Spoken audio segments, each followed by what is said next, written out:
Pyrenees Mountains and now reaching the Alps where the race is raging. On stage 15, climbing Italy's Prato Novoso, American Danny Pate of Garmin Chipotle had the ride of his life. But in the end, it wasn't quite enough.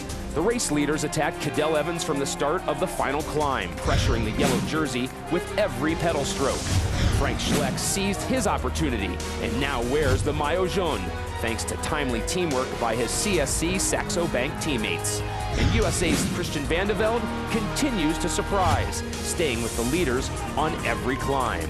But with 6 riders all within seconds of the lead, it's still anybody's race. Today, the Tour returns to France and up 2 monstrous mountains. Stage 16 to Jausiers is next on Versus.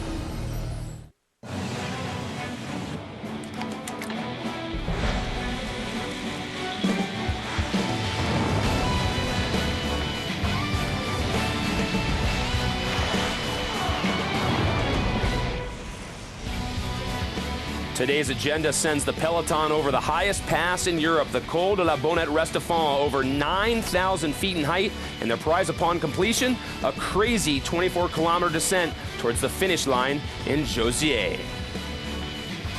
We take a look at our Michelob Ultra GC standings, Bob. It's Frank Schleck, the new wearer of yellow. We had a tight race before, even tightening up after the Prato Novoso stage. Bernard Cole second, Cadel Evans moves down to third, Denny Minchov up to fourth, Christian Vande Velde only 39 seconds behind. A great day on Sunday in Italy by Carlos Sastre. He's moved up not only the time-wise, but still stays in 6th. Sixth place, Kim Kierken, steady at about 3 minutes. Efemkin, Valverde into the top 10, and Sammy Sanchez rounding out your top 10 riders. Cuneo loses some more time. Andy Schleck, a great job by him, though, on Sunday. Unbelievable teamwork for his brother. They were racing for the yellow jersey, and what a great show it was. George Hincapie, Danny Pate, Will Frischkorn, still hanging tough for the Americans. Hello, everybody. We welcome you to our Saab pre-race show along with Johan Brunel and Bob Roll. I'm Craig Hummer, so let's get right into it, guys. A rest day yesterday. The riders a chance to relax a little bit, but today the attacks begin in earnest. Let's talk about 2 guys in particular, Bob, the guys we've been calling the defenders all the way along. They had very different days on Sunday, but a lot of people still think Cadel Evans and Dennis Menchov are the ones in control. Oh, absolutely. Cadel Evans did a good defensive ride, kept himself close to the climbers, lost a little bit of time to Sastre, but he could afford to give some time. And also Denny Minchov, he had a storming ride. He didn't have great luck, but he rode his best. Cadel Evans, a pretty decent ride, and when you consider how weak his team is, it wasn't that bad of a day. The attacks would come fast and furious. Evans able to hold off just a bit. He claimed it was 3 against 1. He was right, but that's the sort of thing you have to expect in our Saab turbo attack. This is a great move by Denny Minchov. The adrenaline is flowing. He's going for the yellow jersey, and down he goes. On a climb to crash in a corner, you can see just how slick those roads were, and he collected himself and got to the finish quite well. Pulls himself a little bit closer to that yellow jersey, but we got to always wonder what could have been for Denny Minchov after that. Johan, you know a thing or two about tactics over the years. People that know CSA and even Bjarne Riis is saying it was a perfect day for his team. How would you rate what they did?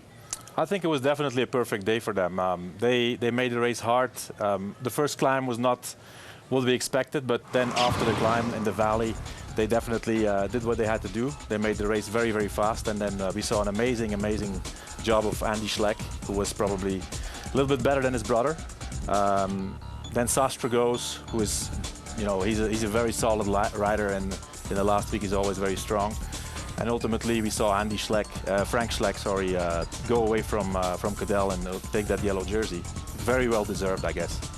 It was the 3-prong attack that they have talked about using. They've made no secret, Johan, of the tactics that they're going to employ. They didn't, and I think they're going to do the same thing again today. Yeah.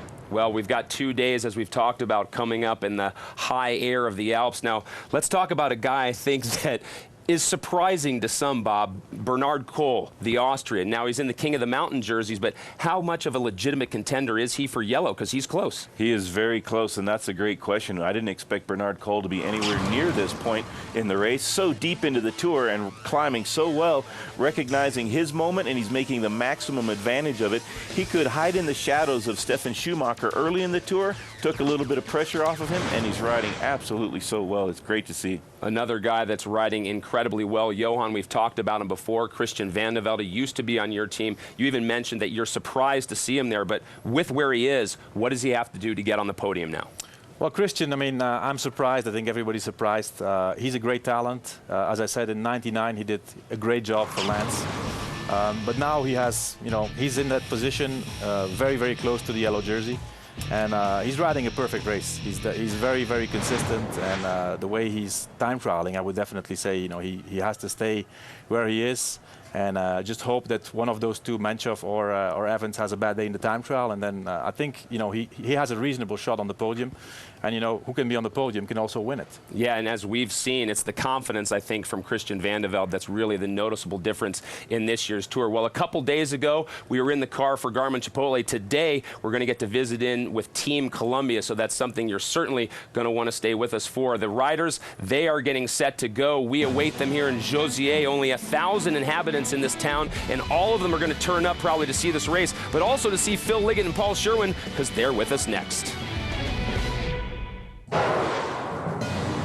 The 2008 Tour de France pre-race on Versus is presented by Saab and the legendary 9.3 Turbo. Saab, born from jets. For the perfect balance of fuel efficiency and performance, we take energy from exhaust and recycle it.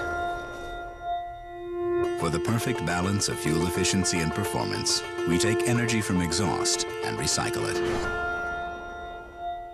For the perfect balance of fuel efficiency and performance, we take energy from exhaust and recycle it. Turning repetition into joy. The efficient performance of the Saab Turbo.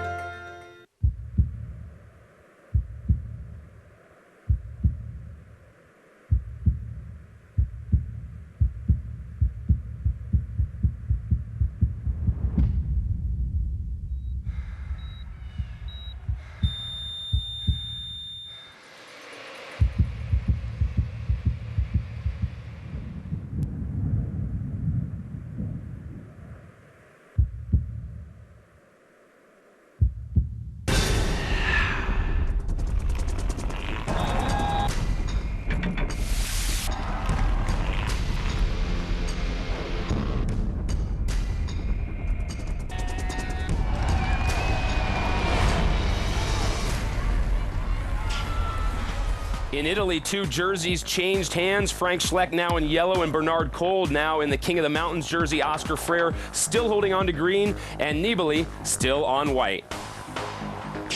Well, you guessed it, they're back. Phil Liggett, Paul Sherwen, after that rest day, you guys look pretty refreshed. Feeling really good. I mean, we drove all the way from Italy back into France yesterday. And do you know what? We left 27 degrees in Cuneo. We came here 5.5.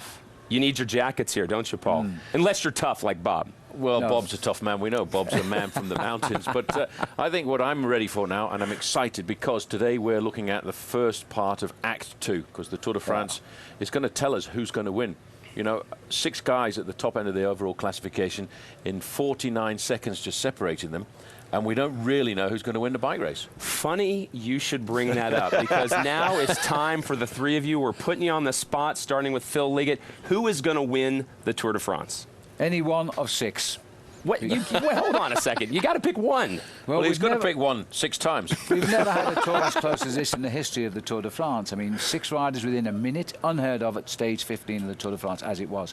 And, well, as I say, I'd love, the heart says Christian Vande Velde to win the Tour. He's surprised everybody.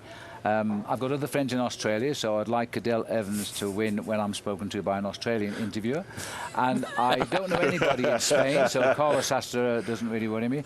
There's a lot of Luxembourg cars driving around outside today, so obviously Frank Schleck's in the marker. I don't know is the answer. Well, congratulations on covering your base as well, but Paul, please, just whittle it down to one for us. Well, most of the guys in the main field are talking one name. They're talking Denis Menchov. He's the quiet man from Russia. He doesn't talk very much, and in fact, he lets his legs do the talking. And I reckon he's probably the toughest of all of the characters. I would like to see Cadel Evans win because he finished second place overall last year. But I think to win the Tour de France, you've got to have guts, you've got to have determination, and you've got to go out on the attack. Denis Menchov, I think, to win the Tour de France, actually has to go out on the attack between now and tomorrow night in Alpe d'Huez. It's not the Saab performance predictions, so you're agree with either of them, if you want to agree. Yes, I'd have to agree with Paul. Denny Menchov is the most dangerous man in our top 6 so far. He's a great time trialist. He could limit his losses and still win the Tour, but I hope he attacks maybe today, but for sure on Alpe d'Huez. He put in a huge attack to Prato Nevoso. That didn't come to fruition because he crashed. Well, he's going so fast uphill he couldn't hold it round the corner. That shows you how strong he's going to be. We'll never know what would have happened then because he was flying when he attacked. Yeah. Well, let's talk specifics for a second, though. The Schleck brothers, Andy gave everything for Frank on Sunday, Phil.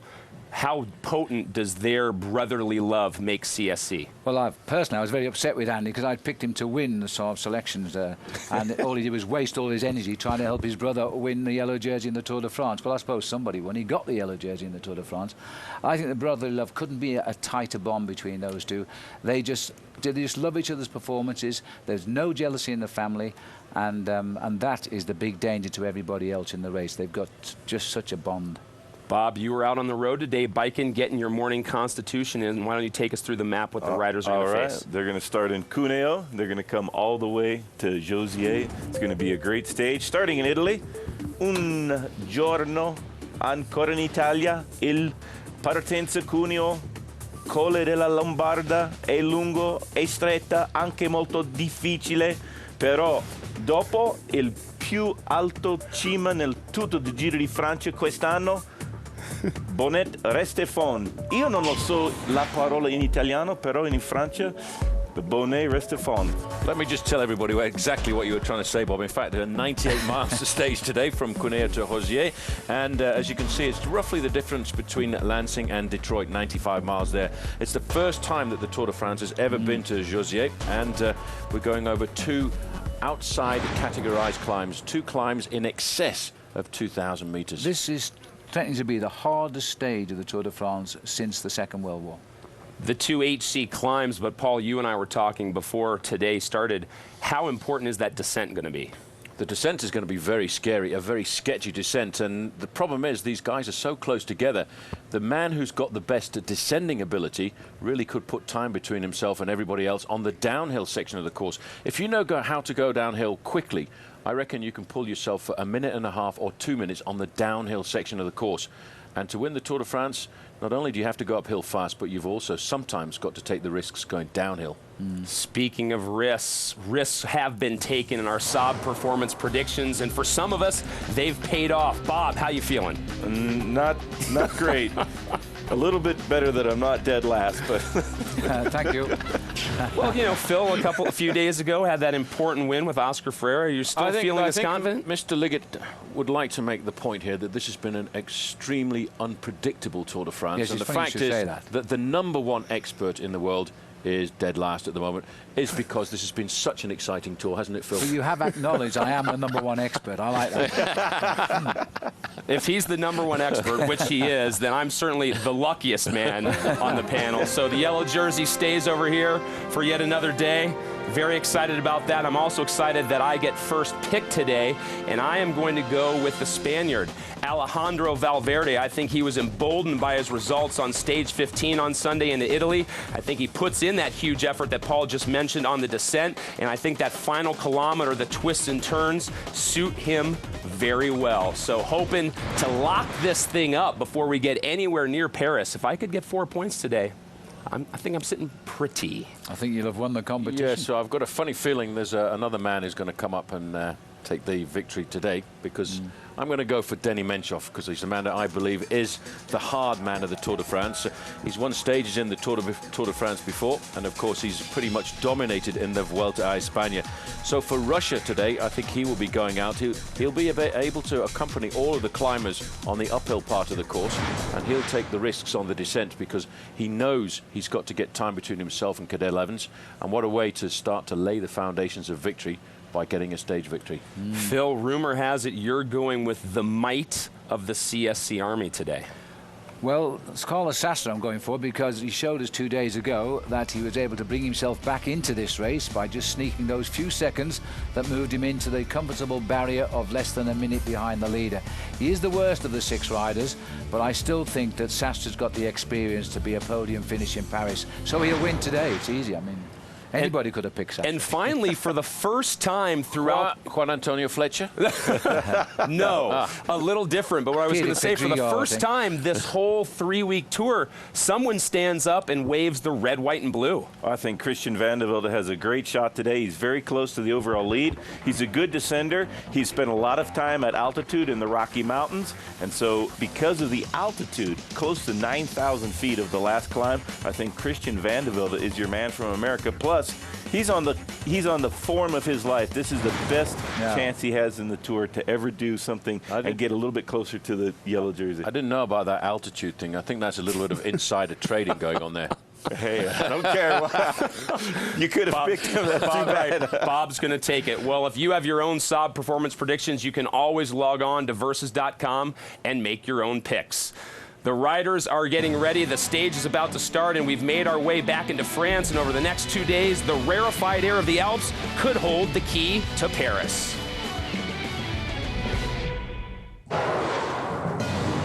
The 2008 Tour de France pre-race on Versus is presented by Saab and the legendary 9.3 Turbo. Saab, born from jets. If you're in debt to the IRS for $10,000 or more, you don't have to take desperate measures to settle your account. In fact, you might actually be able to pay just pennies on the dollar. All you have to do is put the right people to work for you. And that's as simple as calling this number. You'll speak to a tax expert who can help you negotiate a settlement that's significantly less than the actual amount you owe. Many are former IRS agents who have inside knowledge that you can't get elsewhere. And that can make all the difference in the world. They saved my business. I owed $30,000 and paid a fraction of it. The threatening letter stopped immediately. I got great advice, and they did all the work. If you owe more than $10,000 in back taxes, you owe it to yourself and your family to call this number and get your case settled for less. Now, you only have a small window of time to settle, so act now. For a free tax analysis, call 800-290-8808. There is no obligation. This is Jeff Norman. He doesn't get health insurance from an employer, so he's been buying it himself for years. He's healthy, so he wonders why his rates keep going up.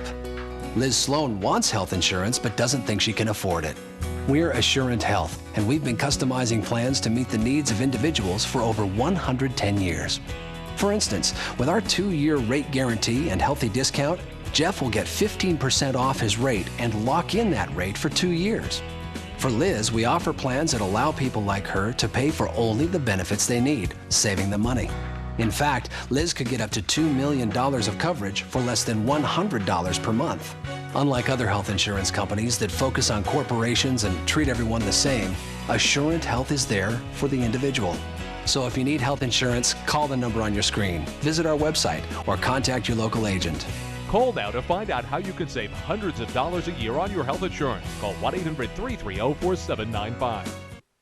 At the 5th Annual Aspen Snowmass Ride for the Cure, Komen Aspen invites you to choose your challenge of either a 100, 60, 30, or 10-mile ride through the beautiful Rocky Mountains. Registration for the Aspen Snowmass Ride for the Cure on September 6th includes meals, a jersey, and a finish line party with fun activities for the whole family.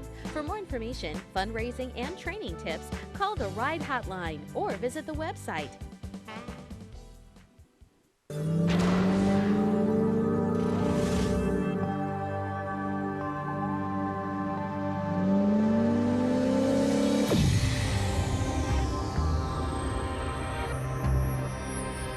Built on a sports car platform with a more fuel-efficient 390 horsepower engine, the all-new Infiniti FX, defining the performance crossover, redefining luxury.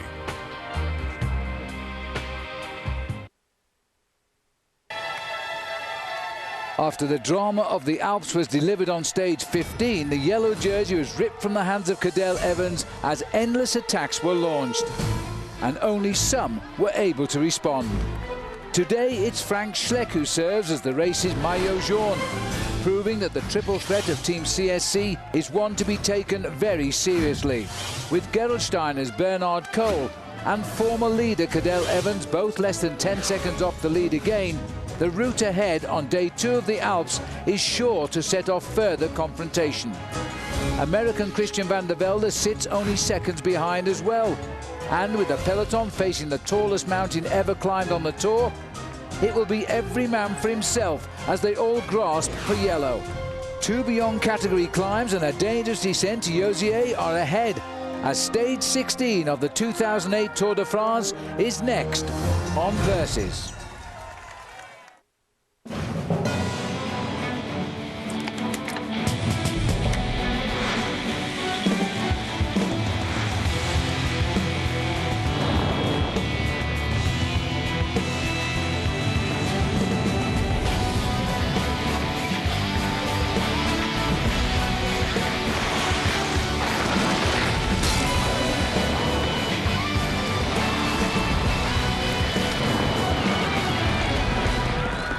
Tour de France resumes its race in the Alps from Italy on arguably the hardest day in 60 years of this great event. We climb the Col de Lombard, 7,700 feet. We then descend only to climb up a further 9,300 feet when we climb the Col de la Bonnette. And at the end of the day, we will finish in the town of Jausiers, the smallest town on the race route this year. The crowd is ready. This is the start, which happened moments ago. The peloton saying farewell to Italy and hello to the biggest alpine passes that this mountain chain possesses. Welcome back, everybody. It's a day, of course, we are all looking to. It's a long day in the saddle. We're going to see it all here live on Versus. I'm Phil Liggett. This, of course, is Paul Sherwen. Paul, let's talk first of all about the mountains. They don't get any bigger than this. Huge mountains today. As you said, that this is actually, I think, one of the most difficult tours we've had in recent years, especially going into the last week with a number of climbs. I think 5 climbs in total this year in excess of 2,000 meters. And 2 of those climbs are today. Well, 36 hours ago, the man that was finishing on top of the mountain in Italy was Frank Schleck, and there was a big reward waiting for him. Well, there certainly was. There was a yellow jersey at the end of the day. I tell you what, Frank Schleck is a great bike rider. 2006, he won stage 15 of the Tour de France. It just happened to be to the summit of the Alpe d'Huez. The following year, he came back and finished 17th overall in this race. And, of course, this year, Phil, just before the start of the Tour de France, he won himself the national championships. He won himself, on that occasion, a red, white and blue jersey. But I'll tell you what, the yellow jersey that he's coming out in today, he's wearing that with some serious pride. Well, he's got the yellow jersey, and afterwards, when he got it, he got 114 text messages congratulating him. There he is, receiving it on the top of Prato Novoso in Italy. The first leader's jersey of a Grand Tour for Frank Schleck, and he was very, very happy, to say the least. But it's far from solved, is it? Look at this. The top 6 riders covered by less than a minute. There's never been a Tour de France by stage 16 with such a close decision here.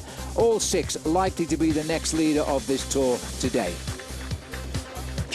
And what a day of racing it's been already. Since they rolled away from Cuneo, we're still on Italian soil here. We have covered just 15 kilometres in seemingly no time at all, Paul. And this is what we've had, attack after attack. Well, I think the reason for that is everybody feels they want to get in the breakaway here this afternoon. And what this does is it really picks up the tempo in the first hour of racing. We're probably going to see the first hour of racing run off at around about 50 kilometres an hour. And still, nobody has yet broken the stranglehold on the main field. It's interesting, actually, Paul, because we get these attacks from the gun every day. But normally after about 2 or 3 kilometres, somebody cracks it and off they go. But they have chased every move today. It's as if they don't want anybody to get away. No, I think they realise today is a day of great champions, and that's why I think they're nailing back these breakaways all of the time. And you know, sometimes you can look at a race like this for almost an hour before the breakaway actually does succeed. And some big names have tried to get clear this morning. David Miller from Garmin-Chipotle, he was looking for the breakaway. Yeah. The experienced statesman from Team Columbia, George Hincapie, he went straight out of the front. Really is remarkable. Well, let me remind you of the 153 riders, one of the smallest numbers ever at this stage of the race, have left the race. So 7 of the 20 teams are still riding intact with 6 days of racing to go to Paris. That is very, very unusual. Through the town of Chivasca at the moment, 138 kilometres covered, and a terrific attacking riding today coming from every direction. As the riders now speed on towards the first object of the day, the Col de la Lombard. We'll take an early break because we want to give you plenty of coverage out on the road. This is part 2 of the Alps.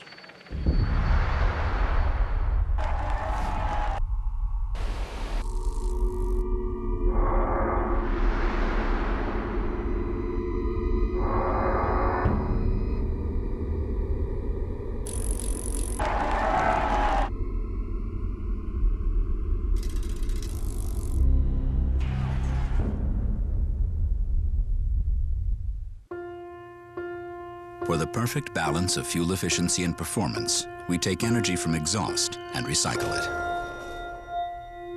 For the perfect balance of fuel efficiency and performance, we take energy from exhaust and recycle it.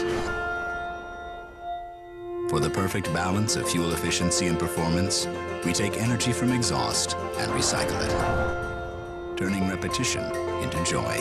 The efficient performance of the Saab Turbo. Retailers don't want you to see the information about to be disclosed. Hi, I'm Tony Galata. This is my wife, Carrie Galata. This is our house, my wife's dream house. And we furnish most everything in this house with products from Direct Buy. We purchased the breakfast table and chairs. We looked at that table in some other places. They ran around $3,500 and we picked it up for around $1,500. If you're building, remodeling, or simply redecorating a room, there's now a way to buy virtually everything you need at prices you never imagined possible. We've saved, I think, well over $20,000. Just on our kitchen alone, we saved almost $10,000. It adds up to about a $30,000 to $40,000 savings overall. Call the number on your screen now to receive your free insider's guide to buying direct. Plus, you'll also receive a free visitor's pass for an exclusive tour of your local Direct Buy showroom. Call right now to get started buying the Direct Buy way. Stop paying retail and become part of Direct Buy, the private members-only showroom and design center. Don't wait another minute. Pick up the phone and call now. I'm here at the bank to find out why all these people are laughing. Are they crazy? He made $150,000 from home. She made $6,000 last week. She'll make $175,000 this year. Sure, they're crazy. Crazy like a fox, because they've all made great money with their own home-based businesses. You could be your own boss, work your own hours, and bring in the dollars you deserve, all from the comfort of home. Just log on to this website and get your success kit. You'll learn how to start a home-based business and live the lifestyle you've been dreaming of. You'll also get this free guide that can show you how to put thousands of dollars in tax savings into your pocket. The fox is right. I pulled in big money last week. I make more now than I did working full-time. The fox was right. It's easy. Crazy? I don't think so. Log on now to get your success kit. An American television first. From the creator of Survivor, The Contender Muay Thai, premieres Thursday, July 31st on Versus. You're not a true champion until you can defend that belt.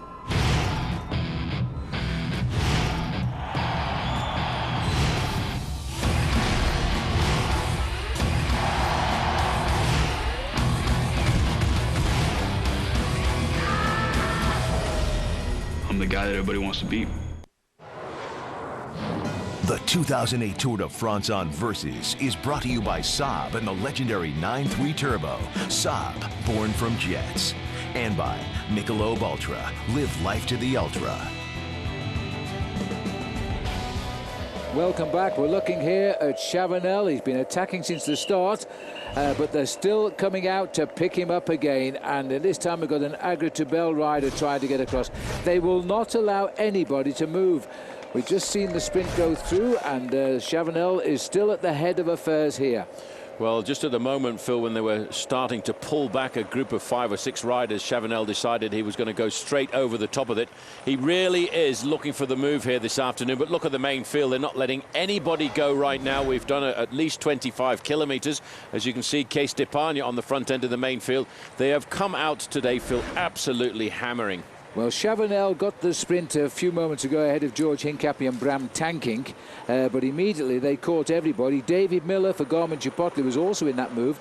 There was a brief moment we thought it was going to go clear, but it wasn't to be. Now, we drove this course yesterday, and this is the right turn off this nice straight valley road. This is the road now, which in about 30 kilometers time turns sharp left, and they begin the climb of the Col de la Lombard. And actually, Phil, there were a number of riders out looking at this part of the route yesterday, and this is a great little road, a small, narrow road, ideal for attacks. That's absolutely right. This is a very good road. It's not flat. It goes up and down, it ducks and dives, it twists and turns, it goes through attractive Italian villages at the foothills of the Alps before they climb over the Col de l'Arche, which they won't do because they turn left, and the Col de l'Arche will bring you back into France. But these riders will turn left for a much, much steeper climb, the Col de la Lombard, a climb which has never before been used in the Tour de France. Well, these guys may well have got the advantage here, but somebody's seen the nature of this movement that's coming across, and it's a rider, looks like a quick-step man, halfway across the gap. The second rider in the group there is David Lullet. And I'm really surprised with myself here, Phil. I should have recognized this guy very early on in the Tour when he was in a breakaway on one of the stages in Brittany, because he just happens to be the son of one of my former teammates, Gilbert Lullet, who actually wore the polka dot jersey in the Tour de France back in 1978. And he's a Breton, right? Correct. So as we look down on the field there, let me remind you, come on board and join our Saab Watch and Win sweepstakes. Don't forget, versus.com/fly to the finish every day. Join the race. A Saab 9.3 Sport Combi and the Cervelo SLC SL bike, all part of the prizes. And the code word you need today is Alps. That's fitting enough, isn't it? They're about to hit the biggest ones in the mountain chain very shortly. Absolutely. The man who wants to get there first as well is Sylvain Chavanel. I have to tell you one thing about Chavanel. He really is going for the move this afternoon. He's got great form. Well, he's certainly looking to get away early on. Remember, he was an early leader in the King of the Mountains, but they were pimples compared with what we're about to go over. So the peloton says goodbye to Italy now. Hello to the Alps in France. See you in a moment.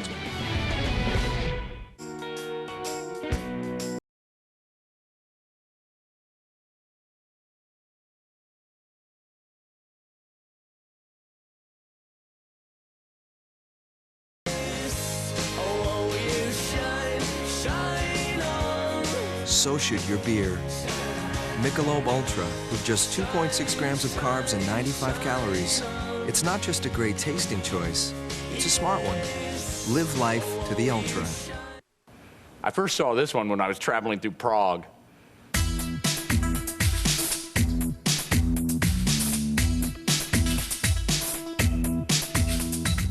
Geico probably thinks this is easy too. Dancing is good exercise. It works my glutes.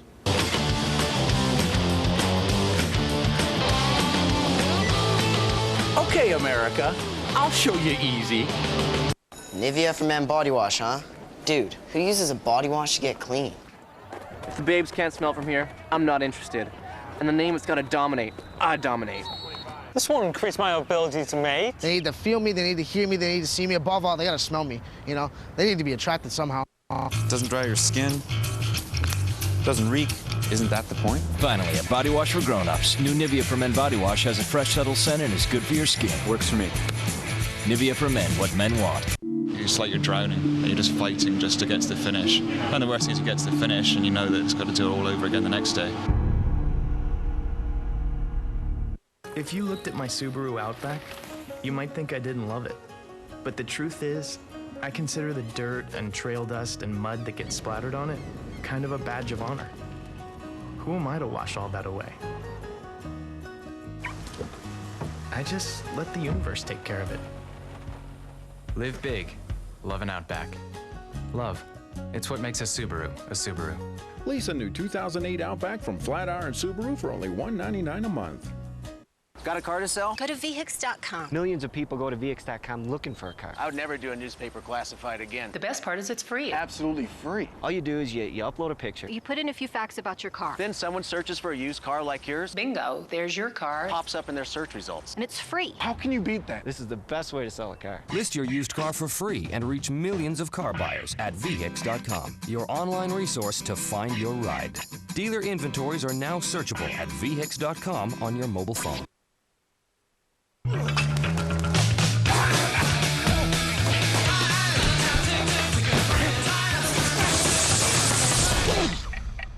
Tap Out's back, and they're looking for a fight, searching for the next MMA badass. Tap Out, new season begins July 30th on Versus. Welcome back, and don't forget, when the Tour de France is over, the next stage of Versus, red, white, black and blue summer begins. First, on July 30th, the boys are back with Season 2 of Tap Out. Then, for the first time on American television, Versus premieres the contender Muay Thai. And on August 3rd, 3 champions put their belts on the line in a night of live world extreme cage fighting from Vegas. That's Versus red, white, black and blue summer. It rolls on July the 30th. And this man's rolling on right now because this is a rider who we normally see at the back or the front. Today he's chosen the front, David Moncoutier. Now let me give you his number, 188, and that's a number we've talked about a lot since the start of the Tour de France, Phil, because he's been sitting at the back end of the main field nearly all the time. And the funny thing is, I was reading the French press this morning, and his team manager says if David Moncoutier doesn't get out of the main field between here and Paris, he's going to get sacked. Well, that's the incentive you need, I think, Paul. Well, that was quite a motivational speech, wasn't it? It certainly was. Well, we've just seen Sylvain Chavanel, his teammate, get caught after a chase.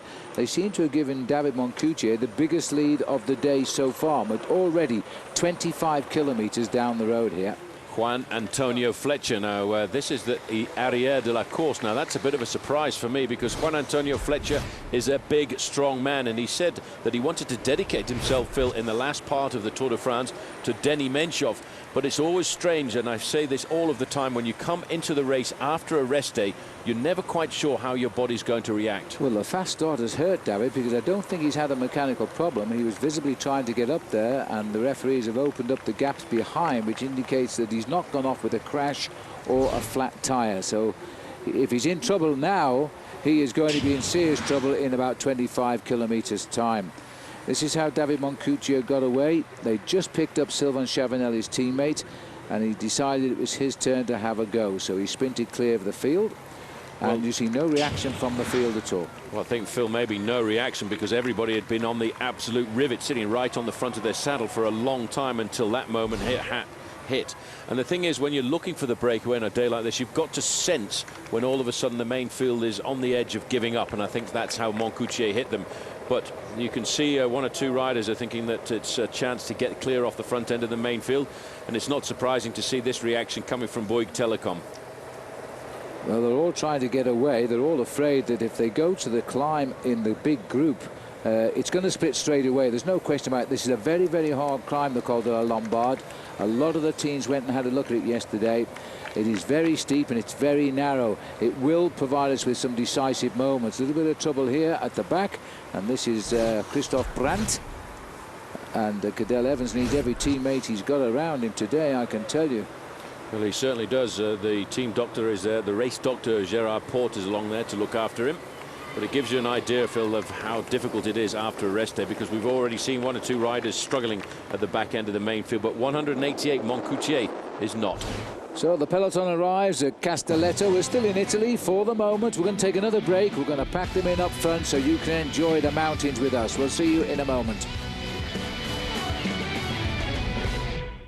Kenda Tires is giving cycling fans the chance of a lifetime with the Kenda Fantasy Cycling Challenge. Pick your riders, watch the tour, and you could win a trip to the 2009 Tour de France. Kenda, the #1 bicycle tire in North America, also offers high-quality passenger tires and light truck tires that are both reliable and affordable, which is why so many people trust Kenda Tires, no matter what they're driving. For more information about Kenda Tires and to find a dealer near you, visit KendaTiresUSA.com. Kenda Tires, performance-minded, value-conscious. Happiness is fat money. Until August 15th, get an even chunkier rate of 3.50% APY, 9 times the national savings average, and watch your money get fatter. Open an HSBC Direct Online Savings account and say goodbye to skinny savings. Whether you're building a simple bookshelf or installing new doors, having the right workbench is a must. And today's must-have workbench is the new X-Bench from Skill. Engineered from the ground up, it's compact, portable, and sets up in seconds. With the largest work surface available and an all-steel frame that supports up to 750 pounds, the Skill X-Bench is loaded with helpful features, such as convenient ruler markings, pre-drilled holes for wedge dogs and clamps, and a safety power bump-off switch.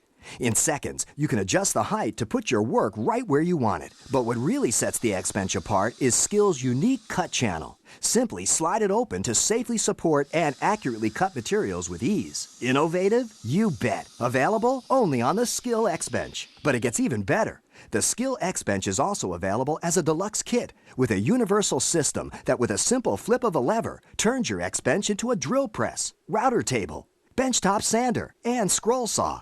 And to maximize its capability, this deluxe X-Bench kit also includes a downdraft table for dust containment and a tail vise for gluing and fastening. From small jobs to professional projects, the incredible X-Bench is quickly becoming the choice of home improvement enthusiasts, earning the Handy Club of America seal of approval. And we're so confident the X-Bench will exceed your expectations, it comes with Skill's risk-free 100% money-back guarantee. Order your basic X-Bench now for just 3 easy payments of $69.99. You'll receive the 9-piece clamp kit, storage bag, and this useful tool shelf. That's a $40 value. And as an added bonus, you'll also receive the handy finishing tray. That's over $60 in bonuses absolutely free. But only when you order now and only available through this special offer. Skill X-Bench, the best portable workstation you can buy. Hurry, this special TV offer is not available in stores. To get your incredible X-Bench, go online or call the number on your screen. Do it right. Do it with the Skill X-Bench. Want a 4-star hotel at a 2-star price? Go to Hotwire.com. When 4-star hotels have unsold rooms, they use Hotwire to fill them. So you get the lowest prices on 4-star hotels, guaranteed. HOTWIRE, Hotwire.com.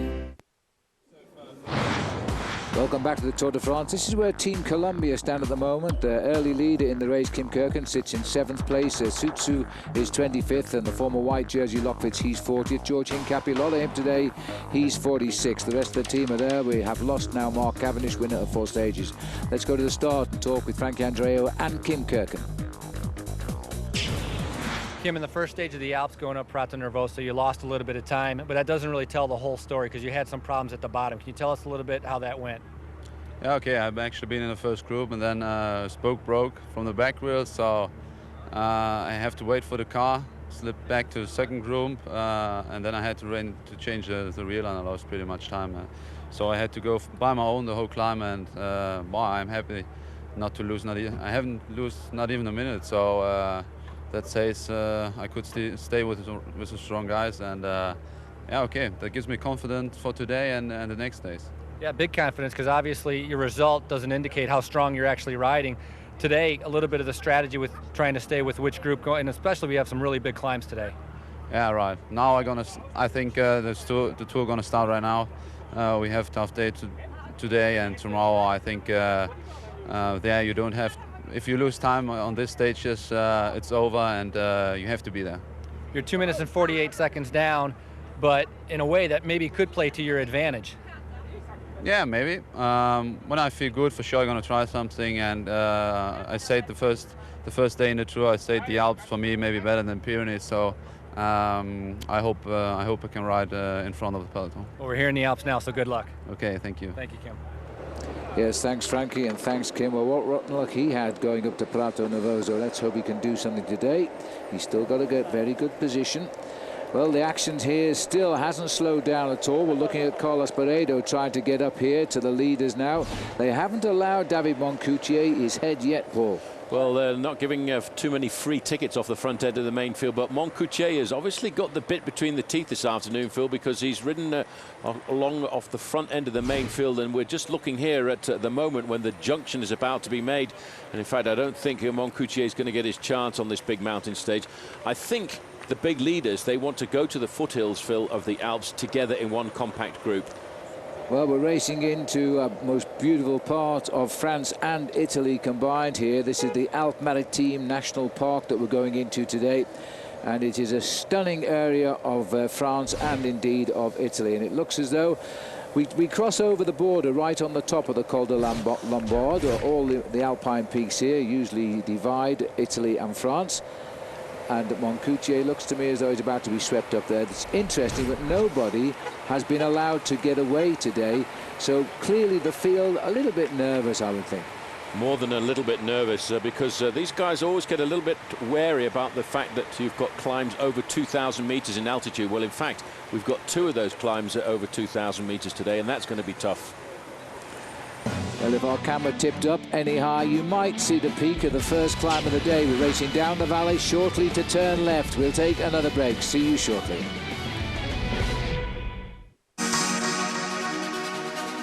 In cycling, there are 2 main components, man and machine. The man requires fuel to create power, and the machine turns that power into speed. At Cervelo, we engineer the most fuel-efficient bikes on the planet.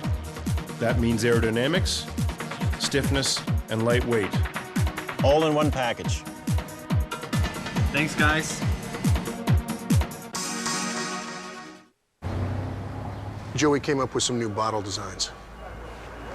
Okay, this one says, I appreciate art. And this one says, you're an unselfish lover. And this one says... You're fired.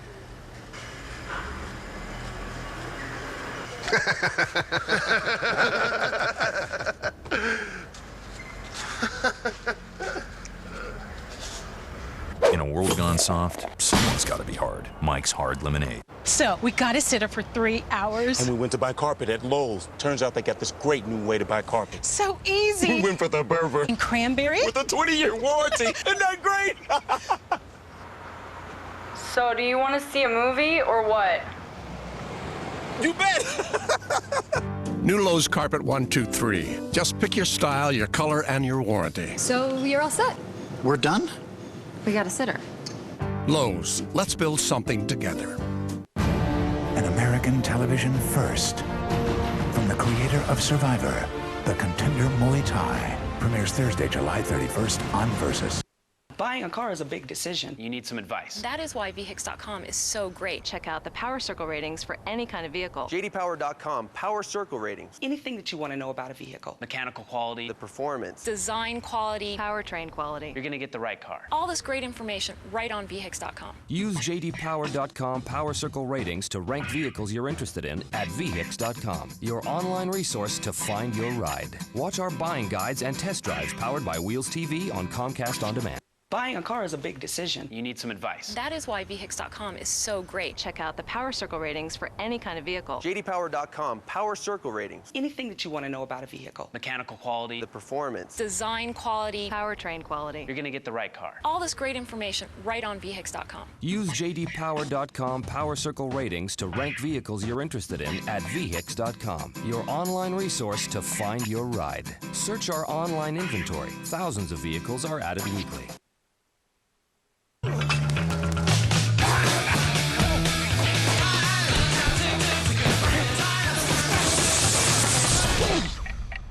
Tap Out's back, and they're looking for a fight. Searching for the next MMA badass. Tap Out. New season begins July 30th on Versus.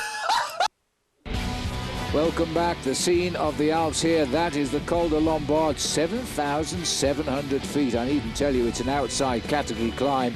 It is narrow, it is twisty, it is steep, and it has a very dangerous descent. It is the next challenge for the riders now in the Tour de France. Just looking at my computer here, Paul, we are about 14 kilometres from starting the ascent. Yeah, and the summit of that climb, by the way, is the border between France and Italy. So once they summit that climb, they'll be back on French soil. But at the front end of the main field, there's a lot of riders still trying to break the stranglehold of the peloton. And I'm not sure why they're doing this, Phil, because when you look in the distance, picture postcard stuff, unfortunately for these riders, they've got to ride over the top of those mountains. Yes, now if you follow the valley, which is to the centre of our picture there, you will go over the Col de l'Arche, which would also bring you into France and directly into the finishing line here in Jausiers. But of course these boys have to turn left and climb not just the Col de Lombard, but also the Cime de la Bonnette, which is really the Restafon mountain, highest through road in Europe. The peloton is still, this has been such a fast start, they've shown no respect at all at what lies ahead. Well, no respect at all either for the guys at the back. 162 there, by the way, is the brother of Sébastien Chavanel. It's Sylvain Chavanel. He's last man in the overall standings, Phil, the Lanterne Rouge. And in fact, he was dropped in the early part of this race, and he fought himself to get himself back onto the back end of the main field. It's been such a tough start for everybody. Sammy from the windmill is in the red jersey there, Sammy Dumoulin. And it looks like it might be Gert Stegmans up here. Can't be, can it? One of the big riders anyway from Quick Step.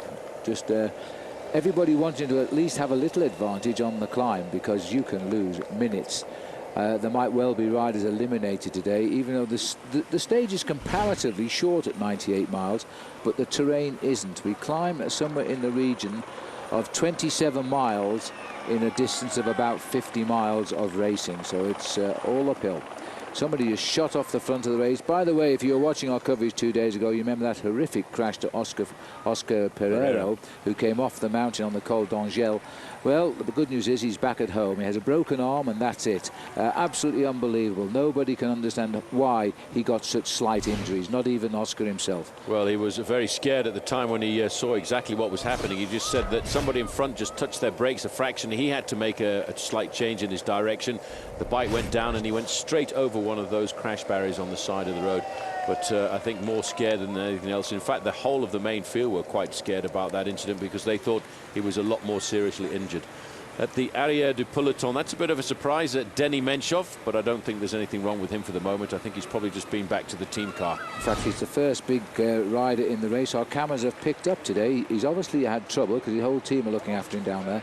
Stefan Schumacher's just joined the front runners as we continue to race towards the climb of the Col de la Lombard. We'll take another break. As I say, we're packing them in so you can stay with us on the mountains.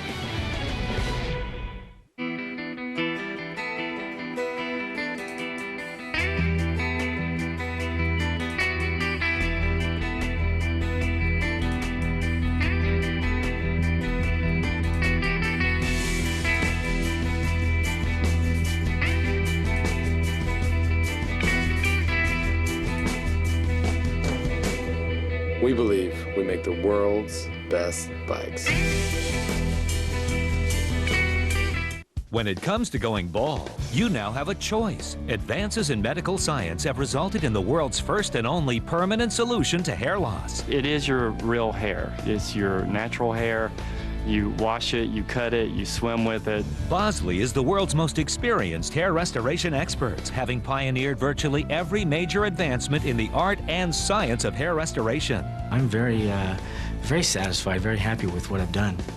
This has got to be one of the best decisions I've made in my life, I'll tell you that. Bosley Hair Restoration is a relatively simple outpatient procedure. The results look completely natural, and it's affordable on nearly any budget. Call the toll-free number now to receive your free, no-obligation information kit that will help you decide if hair restoration at Bosley is right for you. You don't have to accept going bald. Do something about it right now. Call 1-800-304-8147. That's 1-800-304-8147. Call now. Get big arms, a ripped chest, and cut abs with the Perfect Push-Up. The Perfect Push-Up works with the natural rotation of your arms and shoulders to maximize results and minimize stress on your body. With the Perfect Push-Up, your hands, arms, and shoulders rotate 90 degrees, just like in a punch. All the energy of the push-up is captured and transmitted right where you want it, to the muscles. There's no wasted effort, just muscle-building movement. And as your arms rotate, you feel it work in your biceps, your triceps, your chest and abs, and your shoulders. Invented by a U.S. Navy SEAL and made with steel and a ball-bearing movement, it's the push-up perfected. So here's the deal. The Perfect Push-Up is only 2 payments of $19.95. When you order, you'll receive 2 Perfect Push-Up rotational handles, and you'll also receive the Navy SEAL-inspired Perfect Push-Up workout chart. You'll be ripped in no time. Get big fast. Call right now for the Perfect Push-Up.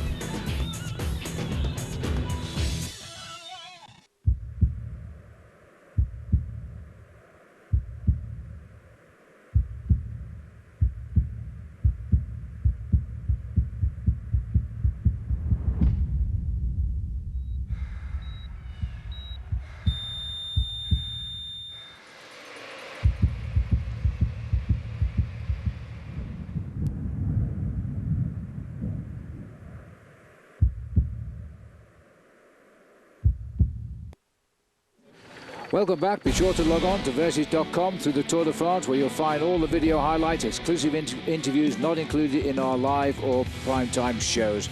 And don't forget all of this and more at Versus.com, your online home for the Tour de France. You'll enjoy every minute of it. It's your favorite place too, in the bike zone or the fan zone. Enjoy it there. So as we look down on the villages here, this is Demonte. Let's go back to the start this morning and catch up with Cadel Evans's race director. Cadel lost the yellow on Prato Nervosa. Was that almost a blessing in disguise now that your team doesn't have to take control of this race? And what will be the tactic moving forward to get that yellow back on Cadell's shoulders? No, still we played it quite clever, I think. We didn't put too much pressure on the team. Of course, when you have the yellow, you want to defend it. That's normal because you want to keep that. But in a way, it's like you say, it's a blessing in a way for the team because you don't have to take your responsibility immediately. You can also wait a bit and have your tactics otherwise, and that's what we wanted to do because we know that CSC has a very strong team, and in a way it's up to them now to take all responsibility and not up to us. So in a way it's not a bad thing. We were discussing that already after the first day when he took it in Lourdes. But of course the publicity you have with that, and Cadell was so keen on having the yellow, you can't, so you have to defend it. But at this point now, our goal is still having yellow in Paris. And if we have yellow here, it's fine, but the main goal is there. Now, Padre Nervosa is not the most difficult time in the Tour, and Cadell did lose a few seconds. How about when they get to the Alpe d'Huez and some of these huge climbs? Is the team a little bit nervous about his legs in the big mountains? No, I don't think so. We are really very confident in what he can and what he is. The thing is, the problem was that he didn't have... He got some cold before the climb, so I think he used a lot of energy to get to the climb before. And maybe that's what's killing him a bit. But if that's his worst day, I would sign for that. My experience when I was a rider, I lost half an hour on a climb like that when I was bad. So that means 9 seconds losing on Schleck, it's nothing. And in a way, the thing was also, he was a bit scared of having a crash after he saw Menchov going, attacking and crashing. And the roads were brand new roads, and always there was a little bit of oil on there, and so they were quite slippery. I didn't want to take any risk, and I always tell him, I said that also last year to him in the time trial, better to stay on your bike and lose 5 seconds instead of crashing and maybe losing 5 minutes then. And so in a way, he didn't take the risk, and I'm sure he still has his good legs, and we'll see today and tomorrow. Well, Henrik Drank knows how to do race direction. He's been a great bike rider too. So we'll see what happens today. Everybody's concerned about Cadell Evans losing that little bit on Prato Nervoso, but these climbs are much harder than what we've seen so far. Now, it's a very interesting developing now in the race. We've got 5 riders clear, a bunch of 24 riders, including Oscar Freire, and then the peloton. It's split now. Well, I think finally, Phil, after the big pace we've had since the start, the breakaway is being given its freedom. However, this is actually quite a dangerous situation because, yes, we've got these 5 riders at the front who you've just mentioned, but in between, at about 25 seconds, there's a group of 24 riders. There's a lot of riders in there for Team Columbia. There's also a number of riders in there for Team CSC. So the race strategy is starting to unfold, and the teams who want to attack on the big climbs later on are placing their riders ahead of them on the road. Well, first of all, let me give you the 5 escapers. Christophe Lemavelle of Crédit Agricole, Sebastian Rossler of Quick-Step, Stefan Schumacher of Gerolsteiner, Thomas Voigtler of Bouygues Telecom, and Samuel Dumoulin. They've got clear. In the chasing group of 24 so far, we know that Danny Pate has made the split from Garmin Chipotle. Oscar Freire, the green jersey, is there, and the youngest rider in the race, John Lee Augustin, and also Kurt Attel Alverson. You can see the break from the chase here. They're a minute 30, the spread between the original break and the peloton right now. So this is now taking quite an interesting shape as we head up towards the first climb of the day, which we will get hit at just about 53 kilometers in. We'll see you in a moment. Have 50,000 going once, twice, sold to the gentleman in the center. I want to go ahead and sell it now. Constantly buying and selling stocks doesn't make much sense either. That's why Edward Jones advises clients to buy long-term investments. Of all the numbers you encounter, along your journey to wherever you're going, you'll find there's one number you can always count on for a great night's rest. Super 8, now with free high-speed internet, free breakfast, and more. Super 8, see you along the way. I got $583 from cashforgold.com. All I did was look through my drawer full of jewelry that I never wear. Turn your unwanted or broken jewelry, gold, silver, platinum, rings, chains, and bracelets into cold hard cash from cashforgold.com. I had no idea my gold jewelry was worth so much money. With gold, silver, and platinum at their highest value in decades, cashforgold.com is able to give you top dollar for your unwanted jewelry. And because we own our refinery, we can cut out the middleman man, which means more cash in your pocket. I sent in my diamond wedding band from my first marriage and got money the very next day. Just call the number below and ask for your free, prepaid, insured refiner's return pack. Fill the envelope with your unwanted or broken gold, silver, and platinum jewelry and mail it to our processing center. A safe, reliable transaction with satisfaction guaranteed. Call 1-800-653-7918. Call now. Domestique literally means servant. Christian Van de Velde was a domestique. He served Lance Armstrong for 5 years. Now, he's serving notice.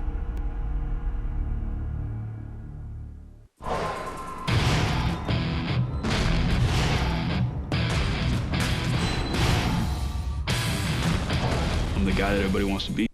Buying a car is a big decision. You need some advice. That is why VHIX.com is so great. Check out the Power Circle ratings for any kind of vehicle. JDPower.com, Power Circle ratings. Anything that you want to know about a vehicle. Mechanical quality. The performance. Design quality. Powertrain quality. You're going to get the right car. All this great information right on VHIX.com. Use JDPower.com Power Circle ratings to rank vehicles you're interested in at VHIX.com, your online resource to find your ride. Search our online inventory. Thousands of vehicles are added weekly.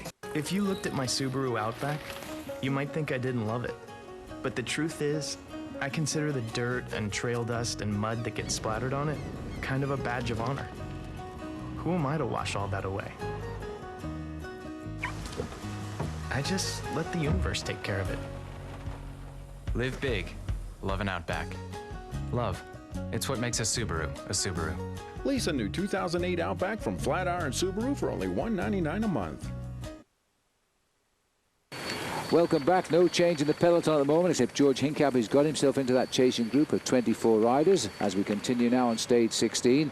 Well, many of the riders are down there, of course, are wearing the latest in shoe wear, and a lot of that shoe wear is created and made by Shimano. He's more on that now from Bob Roll.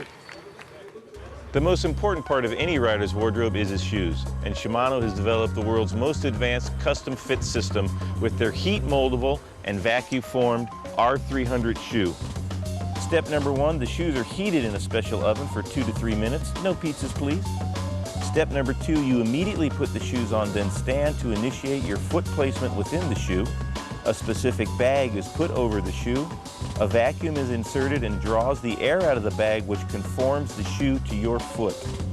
Step number 3, take the shoes off. Allow the shoes to cool and set for about 24 hours.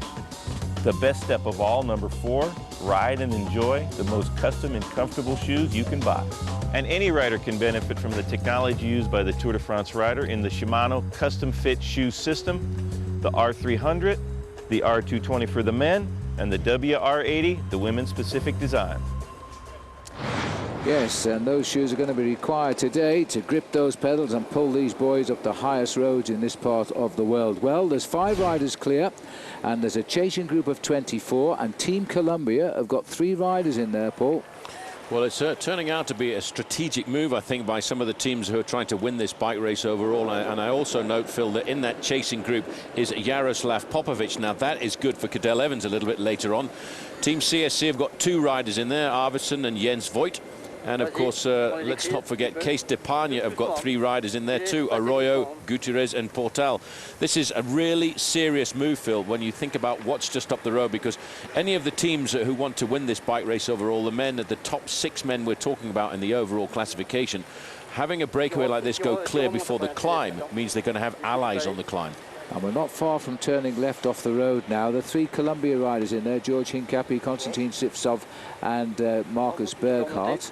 And then John Lee Augustin, the young man riding his first Tour de France. Been a great ride by him from Barlow World. It's an interesting composition. Oscar Freire, the all-rounder, and there he is in green. We're not far before we have a sprint for the points, but they'd have to bring back those 5 riders up front for Oscar to have a chance of earning any green jersey points. Yes, but also in this group he's got his teammate Juan Antonio Fletcher. Now, Fletcher had said, Phil, before the start of the Tour de France that it was very important to him to help Denis Menchov in the mountains. Now, Fletcher's not a great climber, but give him 4 or 5 minutes start on the climb de la Col de la Lombard. He can help Denis Menchov a little bit further up the road today. The main field well, it's going to put a lot of pressure onto Team CSC, but I think what they will do is they will stick to the strategy that they planned before the start of the day, and I'm sure that will be to toughen the race up as soon as we start the climb proper. Well, we're in Ezone at the moment, and this is one of the last towns now before we leave this actual valley road. It's another 14th century town, destroyed by the French and the Spanish army in 1744, so that was a good battle, wasn't it? It certainly was. There were some huge battles along in this area. In fact, that's one of the most important things about Cuneo, where we started this morning. It was there was a huge battle there when the Austrians were coming down here and trying to join up with the Spanish army who were moving up from the south. This is the sprint point that these riders are coming through to, but I don't think it's that important, Phil, because none of these riders have any points at all in the race so far. Well, as you can see, they're pushing up to nearly 4 minutes now. Once they get to this town of Vinardio, which is only just up the road, it's a couple of kilometres after that. We're left and we're heading up the Col de la Lombard. And we'll take another break and we'll see you there. At Mike's Hard Lemonade, we have lots of good ideas, like coming up with the perfect combination of lemonade and alcohol. Or Mike's Hard Light Lemonade. Or, check this out, Mike's Hard Double Caffeinated Soy Lemonade. Joey, what you got there? The little idea I came up with is... We don't do soy, okay? We don't do soy. In a world gone soft, someone's got to be hard. Mike's Hard Lemonade. Fumble! Could be anybody's ball. But Peterson has it, and he scores! But it doesn't seem to matter to the rest of them. No way! It's worth like $50. Oh, man, I dropped my coupon book. That's gonna hurt tomorrow. Don't fight through the crowds. Pre-order Madden and get a coupon book full of great deals on your favorite brands, like Microsoft, Sony, and more. Only at GameStop. Power to the players. Rated E for everyone.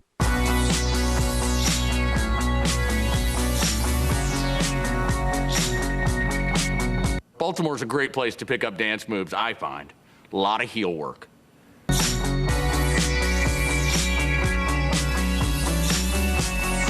Jazz hands? Anything with jazz hands.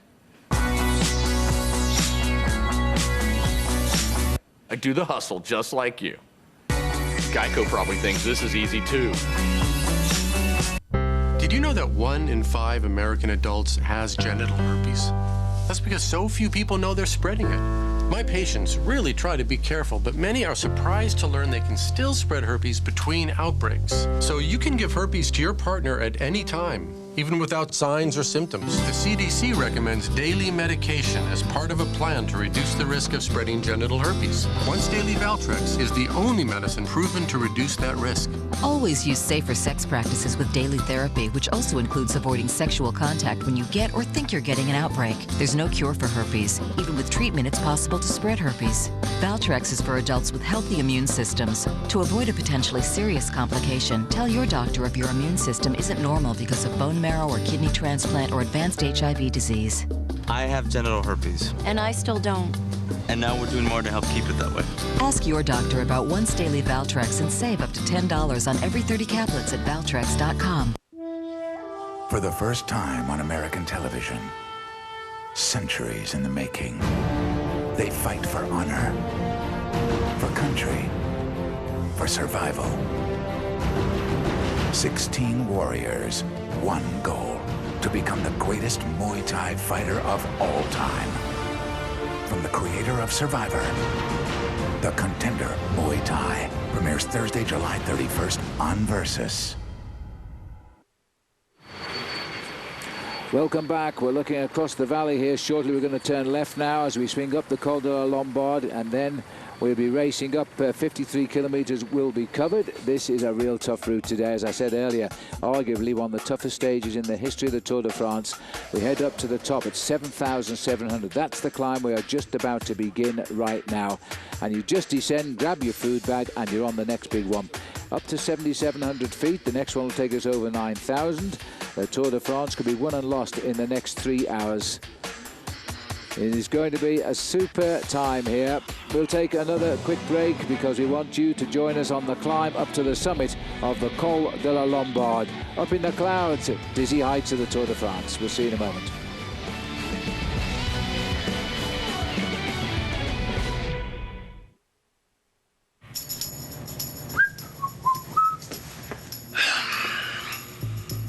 A lot of choices, huh? Tell me about it.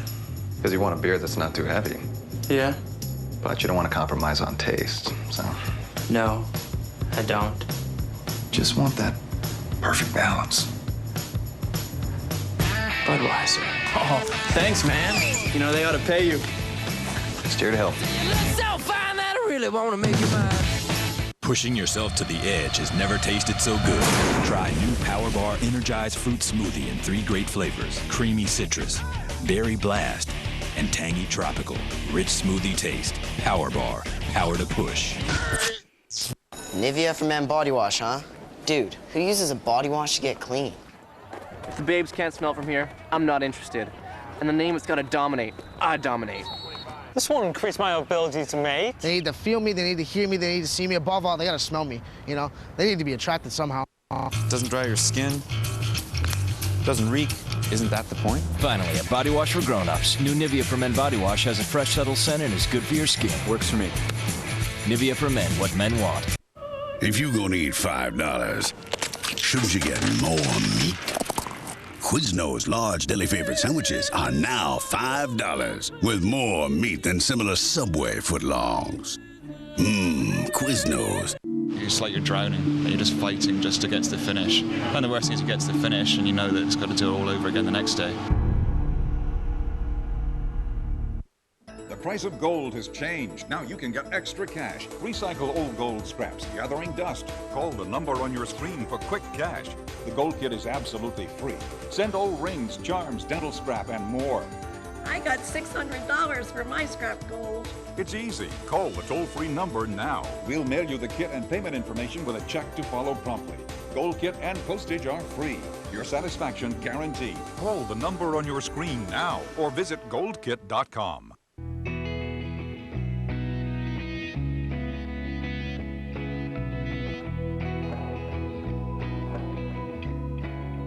A healthy lifestyle begins before you even get out of bed. It begins with the Doctor's Choice mattress, the perfect combination of support and comfort. In fact, I've recommended it to my patients. Visit our store or website and discover all the benefits of Doctor's Choice by Denver Mattress.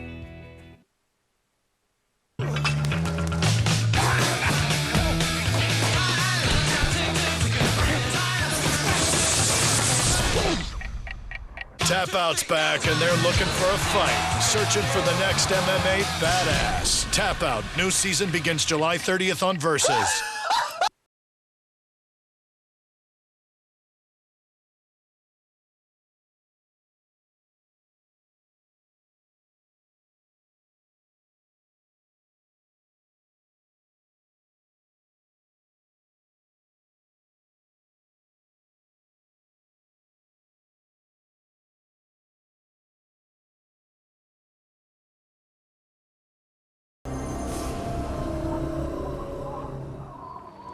And so begins the journey to the sky now, because the peloton has just swung onto the road here. They'll see the sign, 23.5 kilometers of climbing. They are on the Col de la Lombard. And as we go up to the leaders, already Samuel Dumoulin has just been unhitched in the first kilometer or so of the climb. The 5 leaders have built themselves a lead of nearly 4.5 minutes, and that was before Dumoulin was shed by those leaders. He was struggling from the minute the slope started. You can hear the crowd cheering down there. This is Nicky Sorensen. CSC have got complete control of the head of this race right now. A few anxious faces down there. Paul, Fabian Cancellara, the determination on the left there of Stuart O'Grady.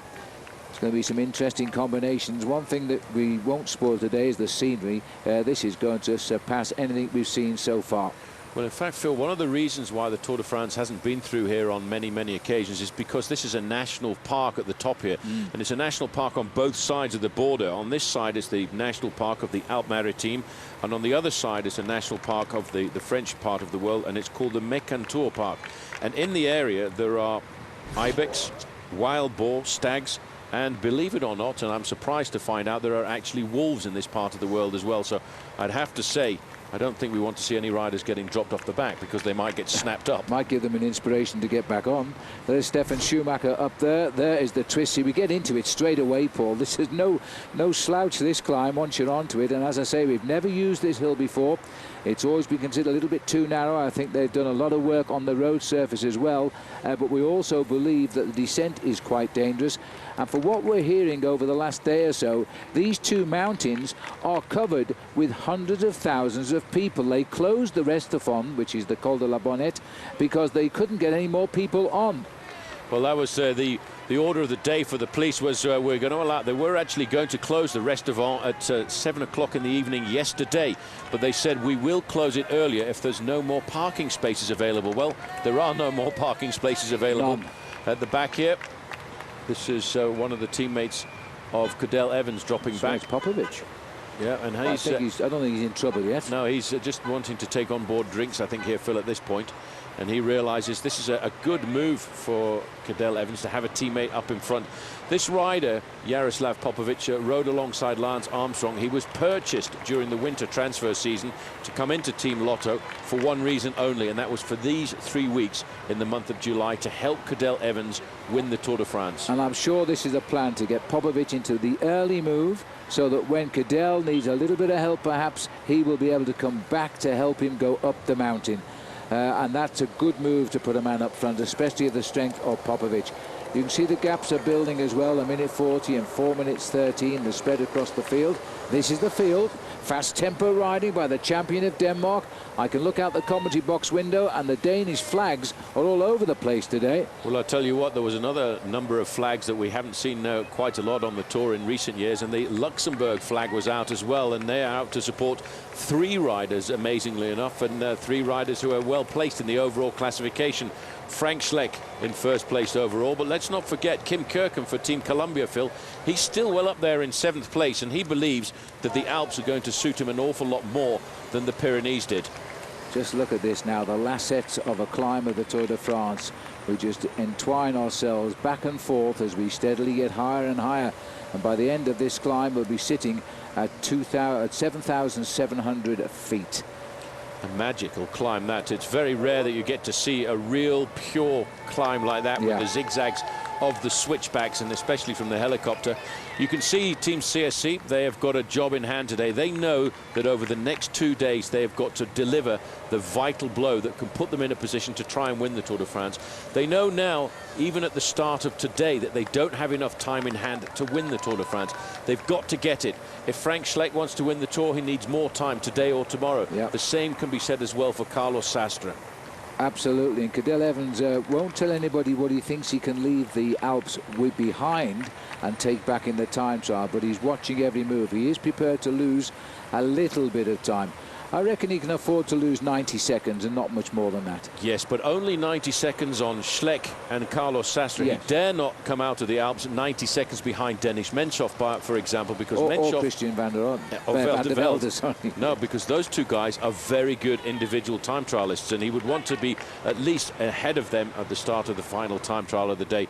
But, you know, this Tour de France, Phil, could go down to Saturday night until we decide who's going to be the winner. Just seeing the face there, Sebastian Chavanel. He's last in the overall standings in this race, and going off the back at this stage of the day, he could be riding into his last stage of the Tour de France. Let's hope not. He's the sprinter of the family. Race referees changing the rules a fraction this morning. Normally you're not allowed to take drinks on board until after 50 kilometers have been covered, but because of the nature of the profile of the stage, they allowed the riders to take drinks on board after just 35 kilometers or 15 kilometers before the start of the climb. Well, all those riders on the front, white jersey, even the red jersey, same team, Team CSC. And there's the yellow jersey of Frank Schleck, well placed. Not far away from him either is Cadel Evans there. So they'll mark each other. Menchoff has been off the back today. He got back. It wasn't a problem other than something minor. There's the end of the sprinter. Jimmy Casper going early as well.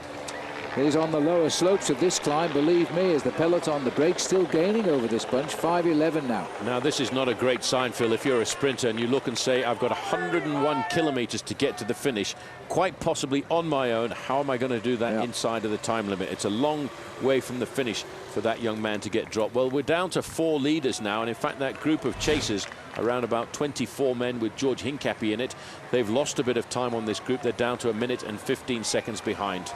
Yeah, they haven't made any progress at all here, and Samuel Dumoulin has probably been swept up by them now. Maybe he'll handle that speed a bit better than these 4 aggressors here. In the green is Christophe Lemaivel. He's been a good attacking rider, Christophe. It was his teammate Simon Gerrans, the Australian, who won 2 days ago when we finished at Prato Novoso. So the team is very happy. They've had 2 stage wins since the tour started. There's a pretty sight. Make a nice jigsaw puzzle, that would. It certainly would. It'd make quite a good dive down there as well. There's a lot of white water in this part of the world, and there's a lot of white water rafting that can be done, as well as, if you'd like to, this is also one of the top areas to go canoeing in this part of the world. Although on the other side of the mountains, I think it's a lot better. Just watching them go through the trees here now. This is the early tempo being set by CSC to see if there's any weak links after the rest day. I think they'll push home all advances, though, on the Col de la Bonnette. We'll see you back in a moment. Of all the numbers you encounter along your journey to wherever you're going, you'll find there's one number you can always count on for a great night's rest. Super 8, now with free high-speed internet, free breakfast, and more. Super 8, see you along the way. Switch to Valvoline's Max Life, and there's no telling how long your car will keep going. Max Life not only protects against friction, but also leaks, deposits, and sludge, the 4 major causes of high-mileage engine breakdown. Drive it forever.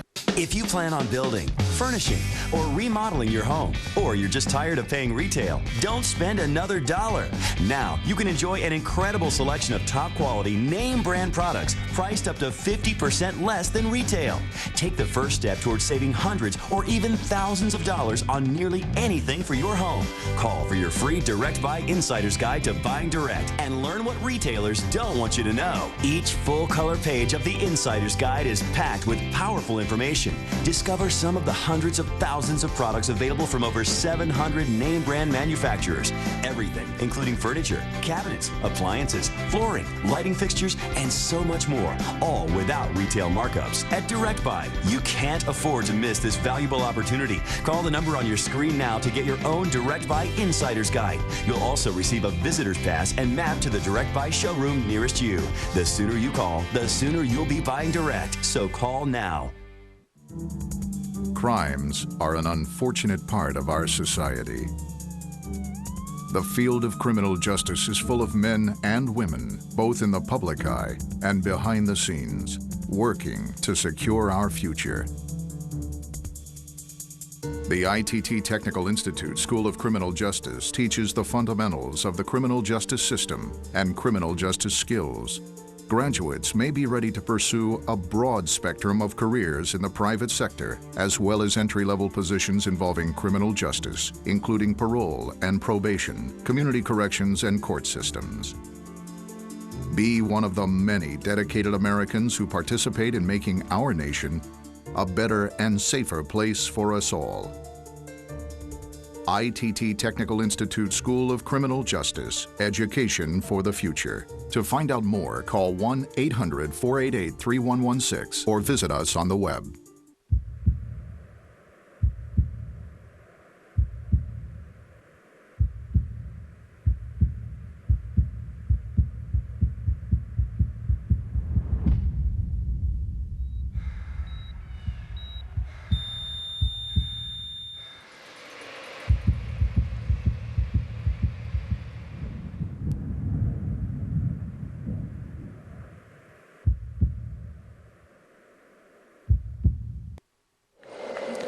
Welcome back as we look here at the 24 chasers at the moment, and this is the group that George Hincapie is in, and then this is coming from the peloton here, and it's an attack by Damiano Cuneo. Now he's lost enough time perhaps to be allowed a little bit of elastic today. Schmidt is his teammate trying to get up, Sandy Kassar in white. Interesting move. Now, really, this is a good move by Damiano Cuneo. He's saying goodbye to his own country of Italy, ironically, and racing into France. They gave him no freedom in Italy. He's a rider who could win on a stage like this, not necessarily to gain a lot of time, but to win the stage. But he'd have to attack here. No good waiting till the rest are fond. But far too many strong men there who won't let anybody go. Back with the leaders, that's Stefan Schumacher there, Thomas Voigtler, Christophe Lemaivel. Looks as though we just dropped one of the other riders there, so that must be Dumoulin's gone, and that'll be Sebastian Rosler who's gone as well. So 3 riders left up front. They've set such a fast pace here, to be in all honesty. 5:14's the gap. This is Popovic here at the head of the chasing group. Check his face out, though. The rider from Ukraine, he knows what it's like to ride in the high mountains for a race leader. He did it for Lance Armstrong, and here he's hoping to do it later on in the race this afternoon, Phil, of course, for Cadel Evans. He's trying to get rid of all of the riders in this group, and he's trying to decimate it and ride at his own pace. And as you can see, it's having a fairly serious effect. Well, there's a lot of riders here, and it's taking an interesting shape, this climb, the way they're all pushing the pace on. The Garmin Chipotle rider here is Ryder Hejerdal, also in this break, and I haven't seen him for the last few minutes. He's Danny Pate. But the Garmin Chipotle team have had a fabulous Tour de France, they really have. And Danny Pate's had his big moment as well. Yeah, the big Canadian rider, former mountain biker turned roadman, has got himself to the front end of the main field, while a little bit further back, this is the 3rd group on the road. It's going to be a very complicated race to try and keep in order here, Phil, this afternoon, because we've got the first group of now just 3 riders, 2 riders in between, then that group of about 24 riders, then this group here that we're looking at with Damiano Cuneo, then a little bit further back, the group of the yellow jersey. It's always tough in the mountains trying to keep the story together. It's going to be hard for our cameras too, because they've got to keep picking up riders and work out exactly where they are. But let me just confirm the lead group of 3 is Christophe Lemaivel, Stefan Schumacher, Thomas Voigtler. Dropped but behind and not caught is Sebastian Rosler. Dropped but behind but not caught him is Samuel Dumoulin. And then it's the Yaroslav Popovic group. And then we go back to the Damiano Cuneo group. And then we go back to the peloton. The spread is 5 minutes 14. Well, just to make and Lemaivel's gone. Just to make it a bit more complicated, Phil, there was another group coming off the front end of the main field containing the man who finished 2nd on the stage to the summit of Prato Nefoso, Egoy Martinez. Lemaivel here can't take the pace which is being set here by Stefan Schumacher. Schumacher, for a lot of people, was a tip to ride well in the Tour de France this year, although he had a couple of bad days going through the Pyrenees.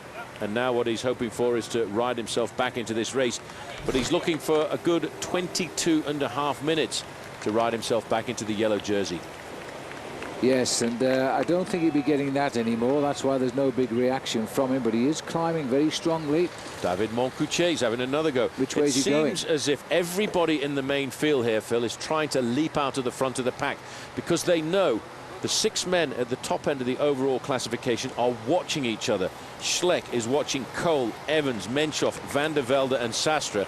So everybody else says, right, we'll take a free bus ticket and we'll go for the ride. If you've got the legs to start the climb at your own tempo, do it ahead of the race, because once you're caught and the big boys start drawing their swords, you'll get shed, and when you get shed, you've got to make sure you get inside that time limit. So it's a good move if you can make it. Moncoutier's trying again then to pedal slowly away from the field as he's picking up that group there. Well, the orange-clad rider at the front there, I think it's still Egoy Martinez, and you'll see him immediately if you've got that red number on his back. Well, I can't actually tell even from this distance, Paul, but we'll work on that one. There's going to be 5 chasers very shortly anyway. There's the main field getting smaller by the minute.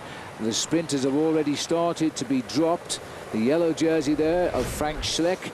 And by the way, he sent the American cyclist Christian Van der Velde, who was his old teammate on CSC, a text message, and I believe with a photograph of him in the yellow jersey.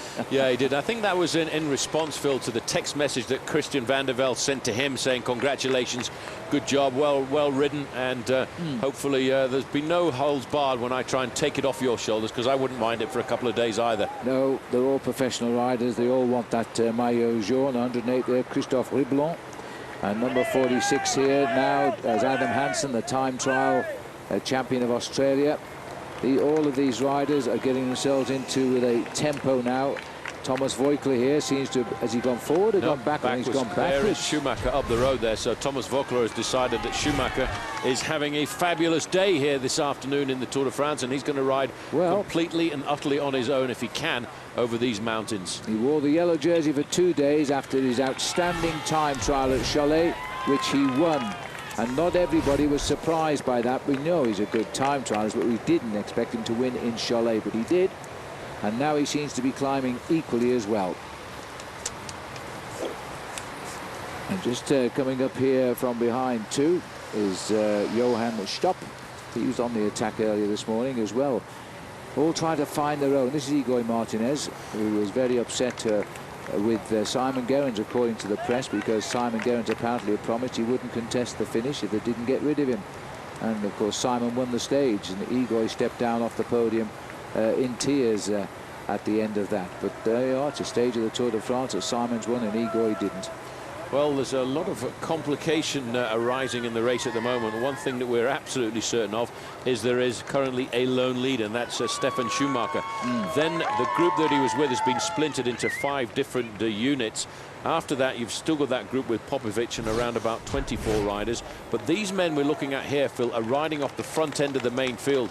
Just there at the back, you could see David Moncoutier with Peter Wiening. They're trying to catch up to that group there, which is another group that leapt out of the front end of the main field. And currently, the main field is quite happy to ride along at a steady pace. Well, as far as altitude goes, they're approximately halfway up to the height of 2,300 meters. They're just going through on 1,000 meters for the main field, a little bit higher for the breakaways, because we're 5 minutes 26 seconds ahead with Schumacher. And because the way it's all spread, I was about to say we can't show you the leader, but we can now, because here he is. Our camera up here at the front. Well, Schumacher won at Cholet. Yep, Schumacher is a very good bike rider. He finished 3rd in the World Championships a few years ago. He's worn the yellow jersey in the Tour de France here. But you can see one team is dedicated to its own job at hand this afternoon. That's Team CSC, and I know in the back of their minds, Phil, they've got a plan. They know exactly what they want to do, and they know exactly where they want to hit. This is David Miller at the Arrière de la Course, the back of the race, so that's not good. No, it's not, because he was right at the front on the Valley Road, working very hard, and he's all of a sudden slipped away. Then Vincenti Garcia da Costa, also a worker. Now, have they been back for drinks, or are they being unhitched there? I certainly wouldn't go back for drinks at a stage like this, especially when you've got Stuart O'Grady setting rather a mean tempo on the front end of the main field. How about that for a backdrop? That is a magnificent view to look at, but not to ride up. So as we race along the valley here, we've climbed those series of lacettes and hairpin bends, which has lifted us up the first 1,000 meters. Now the way they constructed this road is we go steadily up in more or less a straight line. Then it kicks right up at the top. We're just about halfway up the climb. A lot of climbing to come. Joey came up with some new bottle designs. Okay, this one says, I appreciate art. And this one says, you're an unselfish lover. And this one says... You're fired.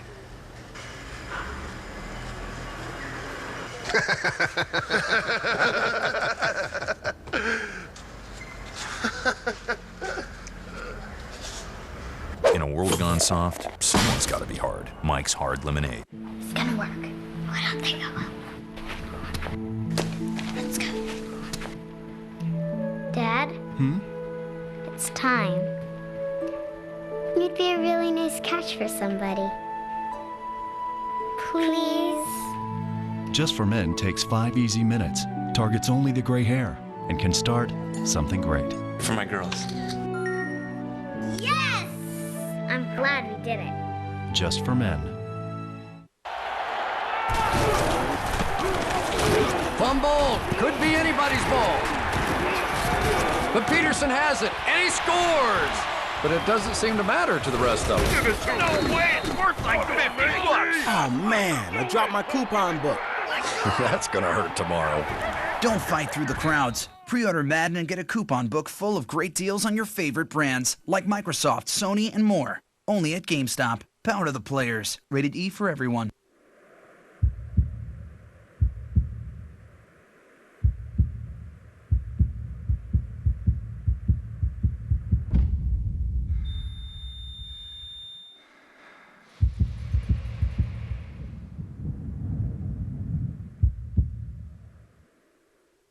Got a car to sell? Go to vhix.com. Millions of people go to vhix.com looking for a car. I would never do a newspaper classified again. The best part is it's free. Absolutely free. All you do is you upload a picture. You put in a few facts about your car. Then someone searches for a used car like yours. Bingo, there's your car. Pops up in their search results. And it's free. How can you beat that? This is the best way to sell a car. List your used car for free and reach millions of car buyers at vhix.com, your online resource to find your ride.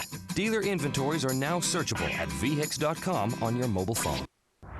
I noticed that my hair was starting to get thin. Thousands of men and women with hair loss. I needed to make a change in my life and make a change for the better. Regrowing their hair and turning back the clock. More hair, more confidence. I have hair now. That's what medical hair restoration's all about. Get the powerful information you need right now to regrow your hair permanently. Call this toll-free number now for your free DVD package. It will change your life forever. Call now. Let's do it. American television first. From the creator of Survivor, The Contender Muay Thai premieres Thursday, July 31st on Versus. And when we clear the Alps today, we haven't gone anywhere. We stay in the Alps, and you stay with us tomorrow, stage 17. We're on the road to Alpe d'Huez at 6:30 a.m. Eastern Time. And, of course, you'll be with us from start to finish. We'll be showing you also the riders as they cross over the Col de Galibier and the Col de Croix de Fer. This is a tough day today. Tomorrow is equally as tough. The Tour de France could be won in the next 2 days, or indeed lost. So don't forget that, and enhanced prime time coverage, as always, 8 o'clock Eastern Time every evening. This is the situation now. It's very difficult to keep pace with what is going on in the race right now. Certainly Schumacher is leading, and all the favourites are still in the peloton, but there's a lot of opportunists out there now. It looks like Danny Pate on the right of our picture now, Paul, so he is in this group still with Ryder Hagedorn of Garmin Chipotle. Haven't seen much of George Hincapie of late, but I think he's still here. Well, I don't think a group like this is going to unhitch George Hincapie. He's got too much experience to get dropped off the back of a group. And in fact, if you just look over to the right-hand side, there's a large Longeline figure, and I think that's the man from South Carolina. Meanwhile, back at the front, Sandy Cassar just tagged on to the back here. This is a great. David Moncoutier has come up as well, joined Matteo Carrera, Remy Poriol, Sylvester Schmidt. This is the Cuneo group, and Cuneo himself, he's taking the passengers with him. He just wants to get on at his own pace and try and get clear of the field, and he's very capable of riding this stage from start to finish, I think, in front of all these stars. He certainly is. Let's not forget he just recently finished 4th overall in the Tour of Switzerland, and he won himself the Amstel Gold Race earlier on in the year. This is the group now, Phil, of the heads of state. That briefly there was the face of Alejandro Valverde. Nicky Sorensen grimacing here on the front in the red and white jersey as champion of Denmark, and behind him, just waiting for his turn to dish out a bit of pain, is Stuart O'Grady. And of course, after that, they've got the big man with the V8 double turbo diesel engine, Fabian Cancellara. Yes, but Fabian isn't going to like today. We've got to be honest. There's Cancellara peeping into the right of the red jersey of Sorensen. It's all CSC. Keep the tempo high. Stop any of the boys attacking. Frank Scheck looks pretty comfortable just now as he looks across to the right and get plenty of that food down as well. That's Kreuziger up here as well. So this is a very, very good group yet again, but nobody making a move. They want to put this one behind them and then go for the big one. No, they certainly do, but this is a team on a mission for the next 48 hours. They realise this is where the Tour de France can be won as far as they're concerned, but to win it, they need time. They need time on Menchoff, they need time on Van der Velde, and of course they need time on Cadel Evans. Well, as they sped across the climb here of the Col de la Lombardie, I'll just give you a complete rundown. One man is up front. He got away from an original group of 5, Stefan Schumacher. He is ahead of the race by 6 minutes from the yellow jersey group of Frank Schleck. All of the pre-fancy favourites are in this group here. All of the work is being done, I suppose, not surprisingly, by Team CSC and by Stuart O'Grady and Nicky Sorensen in particular.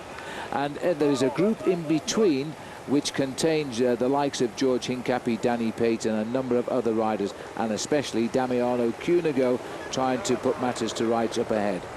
Well, this is the Cuneo group just now, and let's not forget in second position on the road is the France's hero, Thomas Voeckler, but he wasn't able to stand the pace which was being set at the front by Stefan Schumacher. In the red shorts over to the right-hand side there is a man who tried very hard to get away in the early part of the race, number 188. We've seen him an awful lot on the back end of the main field, Phil, but here he's in his own territory. He's a climber. He's one of those riders who he cannot ride at the front end of a bunch. He's too scared. He doesn't want somebody leaning on him or touching his shoulders, so he has to ride right at the back end of the main field. And when he gets a chance on a day like this, bang, he goes out and tries to do something. Here's the rider who won at Cholet, stage 4 of the Tour de France. Seems absolutely years ago, Stefan Schumacher. He got the yellow jersey, then he held it for 2 days and lost it when he fell on the climb of Superbès. And he is now setting a tempo that blew away all his breakaway compatriots. He is climbing the Col de Lombard alone. And let me remind you, this race goes up now to 7,700 feet, 2,300 meters, and they've still got about 800 meters in height to go. The impressive thing about being in a breakaway on a day like this in the mountains, if you're a good climber, there's not very many places where you can actually lose time, because you don't lose any time at all going down the hills. You go downhill, everybody roughly the same speed, around about 80 kilometers an hour. And if you're climbing, well, in fact, today, all that Stefan Schumacher has to do is climb really hard for 29 miles of the stage. And if he does that, he's got a great chance of getting himself the victory. Well, he's proved himself strong at the moment, and he's not a marked man. That's the big thing about him at the moment, because he's lost his chance of winning the Tour, I think. Now, there gives you some idea of how we are climbing steadily up the slopes of this mountain. It came up with a series of hairpin bends that put us onto a sort of plateau. Now we're heading on to a series of hairpin bends again. The Group Cuneo, who came into this as a pre-race favourite and lost time in the Pyrenees. Now he's not such a closely marked man. He's looking to put matters to rights. Ironically, he's on Italian roads here and he's going towards France. Well, he's obviously trying to make a name for himself. He was very upset about his performance on the road up to Prata Nervosa, but to his credit, Phil, he was in fact involved in an accident on the run in towards the finish. He was one of those riders also that went down in that big mass pileup around about 30 kilometers before the start of the climb. This is Nicky Sørensen. He's the champion of Denmark, and there are a lot of Danish supporters around today in the Alps. He set this interminable pace here to try and defend for his team leader, Frank Schleck. O'Grady's done the same alongside him. It looks as though we're cracking here. Nicky Terpstra of Team Milgram is having a job holding on. Well, the important thing on a day like this is to try and stay in contact, Phil, with the main field for as long as possible, because otherwise you are staring the elimination in the face. One of the first riders dropped on the day is the man who's in last position overall, Sébastien Chavanel. He's one of the big sprinters from France and finished second on one of the stages in the Tour in the early part of the race. And now he's actually just trying to stay in the race, and getting dropped so early on, I think, is going to be very difficult for him. 31 there. Yeah. At the arrière du peloton is Alejandro Valverde. I'm expecting something special from him today, and I'm not quite sure why he's slipping back so far down the main field. It can't be that hard, because Julian Dean, the New Zealand sprinter there, is near the back of that group, and we don't expect Julian to excel on a day like this. He's very good on the flats, though. Hats off to Nicky Sørensen here as he continues. Brother Rolf works on television, so he's got to commentate on him right now for the Danish networks. And Stuart there looking very cool. The thing about Stuart O'Grady is the longer the Tour de France goes on, the better this man gets. Well, it was actually quite interesting to listen to what Lance Armstrong had to say overnight. He was talking about Christian van der Velde, and you know, a lot of people said, are you surprised to see how well Christian van der Velde is riding? He said no, and watch out for van der Velde, because the special thing about Christian is he gets stronger into the third week of a race when a lot of those rivals may well be starting to weaken. So keep our fingers crossed for that. And that's what they'll check out today. Ryder Hagedal bringing up the group here, and they've just caught Samuel Dumoulin, who was the original 5, one of the original 5, with Schumacher. So he's been picked up by the, gosh, I suppose by the second group on the road. It's not quite clear. The peloton, this group is still further back. Theoretically, the second group on the road. The first group on the road was initially a group of 5 riders, which splintered almost immediately. Valverde looks pretty easy over there on the right-hand side, Phil. He's moving up and down this main field quite comfortably, keeping an eye on affairs. He was very saddened by the loss of his teammate, Oscar Pereiro, who had that very dramatic crash just 2 days ago. And as you said a little earlier, Oscar Pereiro is now back at home in Spain. He's had an operation, but it looks pretty much as if he'll be out now for the rest of the season. Which is good. He broke his elbow in the end. So we're looking here. Still CSC, this is what we expected to see today. Frank Schleck will be thanking these boys all the way to the bank if he wins the Tour de France, that's for sure. He looks pretty cool back there as he's escorted towards the summit of the Col de la Lombard. When I used to feast like this, I would have a troupe of minstrels to serenade me. Those were great times. Alas, my love, you do me wrong to cast me off discourteously. Green sleeves was all my joy. Green sleeves was my delight. If you've got an ATV or even a lawn tractor with overgrown land to clear, you just lucked out.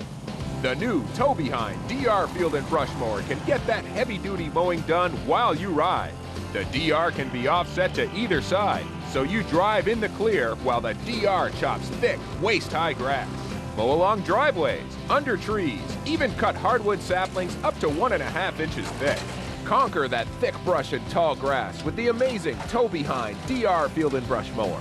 Call 1-800-796-0955 for your free catalog and DVD. Learn how you can test the DR for 6 months risk-free. Limited time savings are in effect. Call now, 1-800-796-0955. The DR Tow Behind has features that no other mower can match. Our Step and Mow height adjustment lets you change the cutting height instantly. The outrigger tow bar is easily offset so the deck can cut completely outside the path of the tow vehicle. DR's wheels are shielded to prevent tangling of cut debris and to protect the mower deck. In situations where you can't always see what you're mowing, the DR has these shock-absorbing Pro-Tech swing blades that deflect if you hit a rock or some other fixed object. And the DR is the only mower of its kind with full remote control. Operate the throttle, start the engine, and engage the blade all while riding. Get the job done right. For the full story on the complete line of DR Field and Brush Mowers, send for our catalog and DVD today. Call 1-800-796-0955. You'll learn how you can try a DR Field and Brush Mower for 6 months risk-free. There's no obligation to buy and no salesperson will call. Limited time savings are in effect, so call now, 1-800-796-0955. Online at drfieldbrush.com. DR is professional power for homeowners. Domestique literally means servant. Christian Van de Velde was a domestique. He served Lance Armstrong for 5 years. Now, he's serving notice. They're hitting the road and looking for a fight, searching for the next MMA badass. Tap Out's back. The new season begins July 30th on Versus.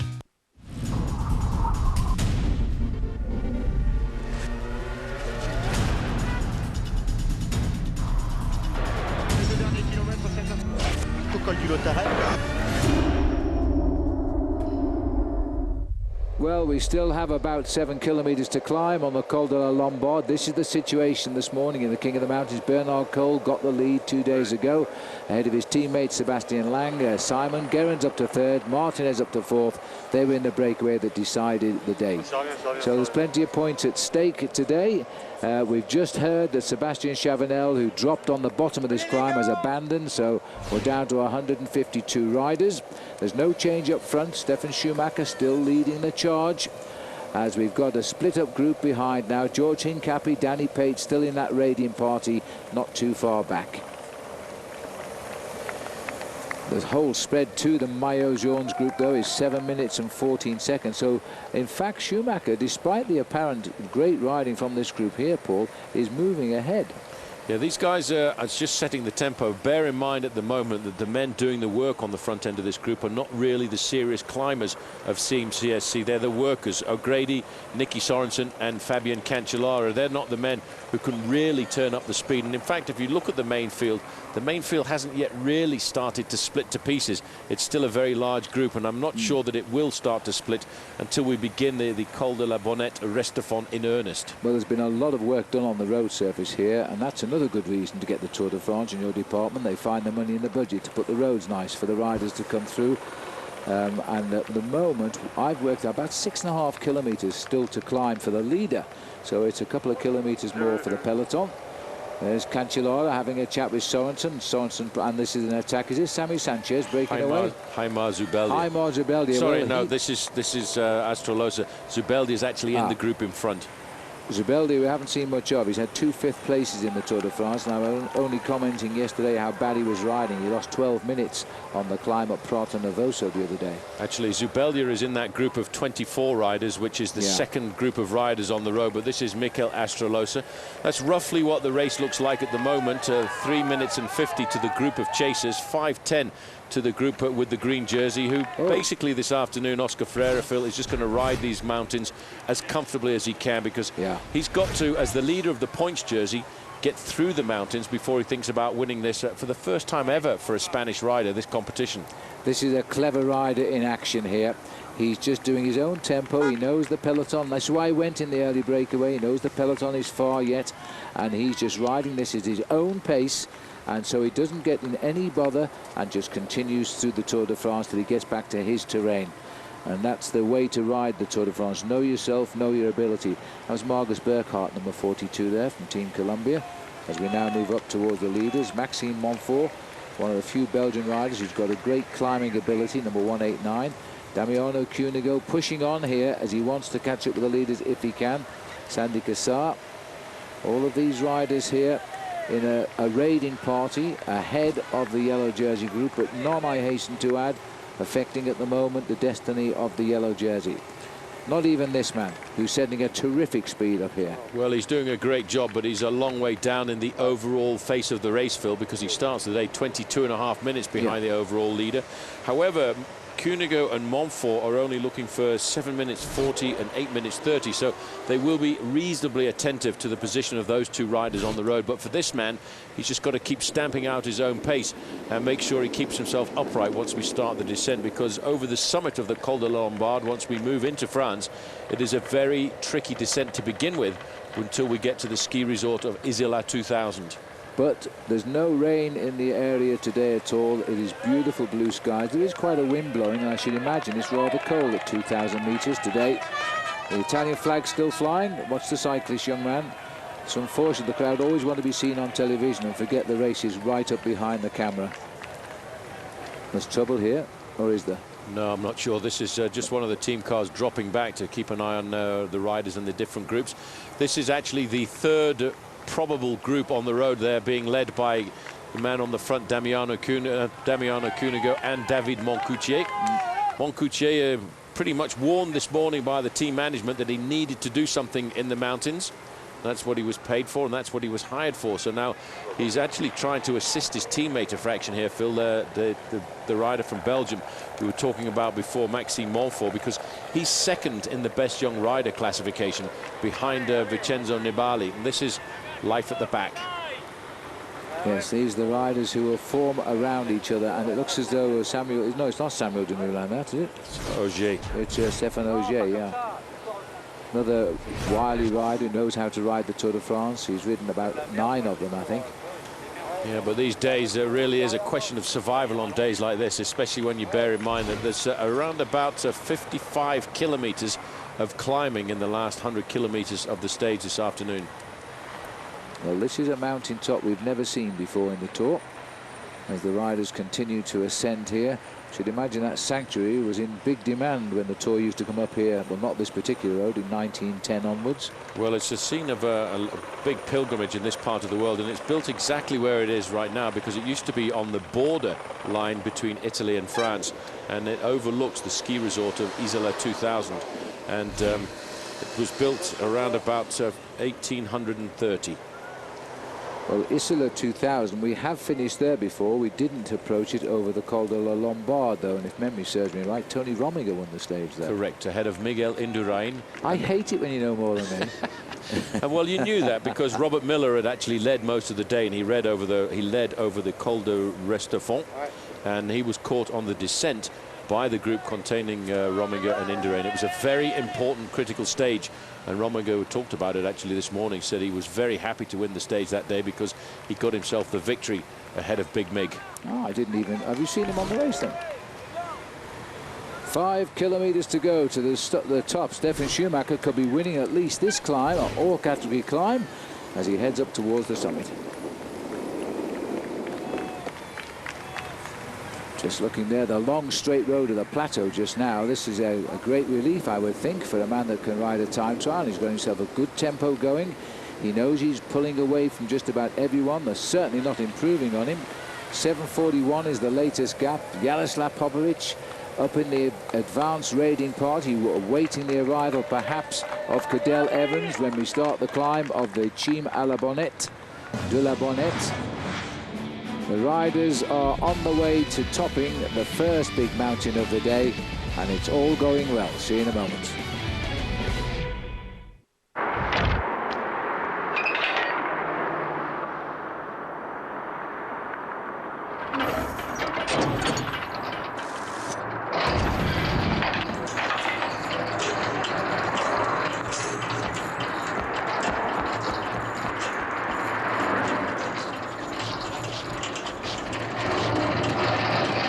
Get 0% APR for 72 months on most 2008 Chevy Tahoes. Nivea for men body wash, huh? Dude, who uses a body wash to get clean? If the babes can't smell from here, I'm not interested. And the name is gonna dominate. I dominate.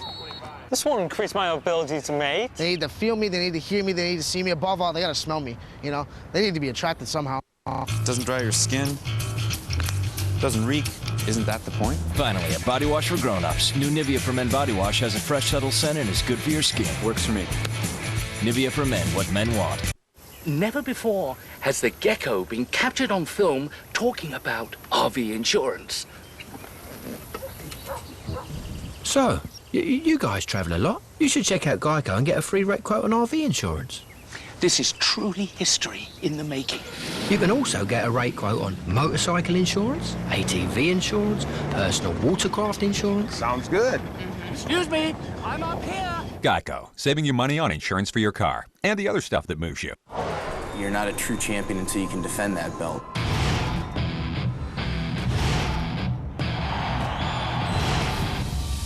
I worked too hard for this moment to just give it up.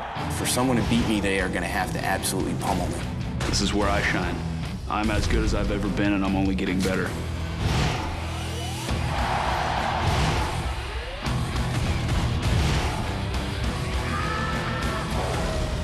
I'm the guy that everybody wants to beat.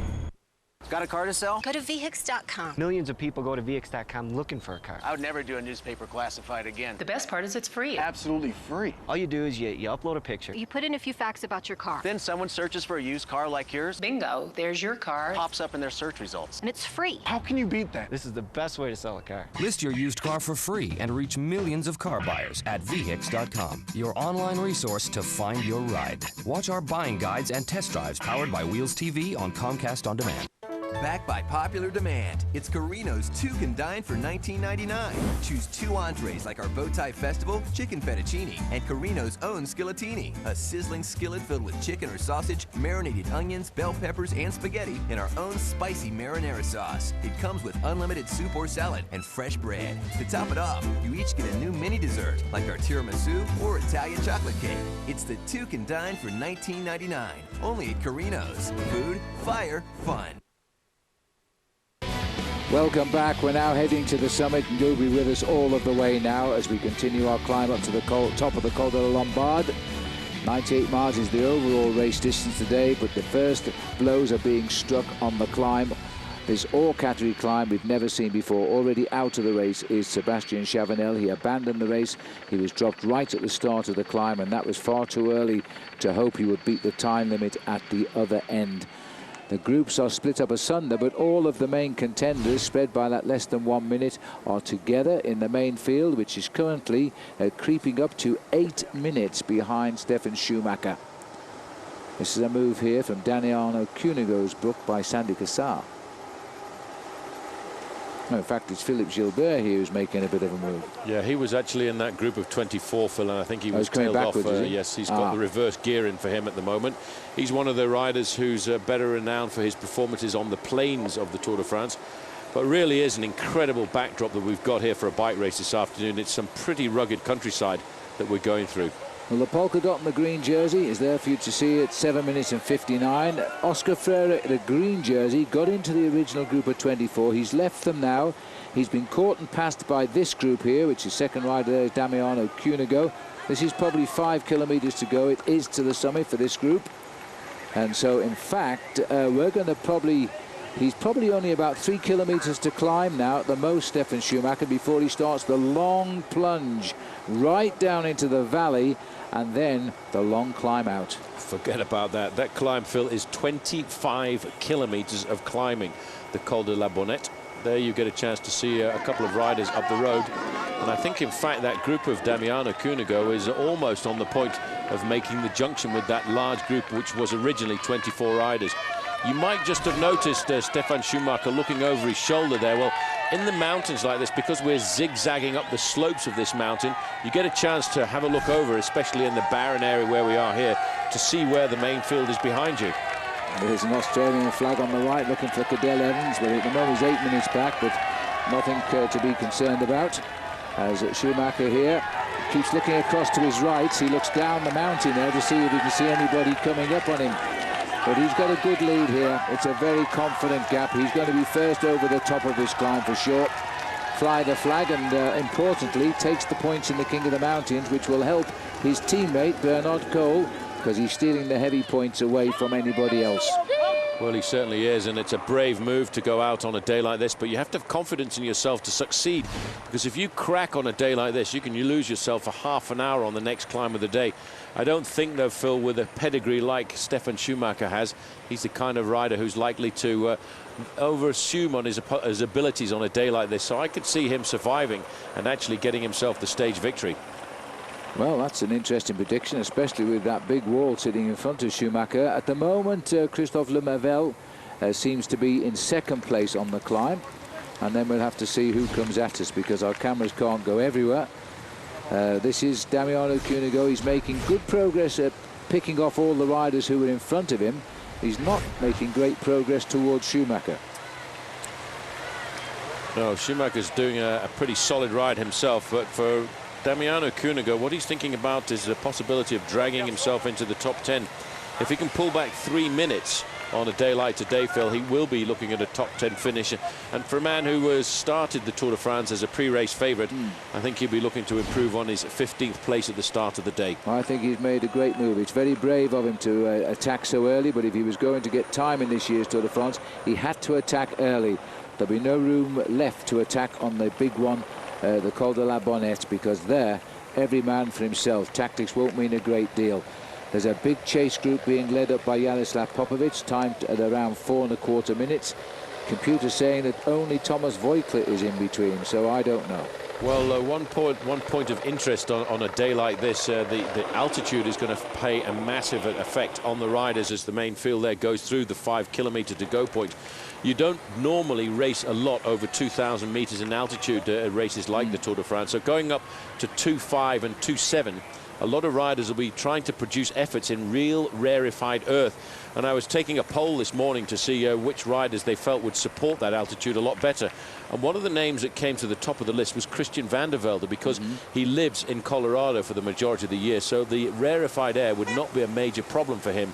But the other name that came up as well was Carlos Sastre.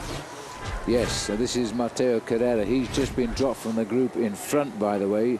And Philippe Gilbert, we saw him in trouble. He's continued his passage backwards. So the Cunego group here is stamping on the pedals a little bit as they continue to get up the mountain. 148 there was Johan Schopp, a teammate of Voigtler. Sandy Cassar is 161. And back to the peloton here, working their hearts out just now, climbing at around 8 minutes 26 seconds behind. He's the people again, watches the helicopter and misses the Tour de France. They've only waited 3 days. Well, just looking at the back, you can see the team cars are being brought up one by one, and that's an indication that there are a fair number of riders starting to get left behind by this group under the impetus of guys like Stuart O'Grady and Nicky Sorensen. But the race situation at the moment, Phil, is, yes, Stefan Schumacher in front, then Thomas Voeckler. That group of 24 now is the third group on the road, and it's now down to just 22 riders. A little bit further back, the Damiano Cunego group is made up of 8 riders, and then there are 3 riders in the middle. Egoy Martinez is still sort of caught in no man's land. So they played a similar tactical move to Cadel Evans. Evans only has his strongman Popovic up in that chase group, but CSC have sent up Kurt Attel Arvidsson and Jens Voigt, and that's enough to put a shudder in you, because Voigt is the big pacemaker if he finds Frank Schleck and Sastre reach him shortly on the Westerfond. And he'll give all of his best there to try and break Cadel Evans with high-speed pacemaking. Well, just bear in mind what damage Jens Voigt could do. If you remember the damage that he did on the Col de Tourmalet in the Pyrenees, if he does the same thing on the Col de la Bonnette Restefond, he will decimate this main field. That's not a problem at all, is it, for number 111, Stefan Schumacher? He's only got a kilometre now to go to the summit. You can actually, just over to the right-hand side, see the summit of this Col de la Lombard. And over the other side, La Belle France. Yes, indeed. And it's a good feeling when you're leading the Tour de France of a mountain and you're leading the yellow jersey by 8 minutes. He made his move early on the flat when he got away. It took a first hour of racing, 50 kilometres covered before he got cleared. It was not easy today to establish that breaker. Here's Popovic keeping the pace up nicely. So he continues the climb. And the group Cunego, as you can see from the clock there, just about a minute behind this group now. And if he gets up here, this will really lift this group, I can tell you. Here's the Cunego group, a bit further down by just that 1 minute. Well, it's good to see Damiano Cunego wasn't beaten and pushed down, Phil, because of a move like this, and he decided to try and get himself a little bit of glory of a day in the Alps. Well, looking at the top in the distance there, the first major climb of the day, 7,700 feet up the Col de la Lombard, and coming up towards its summit in solitary splendour here, Stefan Schumacher of Germany, and then nobody's going to get to him. He broke away in the valley, he's got rid of his breakaway mates, and he's on his own, Paul. He certainly is on his own, and how about that for an incredible backdrop? There'll be some sore legs in the main field, not enjoying the views that we're enjoying here this afternoon, but we're still on Italian soil. Very shortly we will tip over the top of the Alps here, Phil, and start to move down into France. And once we do move down into France, the riders will start to be quaking a little bit, because they'll realise they're lining themselves up for the highest road in Europe, the Col de la Bonnette Restefond. And Julian Dean here just unhitched for Garmin Chipotle. He was in that group, riding sensibly at the moment. One abandoned so far, the sprinter Chavanel, Sebastian Chavanel, who's left at the start of the climb. He climbed off. This is now, as the American flag flies, the South African flag, the French flag. Where's the Italian flag? And where's the German flag? Yes, this is the last few 100 metres of Italy for the Tour de France. Over the top is the border, and Stefan Schumacher is really inspired now as he dances to the top of the Col de Lombard. He gets the first points. Now it's the Col de la Bonnette on the menu. Well, that is a tremendous sight there, as we see over the top Stefan Schumacher forgetting his memories when he was yellow jersey and lying in the road at the top of Superbest. He's climbed over the top of the Col de la Lombard now. So we'll see where the rest come up, but there is a bit of a wait, about 5 or 6 minutes before anybody else will go over the top, so we'll take a break. Honey, if you want to get rid of your gray hair, try my hair color. It's really easy. Women's hair color can take 30 minutes. Just for men takes 5 minutes. No one will notice. Hers colors every hair. Just for men targets only gray. It has ammonia, but it doesn't smell that bad. Oh yes, it does. Just for men has no damaging ammonia. Let's go buy some. It'll only take half an hour. Yeah, right. The truth is, men need Just for Men. Stay in the game. At Mike's Hard Lemonade, we have lots of good ideas, like coming up with the perfect combination of lemonade and alcohol. Or Mike's Hard Light Lemonade.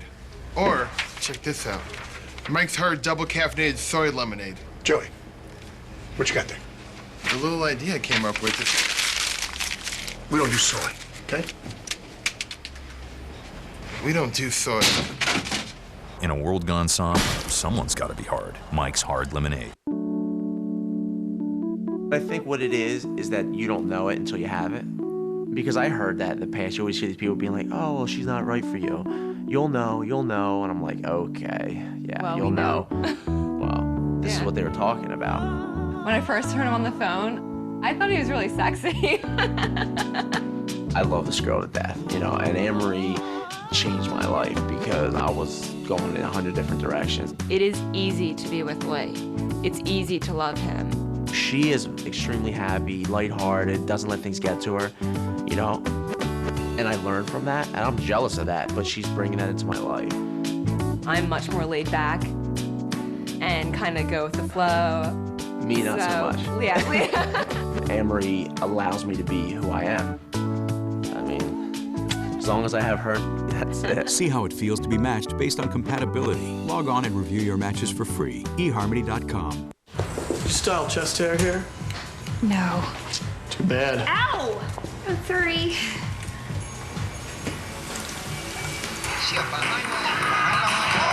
me, I need an answer. Did you just come up here? Excuse me. I'm here for the stylist position.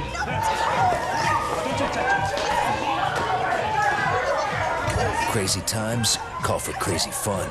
Plan your escape at visitlasvegas.com.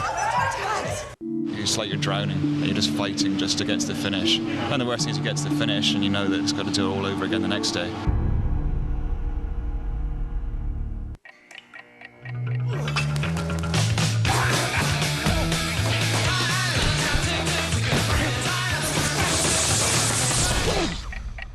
Tap Out's back, and they're looking for a fight, searching for the next MMA badass. Tap Out, new season begins July 30th on Versus.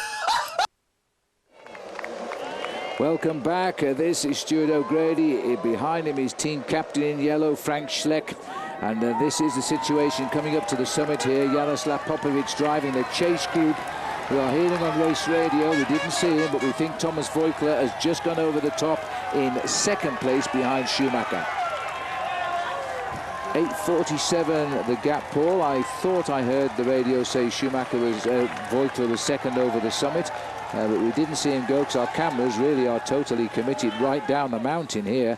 A lot of damage being done, but again, we're treated to 2 Tours de France right now. The man out front who wants to win the stage, and the yellow jersey group where 6 of them can win the race. Jaroslav Popovic, he's just setting the tempo as if he had Cadel Evans on his wheel here this afternoon, because I think all of these riders, Phil, in this group, they know we are setting ourselves up for a massive battle on the Col de la Bonnette Restefond. There you can see Popovic leading that group of 22 riders over the summit, and not very far behind, at around about 30 to 40 seconds, is the group containing Damiano Cunego. This is Cunego's group here. Just to explain why we can't have a camera on every group in the main field in the race here this afternoon, we normally only have 3 motorbike cameras out on the course and the possibility of a 4th spare one. So when the race splits up, as it does in the mountains, it's pretty difficult to keep in with every facet of the race. We need our helicopter desperately. Well, it's Lemmervel who went over in second place, but again, we didn't see him. He was the only man other than Schumacher to survive of the front 5 runners. Schumacher on his own, he shed the 4.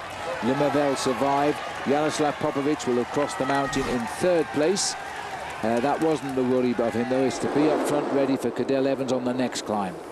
Now's the part when you've got to get yourself into a rhythm. Schumacher now has gone through the technical part of the stop of this climb, Phil, and you can just see the rooftops here. Well, this is the ski resort of Isola 2000, and for this man now, he will get to the slightly easier and faster part of the course. He's getting himself into a rather strange aerodynamic position here, and what he's doing here, he's trying to make his body almost like a knife at the front to make himself and get himself into that ski-like tuck position. So we're now on French roads in the Département d'Alpes-Maritimes, as the riders now are all making their way down into the valley below, and then they will climb out. They've just topped 7,700 feet. They will climb back to 9,200 feet. And a little statistic for you there: the ascent of the Col de la Lombard took 58 minutes. 1 hour going uphill. Ascent. Yeah, yeah. That's quite a long time, isn't it? And that's by these guys. I'll be out there for a day and a half, I suspect. 1 kilometre to go for the peloton, which contains the Maillot Jaune and the top 6 in the Tour de France for sure. Others too. Kim Kirken, by the way, of Team Columbia, he is in this group. He had really bad luck as he climbed up the Prato Novoso. You remember the Luxembourger led the Tour de France in the opening week. He broke a spoke, no team car near him, and yet when he got back on his bike he lost less than a minute. So he's very confident today he can climb up with the front runners. I'm certain that he can, and as I've always said, there's a big difference, Phil, between the Alpine climbs and the climbs in the Pyrenees, and some riders feel much more comfortable on the different gradients. Here, O'Grady looks very comfortable. He's riding in his own pain sphere there. He's just stamping out the pedals because what he wants to do is set something up, because I'm sure that Team CSC are going to launch some kind of an attack, because even though they lead this race, they're in a rather strange position that as the leaders, they've got to still attack the race. They've still got to get more time if they want to beat Cadel Evans or if they want to beat Denny Menchov before the final time trial on Saturday.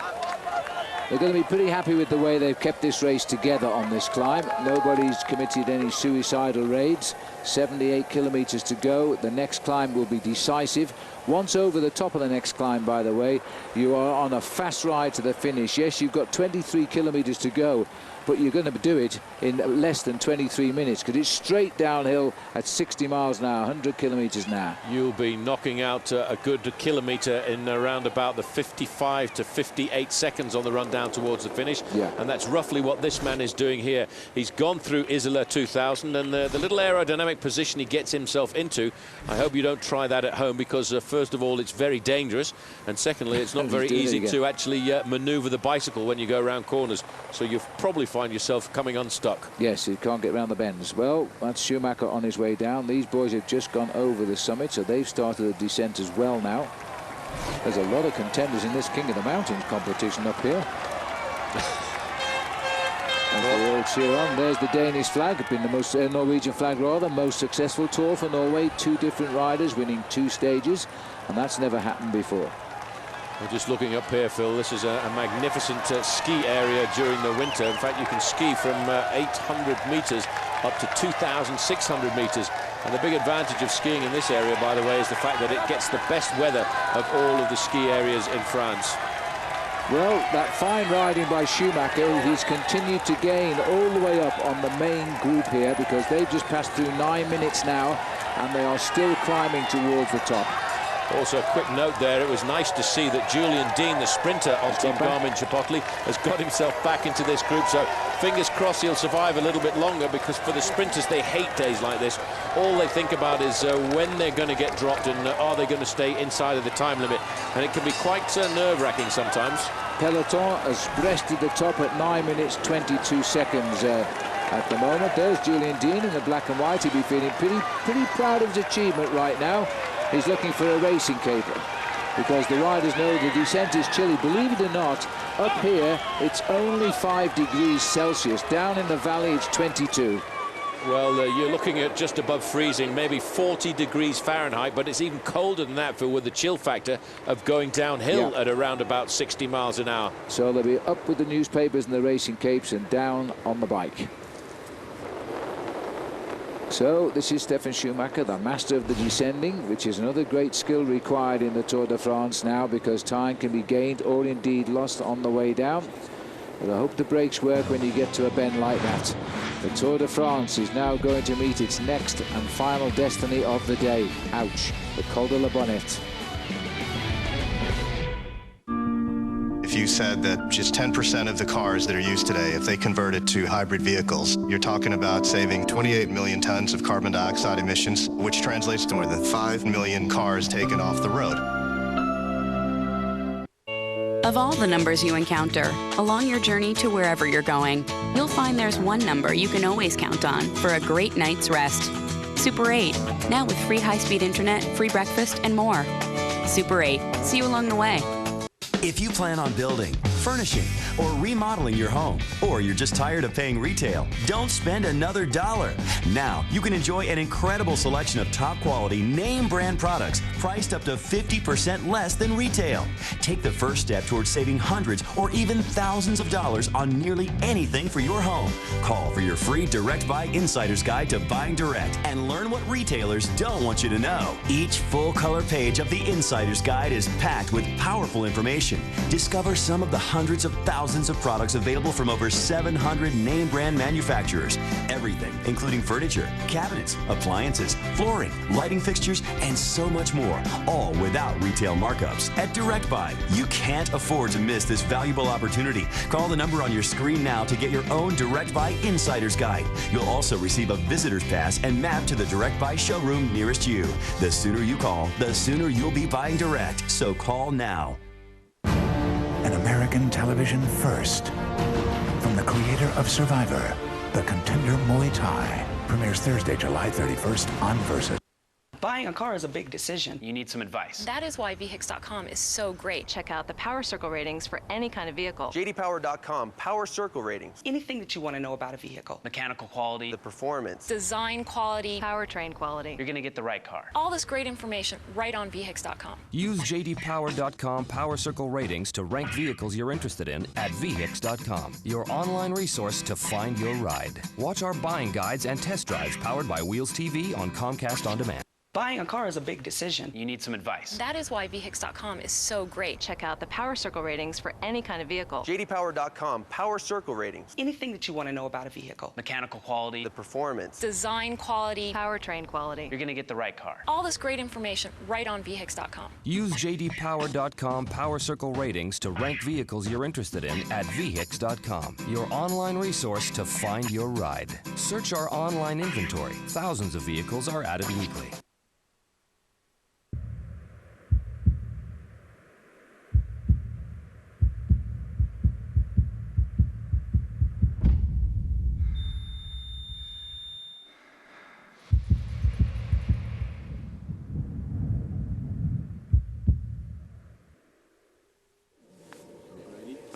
Welcome back, and you can see by the lack of vegetation up here, it doesn't see the air too many times in the year because snow will be here by the end of October.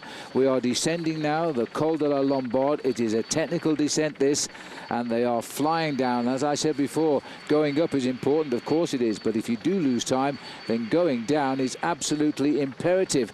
So just take a look at this. This is what happens if you don't descend too well. Remember this man? His name is Oscar Pereiro. Tried to take lunch and then forgot to go round the corner. We all laughed because he came back and there was no problem. But yesterday this was bad. 2 days ago he slipped on the Col d'Angel and he cut off the corner, fell from top to bottom. And in fact all he did was break his elbow, thank heavens.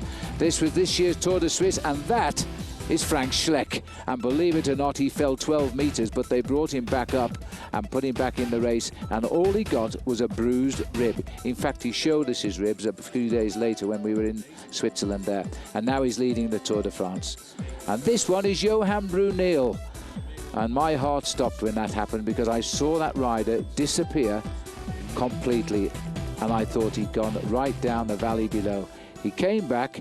He said nothing to anybody, where's my bike? And he got back on it and just continued like nothing had happened. So that's what happens, and we hope we don't see those crashes, of course, but when nothing happens to the riders, then we do think they're worth showing again. He's the leader of the Tour de France today, and this is Stefan Schumacher, who's topped the Col de la Lombard. He will continue for a while yet, the long descent to the valley. Actually, he's still accelerating. He's descending extremely well. He's pushing his lead up to 10 minutes, you know. There is an outside chance he might ride this stage on his own to the finish. Paul thinks he's going to win, and he doesn't usually predict any of these front guys ever win anything, but well, it's he might be right, Paul. It's easier on a mountain stage, believe it or not, to survive as a low man, especially if you've got good form and you can climb well, because he won't lose any time at all, Phil, on the descent part of this course. He's going downhill as fast as they are, and in fact, he doesn't use an awful lot of energy. If he had 40 kilometers of flat land, I would possibly vote against him winning the stage. But it's basically downhill into Isola, around about 10 or 15 kilometers along a bit of a valley road, and then it's straight back uphill again.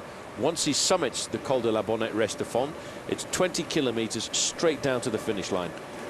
Well, in all the confusion, we thought Voigtler was in there somewhere on the way up. We haven't seen hide nor hair of him. Schumacher went over the top of the Col de Lombard first. Lemavelle was second. Voigtler then went over in third place. We don't know where he is, as always, but he's somewhere up there. Then it was Jaroslav Popovic led over the chase group of some 22 riders. The peloton went over 9 minutes 22 seconds back. And currently, they're even further down on that, about 9:35 now. And this is the peloton, and all looking after Frank Schleck. What we haven't seen today, Paul, is any of the other contenders near Schleck. They've just left him up there by himself. Well, I've been looking up and down the main field to see where Cadel Evans has been riding on a day like this, Phil, because he's been, for the last 10 days or so, since we came out of the Pyrenees, always up at the front end of the main field. But he's been easy to spot because of the yellow jersey on his shoulders. Now that he's gone back to his Silence Lotto jersey, you're having a hard time trying to pick him out in the main pack, but he's certainly not riding in the wheel of Schleck. No, interesting. Very interesting, but we haven't seen any of them. Menchef, he's down there, they're all down there, and there's Oscar Freire got in. You see what a crafty rider he is. Well, don't forget, if you can't watch all the live coverage with us, you can catch it all in the evenings, the Enhanced Primetime Show. Let's find out what's in the show with Craig Hummer and Bob Rowley. A lot to bring you on the primetime edition. First and foremost, the master himself, Johan Bernil. You're going to be talking some tactics. Yes, well, we see an explosive stage, a lot of action going on, and CEC using the majority of their guys. Tricky downhill at the end, but ultimately, you know, it's going to be 1 against 1 on the last climb, and everybody himself in the downhill also. Bob has been on the phone non-stop all day. Rumor is you've been talking to some bookies. Yes, my cell phone company loves me. I'm keeping them afloat by myself. I've been calling the whole world to get the odds just right. And we'll have our fan favorite, as always, Ask Bobke. Gosh, I hope Johan wasn't watching that picture we just showed you of him falling off the mountainside. Bring back some memories, I'm sure about that. So that's all tonight, the Enhanced Primetime Show, so enjoy that. And when is Bob Roll never off the phone, I ask? So we've done 2.5 hours of racing. It's flown by today. The gap on the bunch to the break is 9:35, and the yellow jersey is just finding his own way towards the finishing line at the moment, and no worries. He's led home at the moment by an Australian.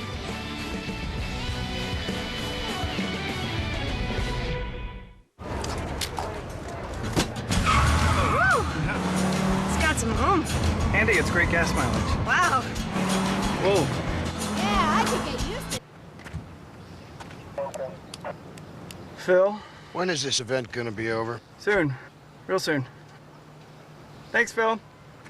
An event like this can get a little wild. The Autobahn for All Summer event. Get 3 VWs for under $199 a month or 0% APR on all 08 models. 532, 533, 530.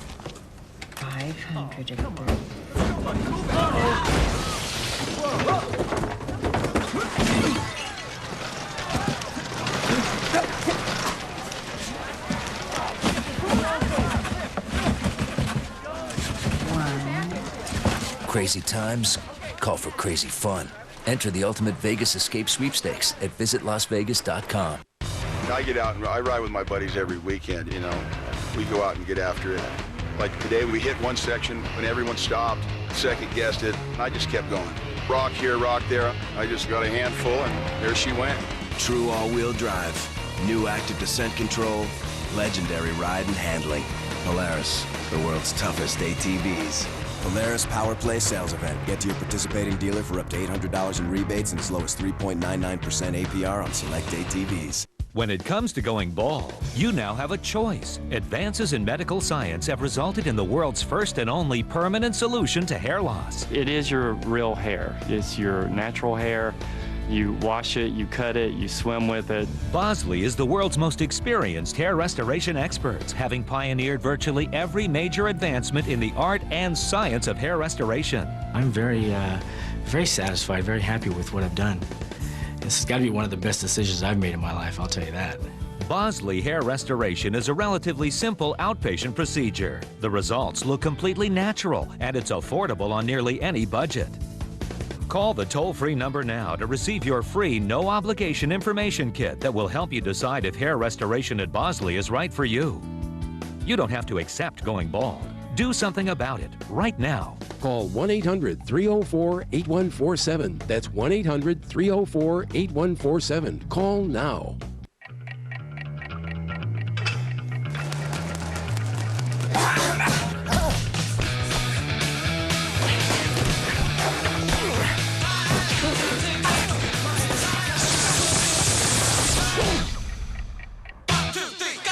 Tap Out's back, and they're looking for a fight.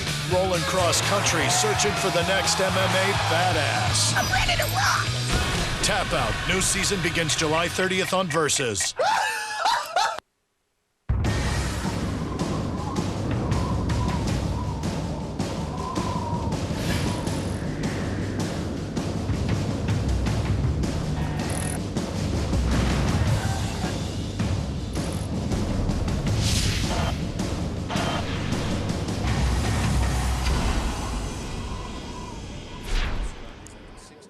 Let's have a look at our Budweiser standings of the 4 Americans. Yes, there's only 4 in the race, but we've seen all of them in the thick of the action, as we are indeed doing today. Christian van der Velde, 5th overall, just 39 seconds off yellow. George Hincapie in the break at the moment, 46. Danny Pate in the break, 89th.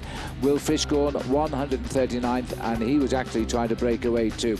But what about Christian van der Velde? How's he feeling on this tough day? Let's go and ask him with Robbie Ventura. Christian, 1 Alpine stage down, 2 more to go. With tomorrow being the Queen stage of the Tour, obviously the hardest stage of the entire race, how do you see the tactics playing out for the favorites today? It's going to be an interesting day. I mean, it's nervous in the fact that there's a lot of unknown with that downhill, and having such a hard hill where you can't take advantage of the peloton, who's being tired and who's not. But then again, you have 25 kilometers downhill, and you have to be a bit of a death-defying descender to do it. And we saw that Carlos isn't the best descender in the world, and I'm not saying that I am, but you know, there are guys like Cuneo and Samuel Sanchez who could really fly downhill. So I mean, tactics could come into play with, you know, sending Fabian up the road and guys who can fly downhill and having Carlos go up to him. But we'll see. Christian, you're having a great tour. What has it done for your confidence? Cadel Evans calling you and Menchoff the 2 main contenders in this race. Are you starting to believe that a podium position in Paris is on the radar? Yeah, I mean, my confidence has gone up quite a bit, you know, and it's their race to lose now. They have to take time out of me, so I'm in the driver's seat right now, and they have to get me out of it, you know, and because they know when it comes to the TT, I'm gonna hurt them. Are you going to wait completely for the DT and just kind of follow the wheels, or if you have an opportunity and you see some weakness in these guys, you're going to try to gain some time and be a little more aggressive if the situation presents itself? Oh yeah, if it presents itself, for sure. I mean, because, you know, Cadel and Menchoff are I'm on the same level as them more or less with the time trial. So, you know, at the same time, I need to take time out of them. So yeah, if I see that Cadel is weaker or something like that, I'll try to take advantage of the situation. But, you know, I can't say anything from sitting here on the bus. Thanks, Christian. Good luck today. Well done, Christian van der Velde. He's got this race read perfectly, I think. As long as that body doesn't let him down, he's a podium finish in Paris for sure.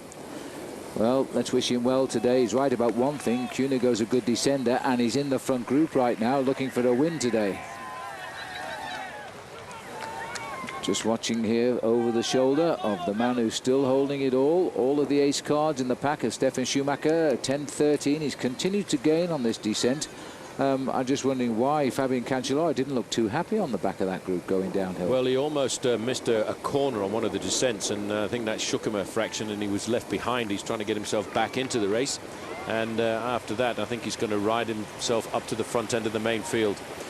Stuart O'Grady, who was on the front, has actually turned off the pacemaking a fraction to allow Cancellara to get back into the pack.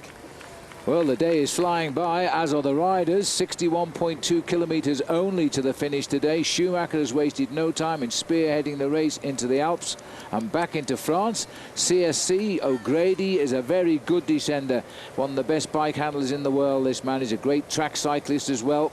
One of the reasons coming through is, in fact, that Fabian Cancellara had to stop for a mechanical at the side of the road, but he's got himself quite quickly in. But also, Race Radio Phil is crackling through to say that Jaroslav Popovic had a slight accident on the descent as well, but he's back up and on his bike. Oh, well, our cameras can't show us everything. That's the first we knew about that.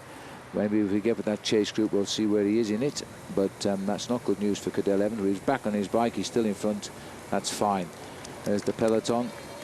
Braking hard for yet another hairpin bend. We're running down, don't forget, to the valley below. And there is Henrik Hausler, whose dad's on the way from Australia to see him today, as he's flying towards Paris, where he expects Henrik to arrive on Sunday with the other riders in the Tour de France.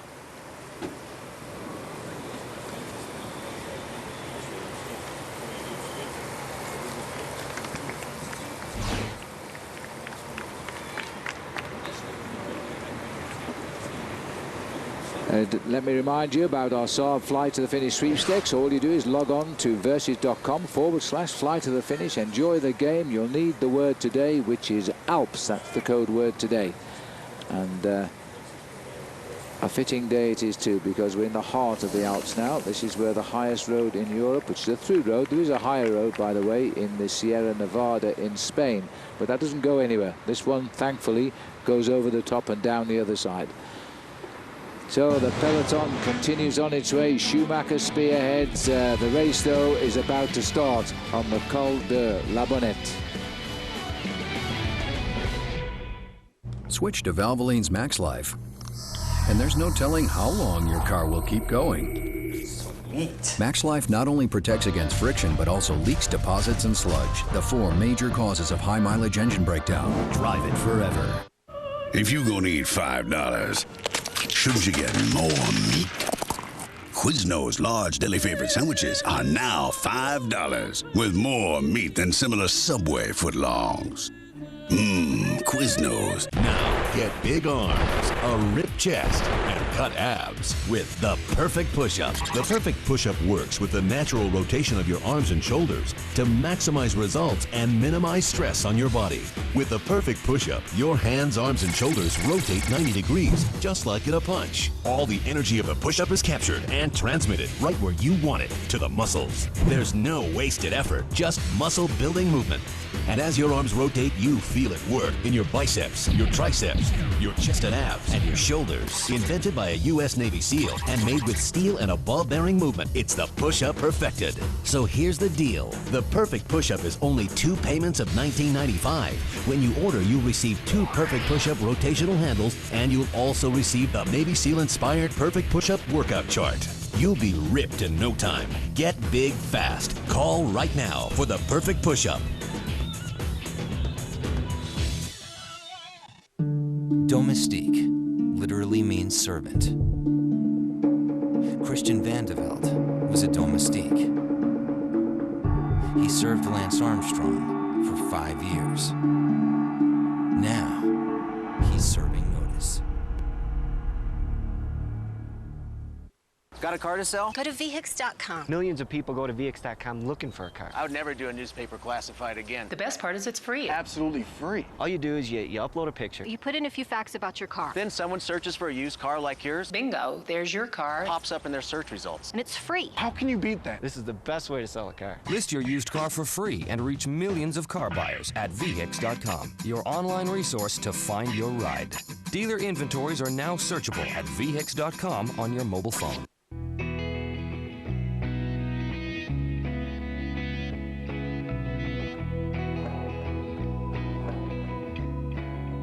A healthy lifestyle begins before you even get out of bed. It begins with the Doctor's Choice mattress, the perfect combination of support and comfort. In fact, I've recommended it to my patients.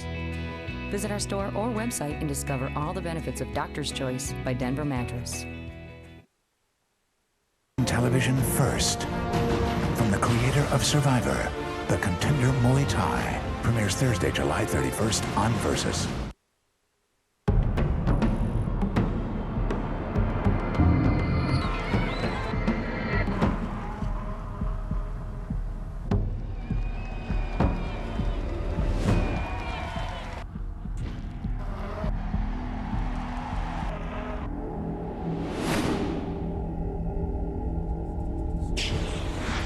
Welcome back. Let's have a look where they stood at the start of the day, and it's still the same right now on the road, by the way. Frank Schleck, the new yellow jersey, the 6th one of this Tour de France. 7 seconds up on Bernard Cole, 8 on Cadel Evans, 38 on Denny Menchov. Christian van der Velde nurturing hopes of a podium finish now, sitting in 5th place, and Sastre there in 6th. Kim Kirken might improve on that time gap of 2:48 as well. So might Alejandro Valverde. We'll know later today. Anyway, at the start this morning, we asked Frankie Andreu to go and have a chat with Frank Schleck. Let's find out how he feels. Frank, you've had a day and a half of having the yellow jersey, a chance to reflect on it. What has it meant for you so far? Oh, it's a great feeling. It's just amazing, and everybody told me that if you get out there, people are going crazy, and you demand now, and just take it by day, and as long as you can, and that's what I'm doing right now. I don't know if I have it tonight. I hope I can defend it. I hope I can get time on those guys. We see what happens. We're just human beings and not machines, and everybody can have a bad day. Right now you have 3 riders that are climbing extremely well. Can you explain to me how that works as a big advantage for you guys to not only keep the yellow jersey, but possibly be able to take more time on everyone else? You know, I don't think I have to explain it. I mean, we just gonna show it. We showed it already, and that's a big advantage. All right, good luck today. Thank you. Thank you. Yes, absolutely marvellous. He really is enjoying his moments as the maillot jaune of the Tour de France, and he's in the right situation at the moment. They're planning something big when we get to the La Bonnette. There's no question about that. And there's been a crash here, and that is Arnaud Coyot, a rider on Case de Pont. He must have been on the tail of the peloton, I think, there. His front tyre is certainly off the rim of the wheel. Let's have a look straight ahead.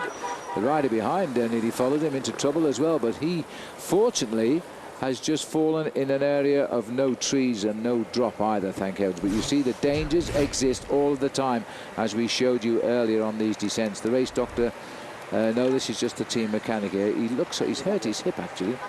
But to get him a new bike, I think he'll be okay. There is Gerald Porte in the white, the race doctor. Just check. Oh, maybe he's a bit more wounded than we think. Well, we'll update you as and when we know about that. I'm hearing he's just got back on his bike, so he has started riding again, and the descent will continue a bit longer yet. So that's another Case de Pont rider in trouble. We saw Oscar Pereiro in trouble 2 days ago. Well, that spectacular crash by, oh, I know, Stewie's sending kisses to somebody there. Well, it could very well have been their wife and family. Oh, could it? Yeah, I think a lot of the riders and wives and families came out to see them on the rest day, so they probably stayed around to watch the first Alpine stage.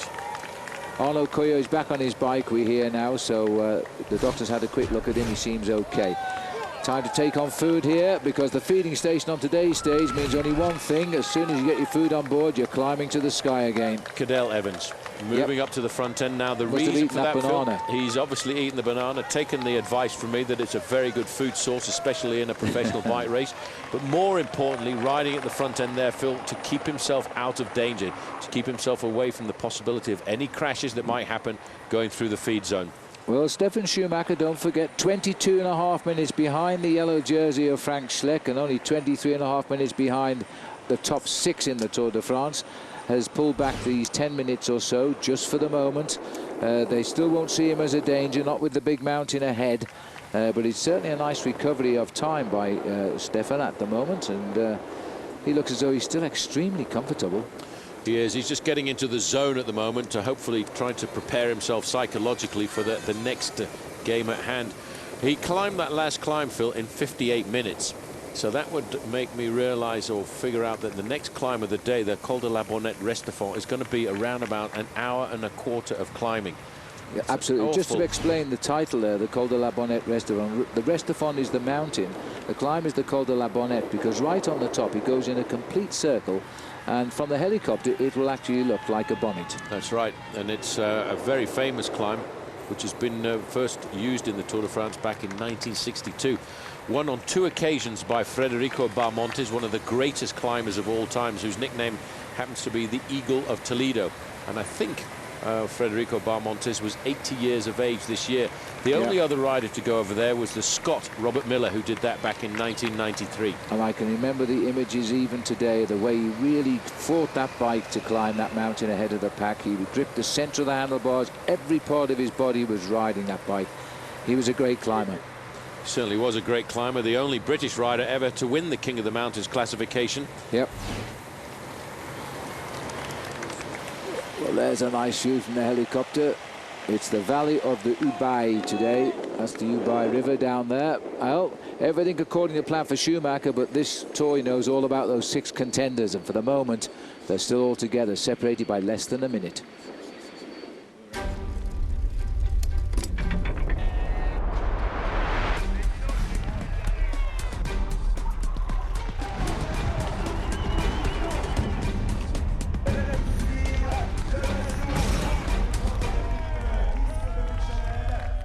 What would you do if I sang out of tune? Would you stand up and walk out on me?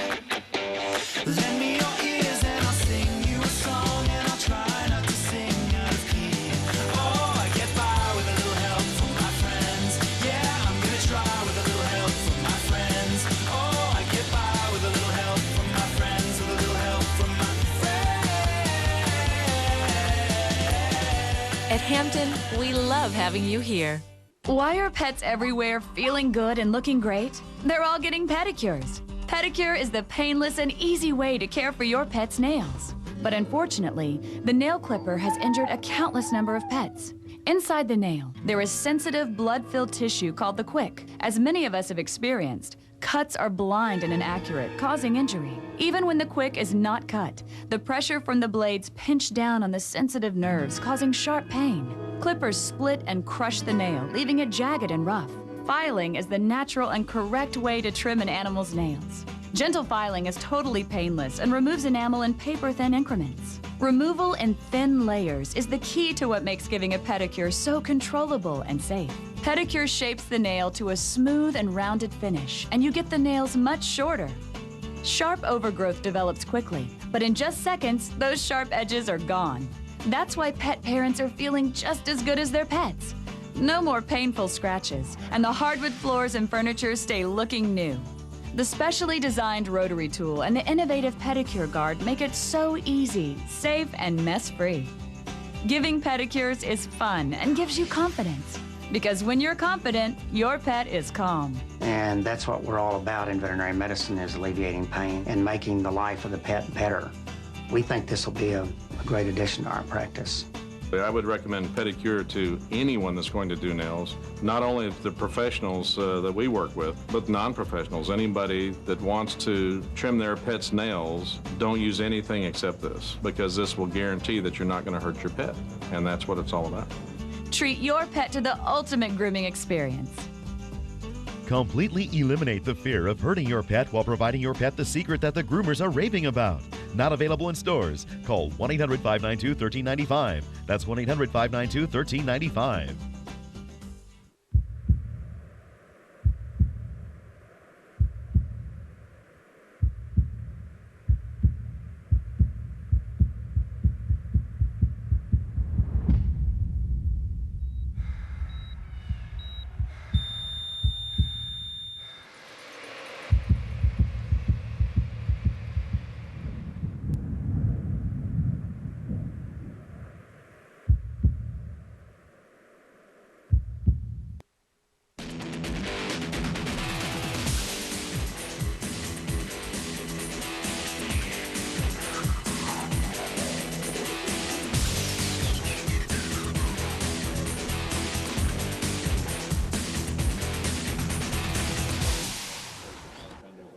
Welcome back, and it's time for our Just for Men hair colour in-race summary of 42 kilometres today. A 5-man lead group established at the foot of the Col de la Lombard. 68 kilometres, Schumacher went ahead on his own.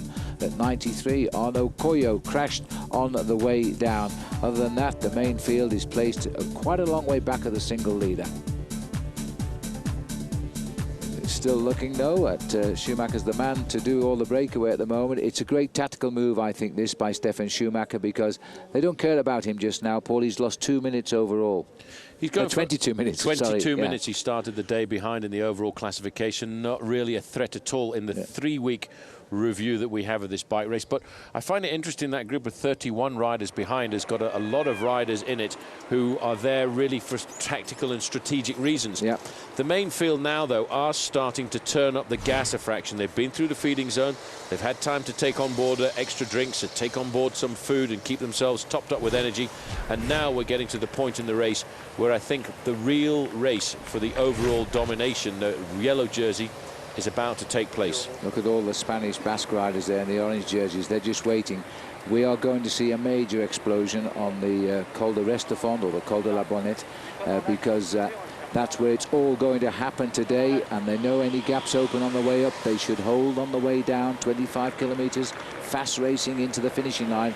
Not only are we going to the smallest town on the race route, and indeed one of the smallest towns in the history of the Tour, I think we're going into one of the smallest roads to finish in. I think we turned down somebody's back street because they knew there'd be nobody, the riders would not come in all together today. They have converted a very narrow little road in this town, and they've put all the Tour de France installations in, and it looks rather nice now. It looks quite pleasant at the finish line, and it's a very nice day of racing. The temperature has climbed up down here in the valley to just in excess of 20 degrees Celsius, which is around about 65 to 68 degrees Fahrenheit. So it's ideal weather conditions. As you can see, one or two riders scrambling to stay at the back end of the main field. But if you look at the front end of the main field, Phil, in a few moments' time, you'll see all the teams are starting to get themselves in groups. They're waiting to start the assault of the Col de la Bonnette. You've got all of the guys from Team CSC pretty much together. Cadell Evans has got his men there. I noticed, in fact, that Team Garmin Chipotle were also starting to look after the position of Christian van der Velde in the group. Well, he's approximately, although he's already obviously going up, he's about 2 kilometers, I think, from the official start of the climb of the Col de la Bonnette. It then climbs to 25.5 kilometers, taking up to 9,200 feet. Schumacher knows what's ahead. He's under no illusion, but he's certainly going to this climb with a terrific buffer, 11:42 on the main bunch. But of course, he's only got around about 4:52 on the second group, and that group then is beginning to slowly but surely bring him back. Yes, it's going to be a major battle to see who's got the freshest legs in that group behind. But as I say, there's not too many riders in this group of 31 who are keen on working. But now, fortunately, Team Cofidis have come to the front. They've got reasons for this breakaway to succeed, because in this group for them, Maxime Montfort is the second place rider in the Best Young Rider competition. And, of course, for the riders as well in the group from Lampre, the riders in the blue and pink jerseys, they're trying to see if they can set something up from Damiano Cuneo, who looked pretty comfortable on the last climb. Take a look at these faces now. Our camera's gone right into the bunch here. This is the chasing group. There's Raude Hejjedal, the Canadian for Garmin Chipotle. Thomas Voigtler, who was over the top in third, back in the bunch here. This is the breakaway group. Kurt Attel Arvidsson also coming through. John Lee Augustin, youngest man in the race. He's got himself into a great move here, that's for sure. And it looks as though there might be a problem at the back there. I think that's Danny Pate, who just cracked in this group. This is the very, very, very low slopes of the climb. Well, I was quite surprised to see how that happened. Let's not forget Danny Pate was in a very long breakaway just 48 hours ago, Phil. He was in that breakaway that almost got him the victory at the summit of the Prato Nervoso. He finished third on that occasion. He was quite devastated at not getting the win. I think he dreamed of winning that stage of the Tour, and unfortunately it was ripped away from him in the last 200 meters. Yes, he was very, very disappointed, but I think when he looks back on the enormity of what he achieved, he shouldn't be disappointed.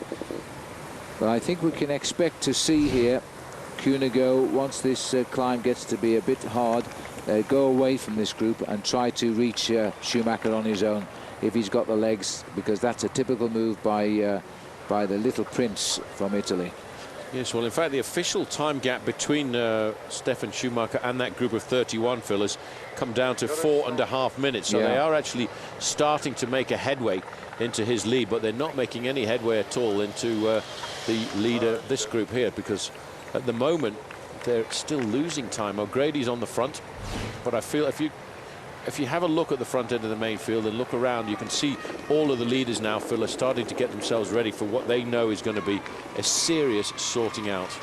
Well, the climb starts at 48.5 kilometres or so from the finish. We're at 49.2, so he's not far away. Well, in fact, that was the sign. We just saw the sign there, but we didn't just see it. 25.5 kilometres, it should have said on that sign, to the summit of the mountain. So he's on the climb now of the Col de la Bonnette. Yeah, this is the little town of Saint-Étienne-de-Tinay, and this is basically where the climb starts. The ascent of the Cime de la Bonnette Restefond. And this is the high spot of the Tour de France this year, and nobody will argue with that at 9,193 feet. And so Stefan Schumacher has led the race onto this, as he did onto the climb of the Lombard. He won that one. He was 9 minutes 22 ahead. He's built a lead of nearly 12 minutes on the peloton. The chasing group is making inroads, and we know that Cuneo would love to set the record straight here and do a great ride today. So there'll be no presence for Schumacher. If he climbs strongly, good. If he cracks or shows any weaknesses, they'll have him. This is the highest climb of the Tour de France, and could be where the Tour de France 2008 is decided. We'll find out.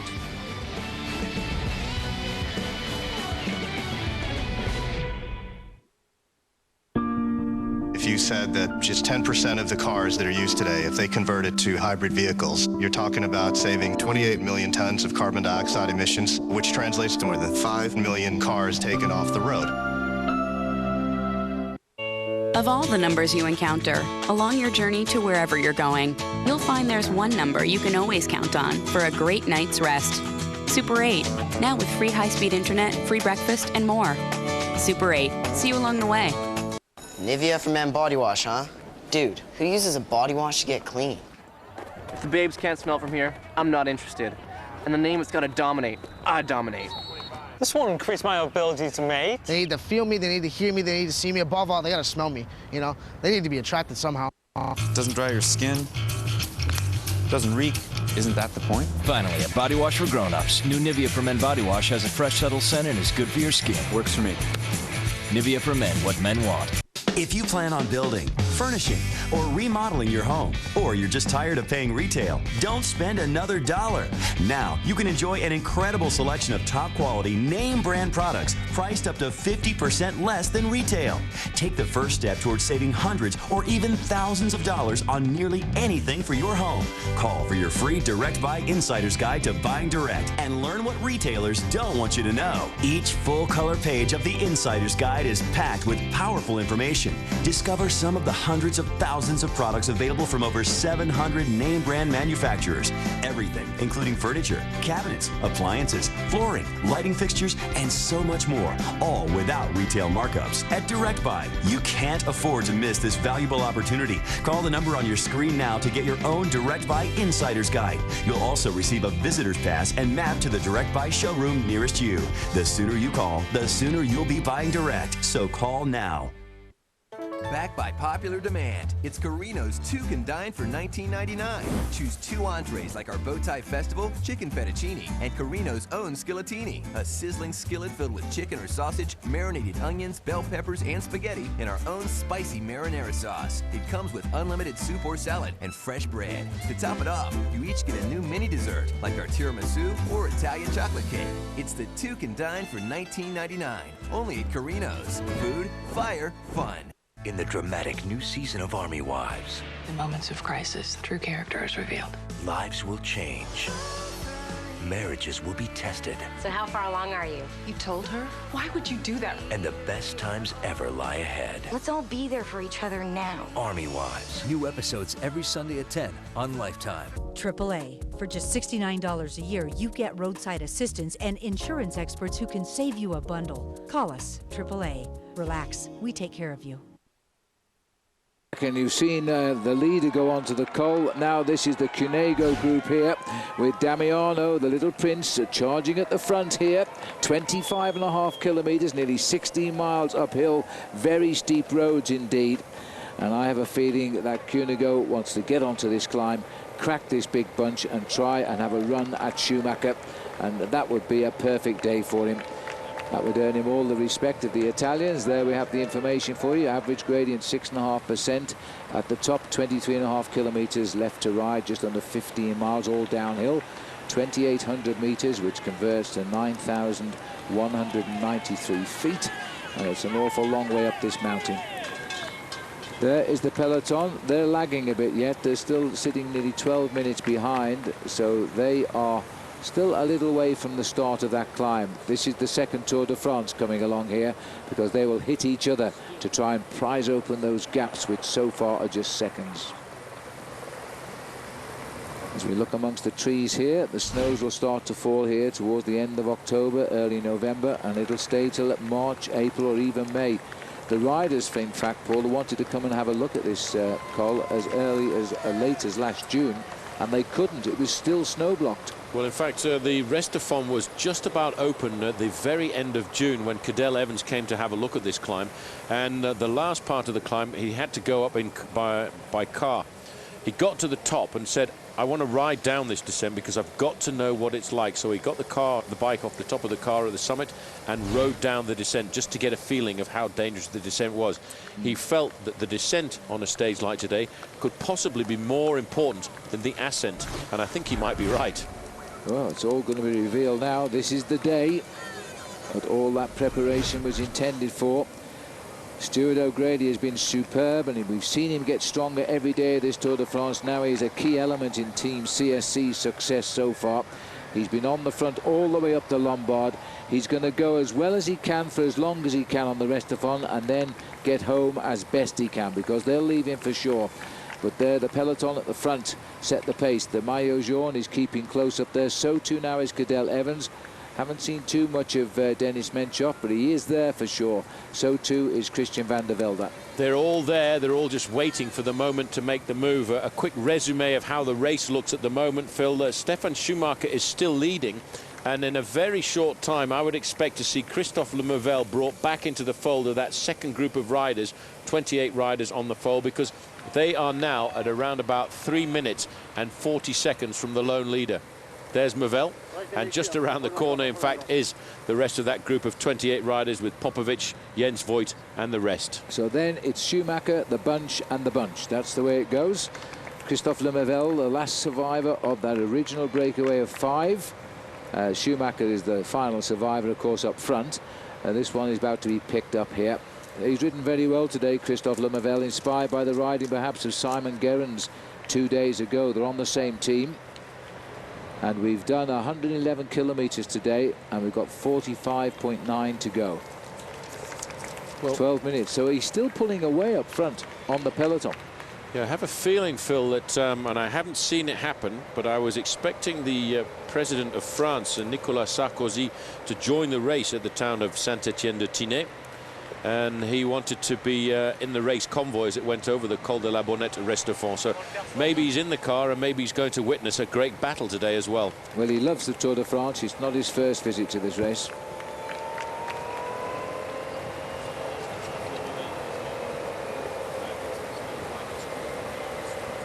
Just looking here at this group, and the boys in green, Lemervel looking across at his teammate there. He must be pretty tired right now, Christophe Lemervel.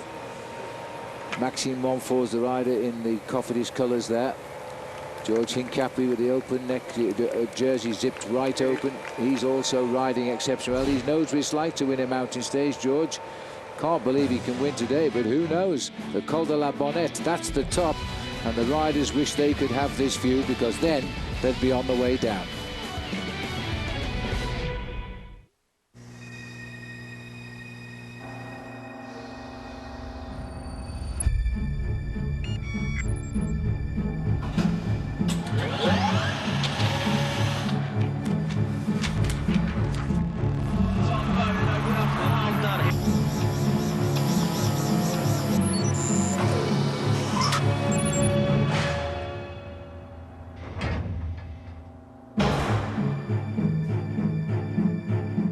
Look at how well these lifting straps work for carrying furniture, appliances, and mattresses. Dollies can damage floors, hand trucks beat upstairs. And don't tug. Mattresses get ruined. You can pick items up by hand, but you have to bend down. These adjustable straps carry items inches off the floor to avoid lifting high. Dollies get stuck in thresholds. These straps lift right over door sills. And not only do they encourage proper lifting techniques, but they also employ leverage, making the pieces you carry feel lighter. Medically speaking, I would use the forearm forklift because I think it's a safe device. I would prefer my husband to lift furnishings with the forearm forklift instead of by hand because I want him to protect his back. When we were moving in, we had this huge entertainment center. We had it down the stairs and in the truck in no time. Each order comes with 2 straps, instructions, and these grip gloves. They're super durable. Here's how easy it is to use these adjustable lifting straps. Put the straps underneath the item that you're about to carry. Cross them, bend with your knees, insert your arms into the desired strap loops, place your hands flat in front of you, keep your back straight, and lift. I love the fact that I can use my forearm forklifts to move furniture around, to steam clean my carpets in areas that I haven't gotten to. Your forearms are a fulcrum of support. These adjustable straps use that fulcrum to your full lifting advantage. In fact, your forearms safely support much more weight than your fingers, which leaves your hands free to stabilize and maneuver the load. As a builder, moving things like bathtubs or drywall, I can't think of anything that would be easier and more convenient to use, and I think it'd last a long time. Order now and we'll include this extension for free. It allows you to add 3.5 feet to your pair so that you can even carry furnishings as big as this. Over 1 million patented forearm forklift lifting straps have been sold for as much as $40 a pair. Now that this special TV offer, you can get the forearm forklift for only $19.95. This amazing offer includes 2 forearm forklift straps, extension, and grip gloves, all for one low price. Call 800-693-3701 while supplies last. Call 800-693-3701 now. You're not a true champion until you can defend that belt.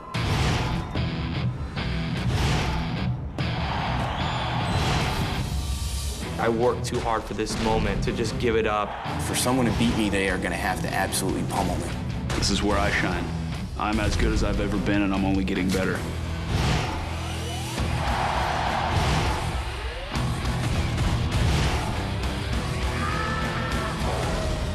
I'm the guy that everybody wants to beat.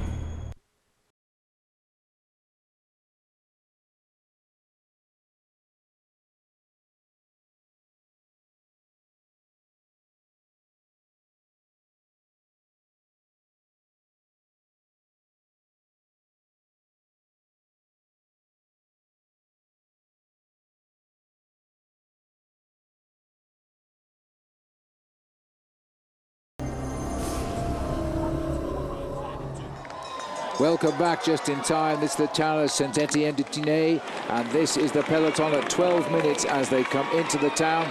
See the blue banner. They're now on to the climb themselves of the Col de la Bonnette. There's a big group here, though. Checkered board on the right, a polka dot board. That's the climb, and this is a little bit more detail for you. We have topped over the Lombard at 7,700 feet. We've completed the descent down to the feed zone, and now we're on the climb of the Cime de la Bonnette, which is part of the Col du Restefond, and we're up to 9,193 feet. And we're going to do all that in 15.8 miles of climbing. Then we have about the same amount of miles to go down, and then the Tour de France will be done for the day. Oh, Pozzato at the front here now of this group, and so he also has a plan to break clear. We're looking here now. This is the way on the climb, Paul. Life has got a little unpleasant for everybody, and so very, very quickly, hasn't it? Jeremy Roy going backwards. I just noticed a few moments ago Tor Hushoff disappearing from the back end of the main field. That's because they're starting to turn the pressure up in each of the groups in the race here this afternoon, Phil. Certainly in the second group on the road with Damiano Cuneo, they're whipping it up. Pipo Pozzato here, and I have a feeling that Pipo Pozzato may well be doing this because the second place rider in the white jersey competition is up the road, Maxime Montfort. Pipo Pozzato's teammate Vincenzo Nibali leads that competition, and the young Italian has said quite obviously, Phil, he wants to win that race. Sure, and his teammates in second place. All of the leaders, though, the top 6 overall, still all together as Pozzato heads up the pace here, which means they're going to watch one another now and wait for the moves. But Pozzato lifting that pace a little bit higher than I think O'Grady could manage has really hurt the back of the field. Just take a look down the back of the picture there. The riders now are unhitching, and Pozzato doing what O'Grady was doing for the yellow boy. He's doing this for his teammates as well. Well, look at the number of riders who've come out of the back. Big Johan van Sommeren popped. Number 5 there, Leif Hoster, popped. He's a teammate of Cadel Evans. These riders now are just going to have to ride at their own pace on the slopes of this climb and hope to survive and hope that their team leaders don't have any mechanical problems, because one by one, Phil, all of the big contenders, all of the challengers are losing their teammates. Yes, and Juan Jose Oroz has gone there too, the rider we saw earlier nipping through the peloton. I think Oscar Freire did very well. He was in the early break. He finished over the top of the last climb of the peloton. Now he's looking to form a group here and wants them all to come back together and just ride at their own pace. Well, he's quite happy, you know. He's got his job done over the flat part of the course. He's one of the best sprinters in the race, and that's why he wears the green jersey there as leader of the points classification. And this is looks like Nicky Sorensen was coming back there. His job done at the front end of the main field, and that would indicate that they really are putting the hammer down in the main field. Phil, we're on the first kilometers of this climb, and look at the long line of this bunch. The pressure is on, the race is on in earnest. Also, we saw back there Chris Froome and Robbie Hunter, the 2 Barlow World riders, also have decided to go home in the autobus today. Up to the fair, all done by this one man who's setting a tempo which he won't hold all the way up. But look at the gap closing down, 3:16. The leaders are getting closer to this rider as well at the same time, and the bunch has come down by about 45 seconds too. So Schumacher just not panicking. He knows they're going to chase. He's just got to hang on in there. He's got 19 kilometers of ascension to go. Well, I'll tell you one thing, Liquigas are riding very hard on the front end of the main field. First of all, Phil, because they're thinking about their man who wears the white jersey, leader's jersey, and that is Vincenzo Nibali. And, of course, they could well be thinking about moving up their man Roman Kreuziger a little way in the overall classification, because he's only 7 minutes and 15 seconds down, and he probably feels that he is worth a top 5 or 10 finish in the Tour de France this year. So there's a lot of things going on in that group behind, and it's good to see Pipo Bozzato adding a little bit of help there to the front end of the main field and Team CSC. But when the race starts in earnest, I think CSC are going to take over the stranglehold. Well, we're going to find out now. 42 kilometers to go, 11 minutes. That gap has come down quite quickly since Bozzato got hold of the throat of the chase peloton. 10:57, another 3 seconds knocked off. We're not even 3/4 of the way up yet, rather not at 1/4 of the way up the climb. We're looking here at Fabian Cancellara.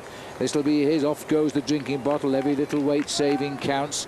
He will lift the pace until he can't do it anymore, then he'll disappear. That's the tactic. And Team CSC have handled 88% of the workload. Liquigas 12% at the front of the peloton. You might notice that Stuart O'Grady has disappeared from that group, Phil, and that's not surprising when you think how much work he did at the front end of the main field, and that's a wave goodbye for Jose Luis Arrieta in that long breakaway 48 hours ago. Jose Luis Arrieta, remember, in the breakaway yesterday, 2 days ago rather, 4 of them were clear. This is Cancellara, the big man. He's the world time trial champion. He just stamps on those pedals. He won the prologue time trial when the Tour de France started in London last year, and that was watched by an enormous number of people. He also won a stage of the race in Compiègne last year when he had the yellow jersey on. Pipo Bozzato from the front to the back. Well, he did as much as he could to raise the tempo in that group there, to make it a little bit tougher, and now he's just going to sit up and he will survive. That is the job of a team helper on a day like this, and he in fact is normally on the flatter stages one of the team leaders, but today he's thinking about a different game. He's thinking about moving his men up in the overall classification. He's thinking about Nibali, he's thinking about Kreuziger. This man is thinking about yellow. But he looks so confident, and his team are all around him. You know, his tactics are the same. There is Bernard Cole, the new leader in the King of the Mountains. He said he didn't have anything left in his body when he finished at the top of Prato Novoso. He just fell to the floor. But he's got big ambitions, and he sits, don't forget, overall in this race right now in 2nd place. He's the teammate of this rider who is the leader on the road today. Schumacher, Phil, has all of a sudden lost 1.5 minutes of his advantage over the front end of the main field. And he's also only 3 minutes ahead of the group with Popovic, Arvidsson, Voigt, and all of the other riders in that group of 28 riders. Well, there they caught are, in the middle. And look at the riders dropping off it. There's 3 riders unhitching there from that group of 28. And I have to say that particular shot of Schumacher, I would say hitting the wall is not very far away. He didn't look good. No, he doesn't. There's a lot of pressure on. This is the poursuivant, the chasers, the second group on the road. This is the group of Damiano Cunego.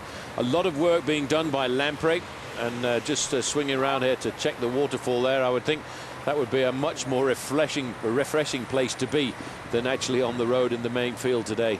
There's a split again. Two bowler World Riders looks like sitting at the back there, so I wonder if he's lost the two bowler World Riders from that group at the moment. So this is the tempo being done by Fabian Cancellara. Jens Voigt they have up in the next group waiting for the arrival. This here at the back of the group is the end of Thomas Lockfitz, who was the young rider on Team Columbia. They're all dropping out of the group here. It's a long, vicious, unrelenting climb, this. It really is, and it gets steeper and steeper, and they grind on for such a long way. All of a sudden, that big bunch, there's only about the front half, will be together shortly. Yes, but the hardest thing about this climb for many of these riders, Phil, is once they start to climb up above the 2,000-meter altitude point, they'll be getting into some real rarefied air, and it's going to be very difficult to produce a long and sustained effort. That's why on the foot of the climb, where it's just that little bit flatter, a lot of the work for Team CSC has been done by riders like Stuart O'Grady. He's now disappeared. It was done by Fabian Cancellara. He has now disappeared. They're leaving it up now to Vladimir Gustov on the front, and in second position, Andy Schleck. He will absolutely ring himself inside out for his brother Frank, while you can see number 13, job done. He's slipping to the back of the race. And how fast does he get to the front, to the back? I mean, once you crack, and they just ride past you. He's going to hang on just as long as he can without making the ultimate sacrifice, because he's got to get to the finish. Tomorrow's a big day for the team as well. So Cancellara now will ease up slowly and fall steadily back. And in front of him there was Jurgen van der Walle, I think, the Belgian. Yes, it was Jurgen. He also dropping back, former Discovery teammate on Lance Armstrong's old team. There's the view from the peloton. Just look how fast these riders are climbing over the ground. It's incredible on this climb, as they tap their way now up the giant of them all in this year's Tour de France. But it can't be long now before someone attacks this man. We'll take a break. Pushing yourself to the edge has never tasted so good. Try new Power Bar Energized Fruit Smoothie in 3 great flavors: creamy citrus, berry blast, and tangy tropical. Rich smoothie taste. Power Bar, power to push. For the perfect balance of fuel efficiency and performance, we take energy from exhaust and recycle it. For the perfect balance of fuel efficiency and performance, we take energy from exhaust and recycle it. For the perfect balance of fuel efficiency and performance, we take energy from exhaust and recycle it. Turning repetition into joy. The efficient performance of the Saab Turbo. Switch to Valvoline's Max Life, and there's no telling how long your car will keep going. Max Life not only protects against friction, but also leaks, deposits, and sludge, the 4 major causes of high-mileage engine breakdown. Drive it forever. What do you think of Mike Wallace and the Geico Toyota? Whatever. He's out there selling car insurance. I'm out there to win. Isn't he your cousin? I didn't say I wouldn't go fishing with the man. All I'm saying is, he comes near me, I'll put him in the wall. You don't even race in the series. Listen, go-kart track, grocery store, those remote-control boats. When it comes to Mike Wallace, the story ends with me putting him in the wall. Geico. 15 minutes could save you 15% or more on car insurance. An American television first. From the creator of Survivor, The Contender Muay Thai. Premieres Thursday, July 31st on Versus. Buying a car is a big decision. You need some advice. That is why VHIX.com is so great. Check out the Power Circle ratings for any kind of vehicle. JDPower.com, Power Circle ratings. Anything that you want to know about a vehicle. Mechanical quality. The performance. Design quality. Powertrain quality. You're going to get the right car. All this great information right on VHIX.com. Use JDPower.com Power Circle ratings to rank vehicles you're interested in at VHIX.com, your online resource to find your ride. Search our online inventory. Thousands of vehicles are added weekly.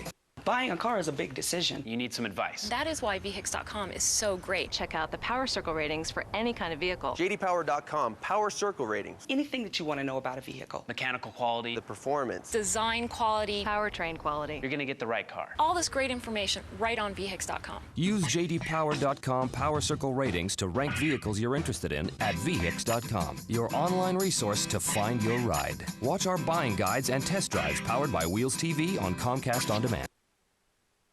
Literally means servant. Christian Vandeveld was a domestique. He served Lance Armstrong for 5 years. Now, he's serving notice.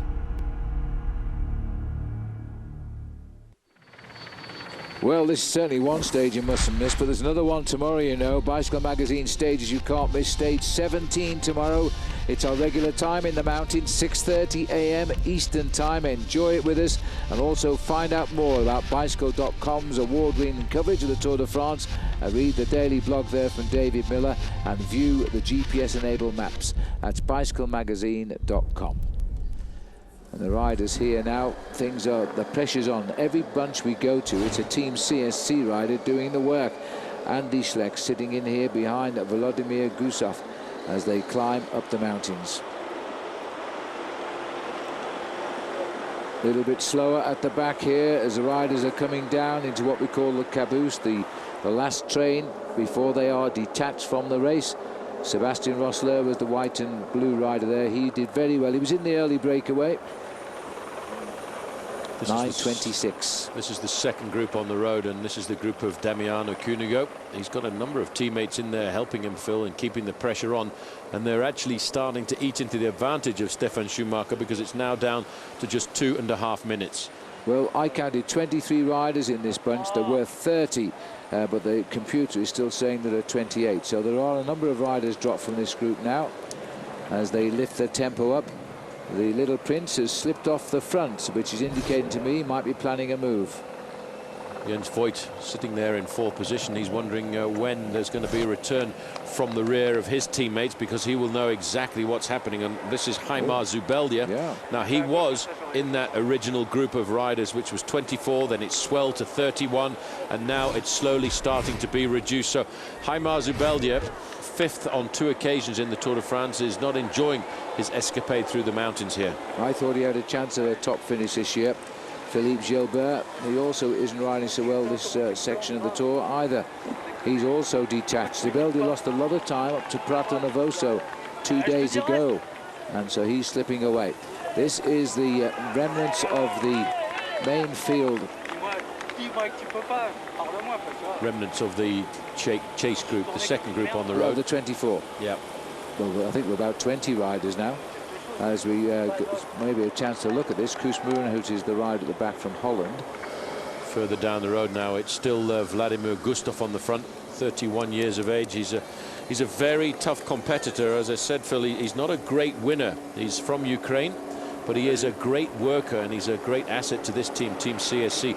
Moving to the front now, it's interesting to note that Team Gerolsteiner are starting to take up a little bit of pacemaking, and nobody knows how good Bernard Cole can be on the mountains, and everybody, I think, was a little bit taken off guard the other day by the ferocity of his attack on the climb up to Prato Novoso, and maybe he will be the man looking to try and get a little bit of time back on a stage like today. That's the Slovakian rider there, Peter Velits, who spent a lot of his career racing early days in South Africa, now on Team Milram, just coming off the back there. He's a good climber. He's a very young man, former under-23 World Road Race champion. There's the lead chase group. It looks to me as though it's nothing like the number of riders the computer is telling us right now. 9 minutes 10 seconds. Just seen it change on the screen. That came in from the race radio. Samy Dumoulin, and he's gone from the front to the back as well on the slopes of this climb, but he will have had a little bit of an easy ride through the valley and over that first climb, because he'll be riding at his own time, and he won't now be too concerned about the elimination time, and I'm pretty sure he won't be too concerned, Phil, about trying to get onto the back step of this bus, because this is the express bus to the Col de la Bonnette. He's looking at it, but I think he'll just pass out as the field continue the ascent here. This is the second group, saying at 2 minutes 27. The pulse rates, by the way, checking on Ralph Gratch at the moment, pumping out 154 beats to the minute and 360 watts. He's just into the yellow zone, so as long as he stays outside of that red zone, he'll be okay. Sylvain Chavanel has come to the front now for this second group. This is the group of Damiano Cuneo, and he's trying to benefit his teammates in this group, David Moncoutier, who is a very good climber, and of course he's trying to look after the position of Maxime Montfort, who's looking to challenge in the best young rider competition. Well, there's the valley as we cut through the middle here on the Col de Restafon. We'll see the bonnet as we get up towards the summits. There's still a way to go. We top it at 23 kilometers to go. And still here, dancing on those pedals, is Remy Di Gregorio. Remember him? He was the first French rider, first rider in the Tour, over the top of the Col de Tourmalet in the Pyrenees. And that was a bit of an achievement for a Frenchman. Hasn't been done since 2003. This is poor old Samy Dumoulin, now coming backwards from that peloton. Well, don't worry, Sammy, because there's a big group of riders coming up behind, and they'll be in no urgent rush for the finish, so you probably jump onto that lot. Well, he'll just try and get himself over the summit of this climb if he can here this afternoon. There's the yellow jersey. Right behind him, Alejandro Valverde. You can recognize him because of the yellow handlebars. In front of Frank Schleck there was Danny Carlos Pate. Sastre. Yeah, Danny Pate has come back from the leading group. To the peloton now. Yep. Complicated race to follow here this afternoon, but just looking now at, we're still calling it the peloton, Phil, but it's been really pretty much reduced in numbers because of the pacemaking done by one team, and that team really is Team CSC. Well, he'll be looking for Christian van der Velde. That's his team leader, and that's what he's looking for right now. Whether he's got the legs to stay with this group, it's highly suspect, but he might have a word of encouragement for Christian as he slips away from the back. There he is, dead centre of our picture. And if he's got any drinks or anything that will help Christian van der Velde, he'll pass them off before dropping off the back end of the group. He'll try and stay with the group as long as possible, because it's always a good motivational move if you've got another teammate in a group with you. This is getting to the nasty part of the climb now for Stefan Schumacher. These climbs, by the way, you might have noticed how he moved over to the outside of the corner. It's very steep on the inside of the corner, and on these cols the best thing to do is to take a long ride around the outside, because it has a much slope, a much slimmer, a much easier gradient.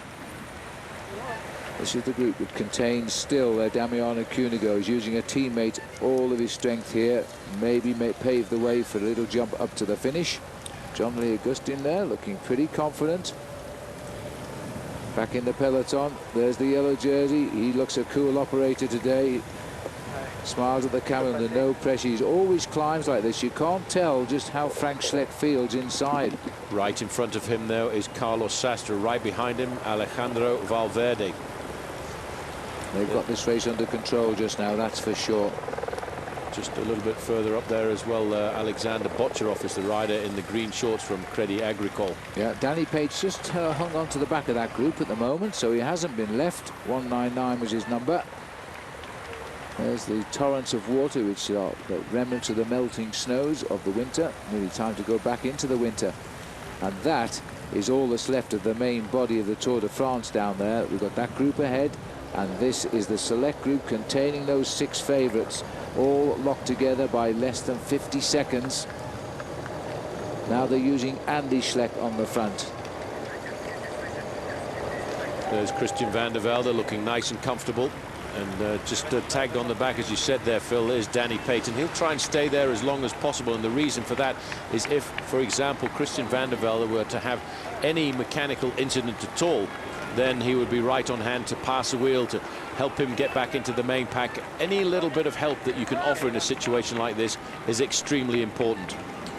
Moving a bit further up there was Kim Kirken. Yes, just in front of the yellow jersey, his teammate Carlos Sastre. Here is Christian van der Velde, and he will have noted he looks absolutely cool as a cucumber here right now.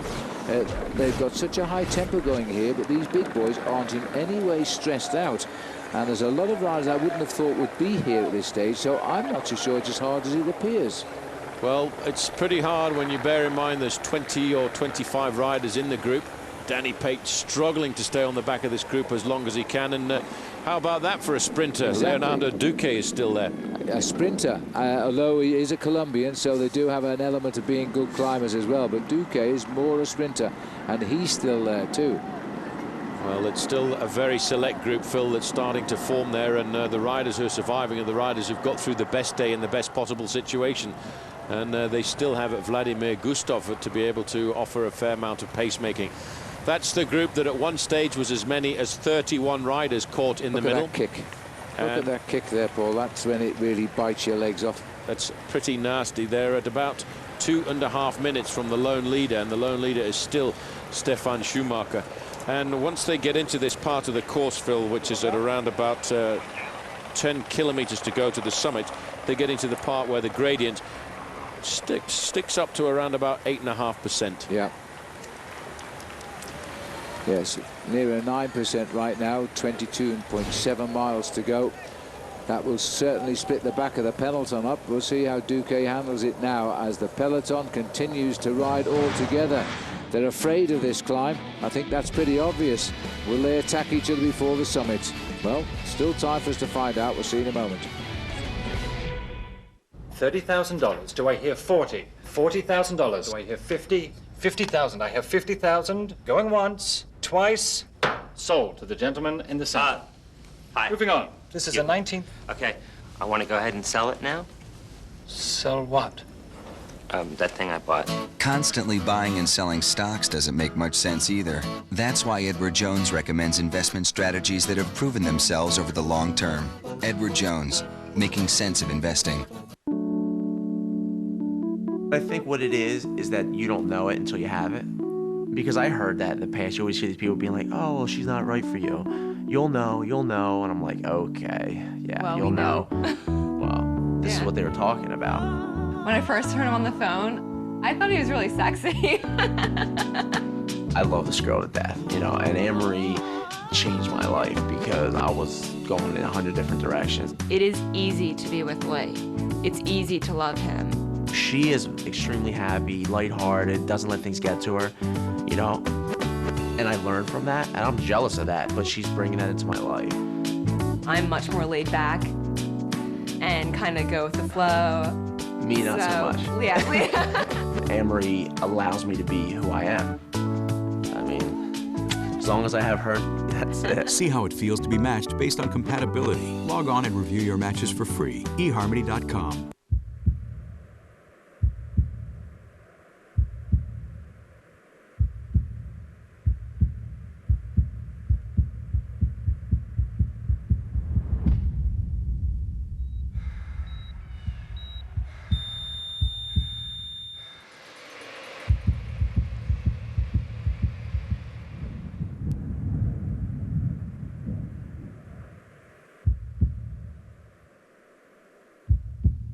Got a car to sell? Go to vhix.com. Millions of people go to vhix.com looking for a car. I would never do a newspaper classified again. The best part is it's free. Absolutely free. All you do is you upload a picture. You put in a few facts about your car. Then someone searches for a used car like yours. Bingo, there's your car. Pops up in their search results. And it's free. How can you beat that? This is the best way to sell a car. List your used car for free and reach millions of car buyers at vhix.com, your online resource to find your ride.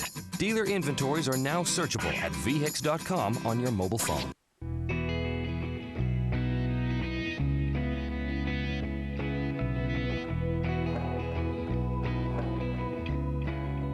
A healthy lifestyle begins before you even get out of bed. It begins with the Doctor's Choice mattress, the perfect combination of support and comfort. In fact, I've recommended it to my patients. Visit our store or website and discover all the benefits of Doctor's Choice by Denver Mattress.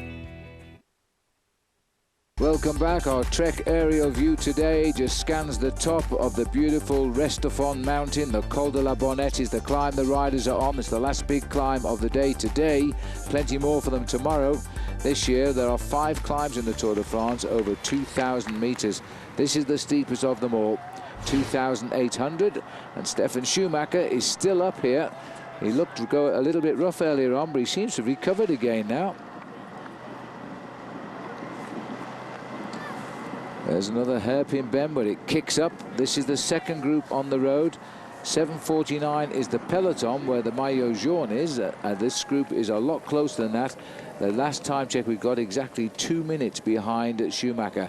The computer says he'll be caught 4 kilometers from the summit. Well, we'll see.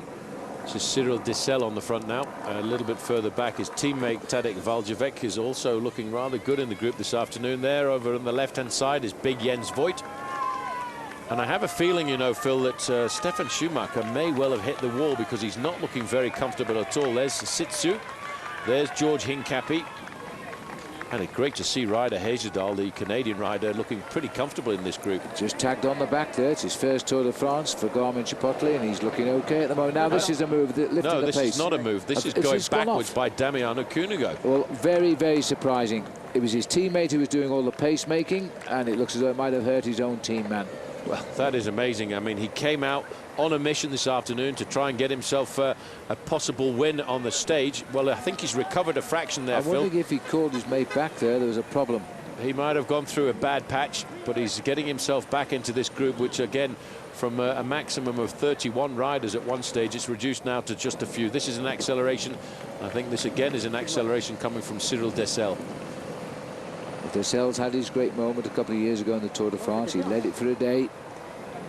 Finished top Frenchman in 7th place on that occasion. A minute 43 is the gap now for the immediate pursuit. So they are coming back slowly, and accelerations like this is going to hurt the gap for sure. Well, the two riders in there from AG2R. It's Tadek Valjavec on the front. Cyril Dessel now in 5th position. Looking very calm and collected there in 3rd place is Jaroslav Popovic. What about John Lee Augustin? Because I'm pretty sure this is him in 2nd wheel here. The youngest man in the race, first Tour de France. He's not afraid of the mountains at all. Dragging himself back up there as well. It looks like Sandy Cassar. But again, the acceleration almost over as we start to get some kind of sense coming into the group. Jens Voigt pretty happy to be there. He's the man with the yellow helmets. Now it's the turn of Andy Schleck to come to the front, and that's going to make it a little bit more difficult. Well, I counted just 12 riders there as they continue to fall away. That's Gustav gone now. Another one for CSC, done his job. Time to bail out, no more legs. Slowly but surely, they're revealing the vulnerability of the race leader. He'll be left alone along with Carlos Sastre at some stage, but that was the plan. Well, it's good to see a big Mario Ertz is in there. This is Alejandro Valverde. Just moving forward, he now knows that the acceleration is coming. So, excuse me, Monsieur Vaugondi, I'm coming by. I need to move to the front end of this group because it's getting just a little bit grippy at the back here. And look why. Andy Schleck is on the front now. Andy Schleck, followed by Carlos Sastre, still not showing any signs of difficulty. The man in the polka dot jersey is Bernard Cole.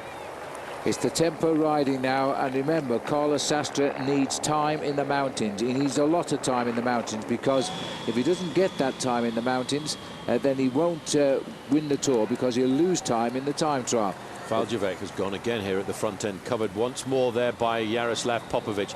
They really are now, Phil, in this second group on the road, starting to throw caution to the wind, and big George Hincapie is coming across. Good for him, because look how that corner kicked up there to 10% as they made that bend, and in fact it's steeper than 10% just on that bend.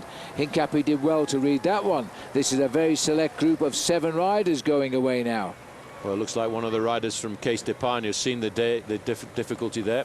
Damiano Cuneo is out of this bike race, Phil. There he is on the left-hand side of the road. I don't think he likes his Tour de France. He might well be riding into abandonment if he realises he hasn't got the legs. He won't go to Paris. It's number 71. This was to be his big day, I think, and he's put himself in a position for it to be so. But now he's cracked. A minute 23 is the gap from the pursuit up to the leader, remember.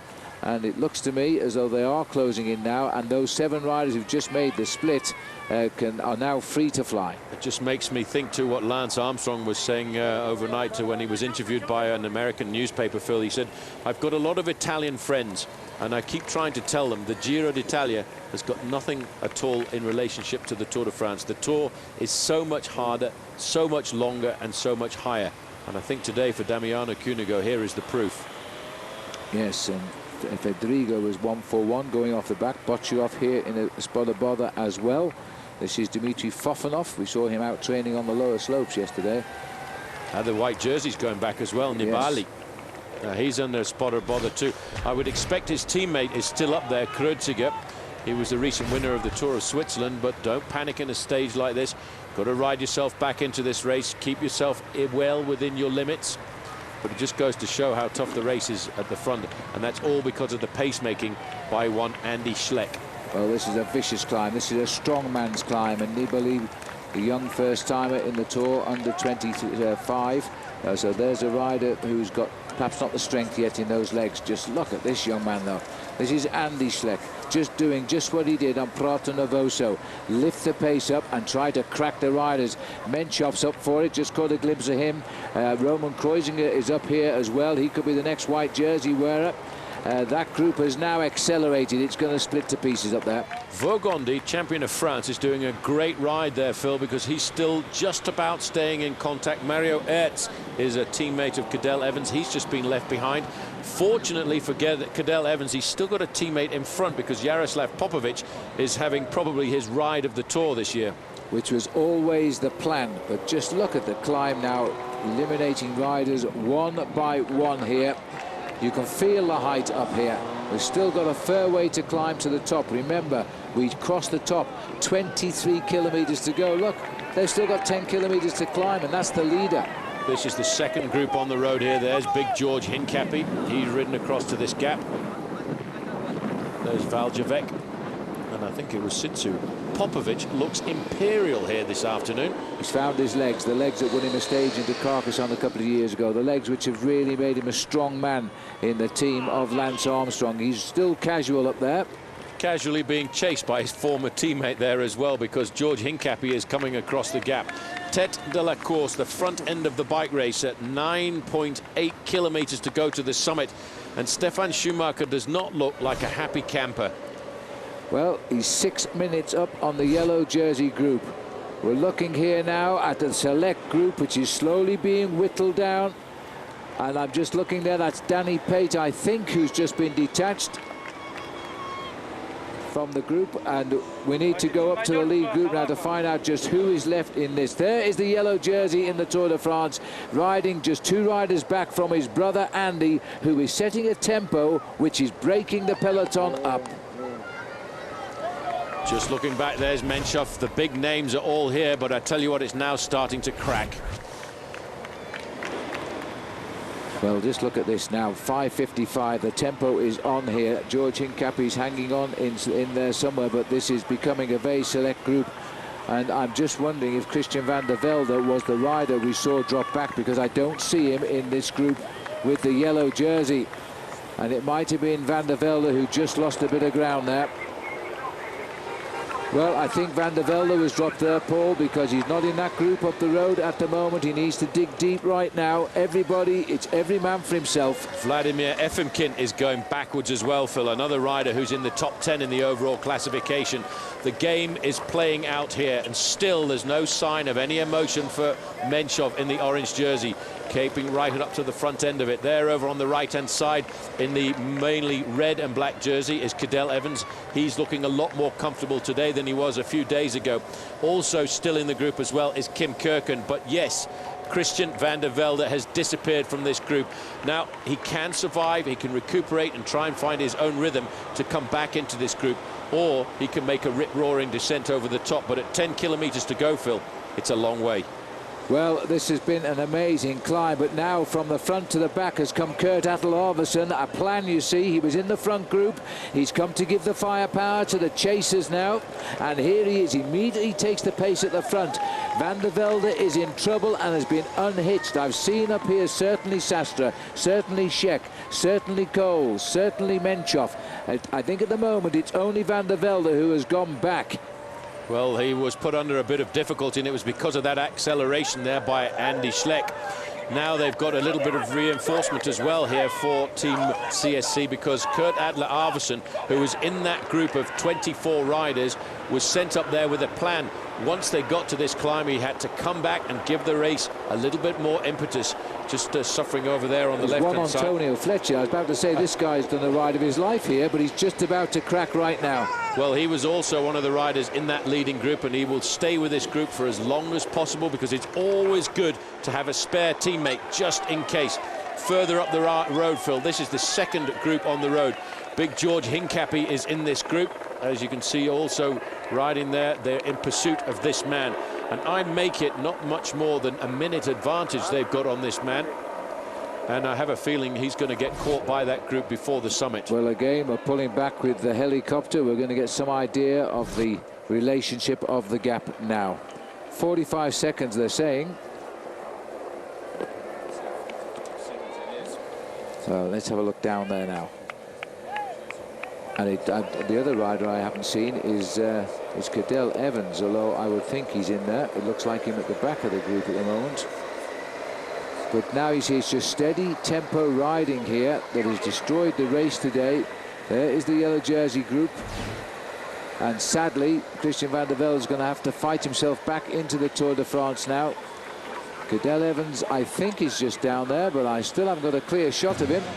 As it's all coming true as the way CSC are driving this race on towards the summit at the moment. Advantage Schleck. The Tour is great. It really makes me feel like riding. Of course, now that I'm not racing anymore, I can actually admire the beautiful countryside. Like these great vineyards, like those great wineries. It's so European. Well, not exactly. Actually, when Bordeaux had a terrible grape blight in the 19th century, many grapes were brought from right here in Missouri to France. It's my home state.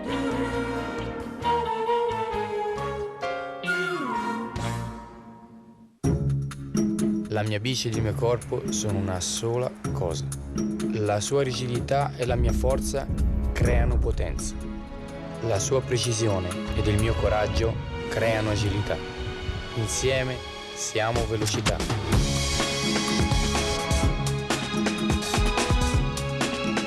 E la velocità è tutto.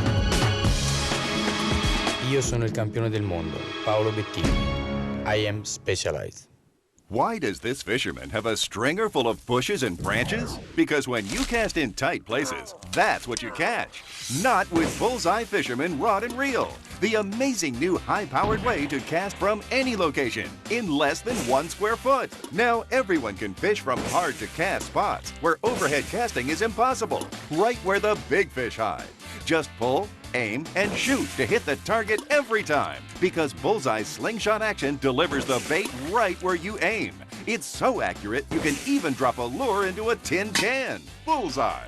Look, good footing is critical when casting, but Bullseye requires no swinging body motion, allowing you to safely cast with precision from riverbanks, docks, and boats. And with this adjustable power control, you'll launch virtually any lure up to 90 feet. Drop, bump, or kick it. Bullseye won't fire until the two-handed safety latch is engaged. It's perfect for the entire family to fish together. Even elderly fishermen can now cast like a pro. So stop losing expensive lures in the trees and start fishing in those hidden spots right where the big fish hide. Get your very own Bullseye Fisherman Rod and Reel with multiple lure launchers for casting worms, top baits, cranks, and more. Everything seen here for just 2 payments of $19.99. But wait, call right now and receive the Top Secrets to Catching Fish DVD, loaded with tips like fishing 2 hours before a storm, plus a second DVD that shows you step-by-step how to tie the most popular knots. A $40 value free. Bullseye comes with a 30-day money-back guarantee. So start fishing and catch this incredible offer now for just 2 easy payments of $19.99. Here's your chance to order. Call 1-800-279-3226. That's 1-800-279-3226 to order the Bullseye Fisherman Rod and Reel. It's the amazing new way to launch virtually any lure right on target. Call 1-800-279-3226. Call now.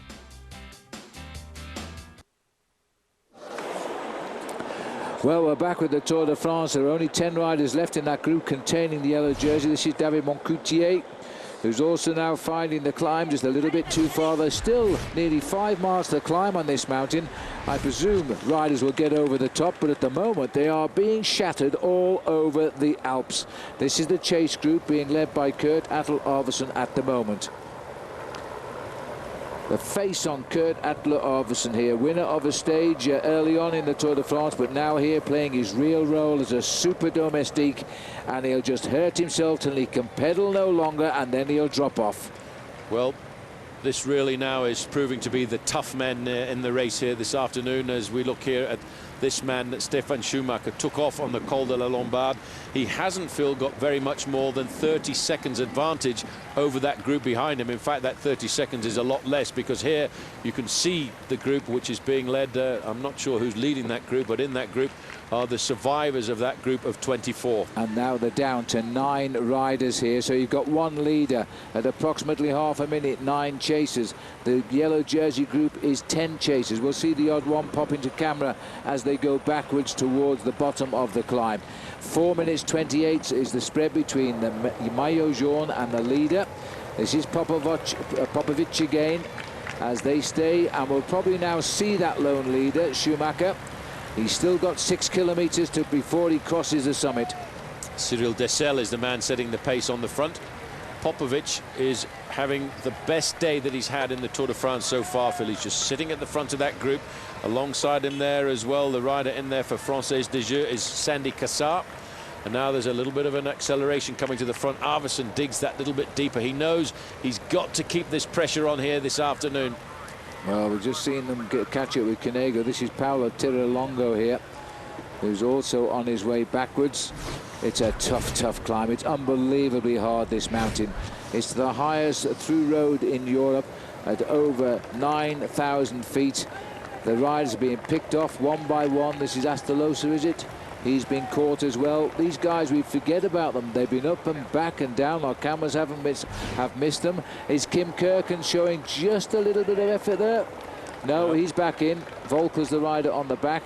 Volker also a rider in that leading group of 5 riders early on, slowly but surely being decanted out through the main field as the top men, the creme de la creme, are starting to come to the top end of the pack. Still no thought of a move. I can tell you what, that Carlos Sastre is starting to puff and wheeze a fraction as well. And look at the face there on Denny Menchov, not showing any emotion at all. Schumacher, if he looks over his shoulder there, and he can as we climb out of the tree line here, Phil, he will look back and he'll see the cars and know that these men are coming back to him. But what an outstanding performance he's giving here, Schumacher. He really has. He's led over one huge col. This one's even higher, and he's now just 5 kilometers from going over the top in first place. As it's still a long gap to bridge when you're climbing a mountain, this. It certainly is. Dessel is doing a day very much like the day he had in the Pyrenees a couple of years ago when he got himself the yellow jersey from a breakaway like this. Well, there's no yellow jersey at the end of the day for him today, but possibly Arvidsson has done his job, and he's... you know, when you feel stop, the pain in those legs now. When you stop working like that from the group, there's absolutely nothing left. He's got to try and recuperate a fraction now, Phil, and just get the rhythm going to get himself over the top of this climb. Now it's up to Andy Schleck. Now the younger of the Schlecks here. He first a visit to the Tour of Italy. He finished second and best young rider, of course. There he is now. Now it's the young Andy for the 2 leaders of Team CSC. It's taken a while to eliminate everybody from this squad, but now it's him as the pacemaker, and you've got Frank Schleck and Carlos Sastre to fly the flag for the team, and they are sat right there, and they could not be in a stronger position. They're in a great position, but what they have to do is attack. They have to try and put big time gaps between themselves and Menchov and Cadel Evans if they want to dream about taking this yellow jersey all the way up to Paris. But the problem is, Phil, in this rarefied air where we are now at this altitude, it's very difficult to make a long and sustained effort. Cyril Dessel, again, he kicks up nastily at nearly 10% at this point. Hurts the legs once again. Cadel Evans still... Oh, this is the front group. This is Popovic up here. Of course it is. As we go a little bit closer to the summit. And it's almost, you want to will this man over the top in first place now. Stefan Schumacher, as the scenery behind, he's getting above all of the peaks. There is the remnants of the chase group on the Tour de France, and that the yellow jersey is equally as small as one by one riders are now being eliminated from the bunches. But still up the road, the lone leader Stefan Schumacher, but the blanket over the 2 chase groups now less than 4 minutes. At the start of the climb it was 12, and there they are. Well, they really are eliminating a lot of riders here this afternoon, but maybe not eliminating the riders they want to. Andy Schleck is being forced here to set the tempo on the front end of the group at Maillot Jaune, the group of the yellow jersey. But behind, Menchov is sitting there nice and calm and collected as you like. Look at him, the man in the orange jersey there of Team Rabobank. Dancing on the back here, Mikel Astalosa. They've just brought him back, and just in front of him is Thomas Voigtler. Kim Kirken, number 41, to Team Columbia, is doing a great ride, but he's not got rid of the men that are ahead of him on the overall, so he's not climbing up the overall classification. Although, sadly, Christian van der Velde has been dropped at the moment, and we don't know his exact location. Well, they're not far away from catching Stefan Schumacher, and the question is, Phil, has he got the legs left there to stay with the group and accompany them up to the summit of this climb? 27.2 kilometers, that's where the race distance is. We crest the top at 23.5. 18 seconds. They're slowly but surely clawing in Schumacher. There he is. Well, I'll tell you what, there they are. He's doing a great ride because he's not succumbing at all to the effort that he's put in over the Col de la Lombard and over the majority of this Col de la Bonnette. And he's still riding along, and he's giving them a hard time to actually pull in that final 15 or 20 seconds. It's less than 4 kilometers to the top, so I'm delighted to say the computer was wrong again. He predicted a catch at 4, but they're going to catch him at 3 by the look of it to the summit here. And they are coming slowly but surely. They'll be fighting out there for first place. And I have to say, I know a lot of people in South Africa will be on the edge of the seat, but right in this group is the youngest cyclist in the race from South Africa. He was brought up in Port Elizabeth, John Lee Augustin. And you know, wouldn't surprise me, Paul, if he's got the legs to try and leave this group. Well, he really is. There he is riding in the red, off to the right. Team Barlow World just over to the right-hand side. He's a young kid at 21 years of age, and it's a big shock to come to a race like the Tour de France because it is bigger and more powerful than anything else he's ever been to in his career. And he's more than surviving it.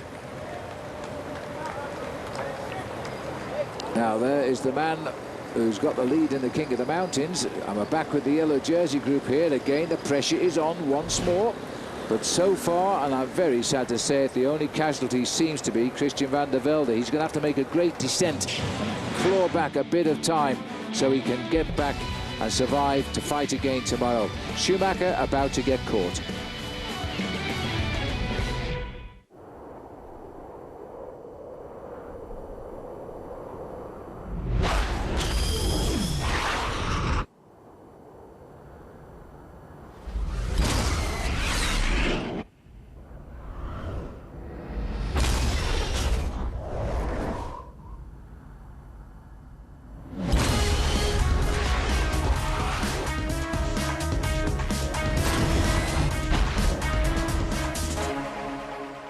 I was going crazy. I tried the monthly payments, but all I was paying the IRS was interest and penalties. Then I saw a J.K. Harris TV ad. The IRS had her on a treadmill. She was trying to pay off her IRS debt, but wasn't making any progress. She needed someone to listen to her, to understand, and to act. So when we met with her, we told her that we would be her tax team, outlining how J.K. Harris was going to try to help her. Hello, I'm John Harris, founder of J.K. Harris & Company, the nation's largest tax representation firm. We'll work to get you off that IRS treadmill and help you solve your tax dilemma, starting with an in-person meeting, not an impersonal phone call. So if you're over your head in IRS tax debt and don't know where to turn, call the tax team at J.K. Harris today for a free face-to-face meeting. I'm so thankful I had someone in my corner who knew what to do. Let J.K. Harris help you. Call 1-800-875-8195 now. You're not a true champion until you can defend that belt.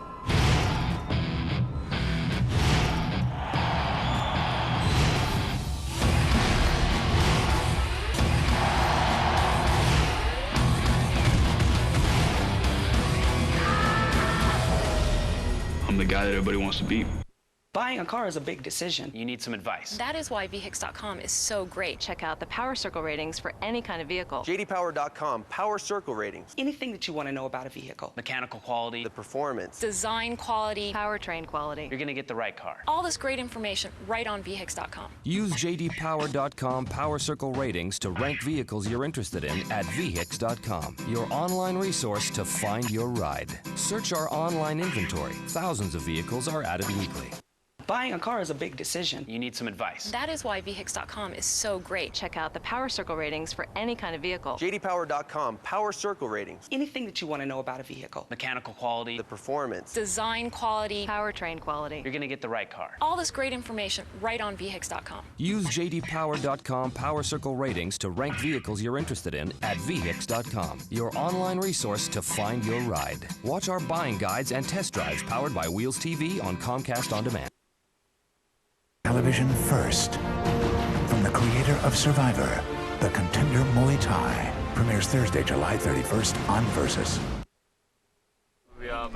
Welcome back. We're looking at the Team Columbia team car here. Ralph Aldag on the left and Valerio Piva is the man on the microphone. 5 kilometers is easier, Kim. Is 5%. Only the last kilometer is 8%. Yes, 5 kilometers of 5%. The last 5 kilometers, that is easier until the last kilometer, and that is 8%. Very good, very good. Yeah, the last kilometer, 8%. And the race now is under real pressure here. We'll go back to the yellow jersey group. That was Valerio Piva. As he was saying, the last 5 are a little bit easier. But I'll tell you what, it's no easier in this bunch right now because the attacks have started here. We've just seen Alejandro Valverde try an acceleration, and they've put him right back in his place in that line. 9 riders here. We've had a couple of tentatives. They're the lineup. Cadel Evans, Carlos Sastre, Andrea Frank Schleck, Samuel Sanchez, Alejandro Valverde, Kim Kirk, Bernard Cole and Denis Menchov. All the big names of the Tour de France are right in front of our camera, except sadly Christian van der Velde. Well, van der Velde has just got to keep himself within his own limit to make sure he doesn't ride too crazily. Now this is Jens Voigt. Now this could change the whole of the front end of this main field. What's Look he at him. Do? He's got There's bottles the bottle. sticking out of his shirt. Here's a bottle. You want this? No. Do you want one? No. I've got water here. I've got glucose drinks. There you go. What a man Jens Voigt is. He was in the breakaway earlier on. He's now back in the group. That's incredible. He's got all those bottles from the car. He's fallen back from the breakaway, looked after his mates, and now he's probably going to ride down and off the back of the line because his day's work is done. Frank Schleck is not looking in any form of distress at all. If anything, Carlos Sastre is looking a little less happy. They're going under the 25 kilometres to go banner now, which leaves them a couple of kilometres to the top. Well, leaves them about 4 kilometres to the top. This is the group that contains George Hincapie. Here's Konstantin Sitsu. There's John Lee Augustin of Team Barlow World at 21 years of age. Hincapie's looking very comfortable sitting at the back of this group, and they've got themselves, Phil, around about a 2.5 minute advantage over the front end of the main field. It could almost come together, this, you know, the whole race at the front, which had put about 18 riders all together on the ride down to the finish, and there's no way the organisers expected this because they have a very narrow finish here. And it's not often the organisers ever make mistakes either, but the book cleanly states the top is at 23.5 kilometres to go, and it looks like it's at 21. And they virtually never make mistakes on these facts. Check out Jens Voigt. He was in the leading group earlier on. He's come back into the main group with the yellow jersey, his own teammate Kim Kirken, and he's going to find a little bit more to dish out an extra bit of pain to riders like Cadel Evans, Valverde and Denis Menchov. Gianpaolo Schuler of Barlow World's come back from the leaders, back into the chase group here. There's Andy Schleck. Well, what can you say about Jens Voigt? I think we've said it more and more times throughout our career, but this guy never knows when to throw in the towel and have a quiet ride to the finish. He's going to sacrifice his last ounce of effort for this group and then fall off. Kim Kirken's in the spot of bother right now. Well, every time it accelerates, Kirken drops off the back a fraction, but he doesn't need to panic. He needs to try and stay in contact. Dropping to the back there, you just might have noticed Carlos Sastre. But we don't want him to lose any gaps if he wants to stay with the group. It's important. Menchov doesn't look to be under any stress. And the way they're riding this, it looks to me like they're trying to keep it the status quo. They've got one casualty in Christian van der Velde, but they're looking for a showdown on Alpe d'Huez tomorrow. Yep, I don't think they should really wait that long. They should really take every opportunity that they have. Now, this is Cyril Dessel. Jaroslav Popovic is there a little bit further back. John Lee Augustin in the red jersey with the yellow sleeves to it. And a couple more riders dropping back. This will be Maxime Montfort. Yeah. Interesting, isn't it? Because look, it's Jens. Jens is just bringing these boys up. They are flying up the rest of on right now. Well, Jens Voigt has got through the 25-kilometre to go point now, and he will bury himself over the next kilometre or so, and then they will try and see if there's any acceleration left in the climbers of Team CSC as we get up to the high spot of the Tour de France this year. We're into the section now, which is only 5%, so it's quite a shallow ascent, but it goes up to 8% again towards the end of the climb. So the riders are happy about this little bit of a leveling of the plateau, if you like. You can see that from the vegetation behind. This doesn't get to see daylight too often in every 12 months. The snows will be back very shortly. Well, we're about 2,400 meters in altitude here, and the air does get very rarefied, and it's very difficult to make a long, prolonged effort. And if you want to try and make that effort and recuperate from it, it's a very difficult thing to do. But if they want to put the men behind them into difficulty, the riders from Team CSC, the Carlos Sastre and the riders like Andy Schleck have got to start accelerating, Phil, as they did on Prato Nervoso, because Menchov and Cadel Evans have a hard time responding to that change in pace. Yes, they do. But Cadel Evans is having a much better ride today than he did up Prato Nervoso, which was a short strongman sprint. This is a serious mountain, to say the least. And so Cadel is going to feel very happy inside with the way life is right now. Maxime Montfort has cracked, and so too there has Sylvain Chavanel. Just looking, Phil, at the position of the best young riders in this race. If the race continues the way it's progressing at the moment, Andy Schleck could very easily find himself in the best young rider competition tonight, because he's just dropped Maxime Montfort, and I haven't seen Roman Kreuziger or Vincenzo Nibali at all, and they were first, second and third in the best young rider competition. Well, the mountain makes the difference. That's absolutely right. 3:39 is his deficit in the best young rider competition. He might well have that already over Nibali. And talking of Nibali, I haven't seen Kreuziger most of the day either, so he must be back in the group somewhere. But this is Cyril Dessel finding his best form in the Tour de France since he led it for a day a couple of years ago. He's done a lot of the pacemaking here, but nobody has launched an attack, and that makes it, to me, advantage Evans, because if they don't get any time on Cadel on these mountain roads, he will do the fastest time trial of them all. He certainly will. He knows in the back of his mind that he's got that time trialing ability. I'll tell you one thing, though, if this doesn't change in this leading group, it's also advantage George Hincapie. I remember he's won a stage in the Tour de France before, and that was in a big mountain. Well, this is sad, Paul, because the group has caught Schumacher and they've gone straight by him. He hasn't had the legs to lift. I'm not surprised, but it's still very, very sad. Well, it's tough for Schumacher. He made the long breakaway, and I think it was probably the valley road in between the two climbs that really ate into his energy, and he's not able to recover. What he needs to do now is try and get himself over the top of this climb, and if he can stay within a minute or a minute 30, Phil, on those riders, he still has the ability to make the contact on the descent. He's looking very, very tired. I'm not sure he won't do anything more but freewheel to the finish. There's the Aussie Kangaroo on the far right there. That must be the encampment. Mind you, it looks a bit like Rock out here just now, as Uluru, as it's called these days, as Cadel Evans gets the cheers. John Lee Augustin, that young man, 4 riders back, 3 riders back in red, the youngest rider in the race, just over 21 years of age, and only in with a chance of winning the stage today, which I think would be absolutely unbelievable. Well, Valjavec started the day in 13th place overall, so he could prove a little bit of a worry for those riders in that group behind. He's looking for 6 minutes and 26 seconds, and quite possibly he could, with a good performance here this afternoon, be looking at skirting into the top 10. But the group of the yellow jersey have, bearing in mind, Phil, started this climb at 12 minutes behind the leaders, have pulled it back now to just 2. Yes, and there's every possibility, because it's still a little way to climb, about 3 kilometers to go. Still a possibility they could pull back that lead group. This is Cole moving up now. He wants big points, don't forget. We're looking right along the ramp here now of the Col de la Bonnette. Shortly we'll be going round in a complete circle around the bonnet before we drop down towards the finish in Jausiers.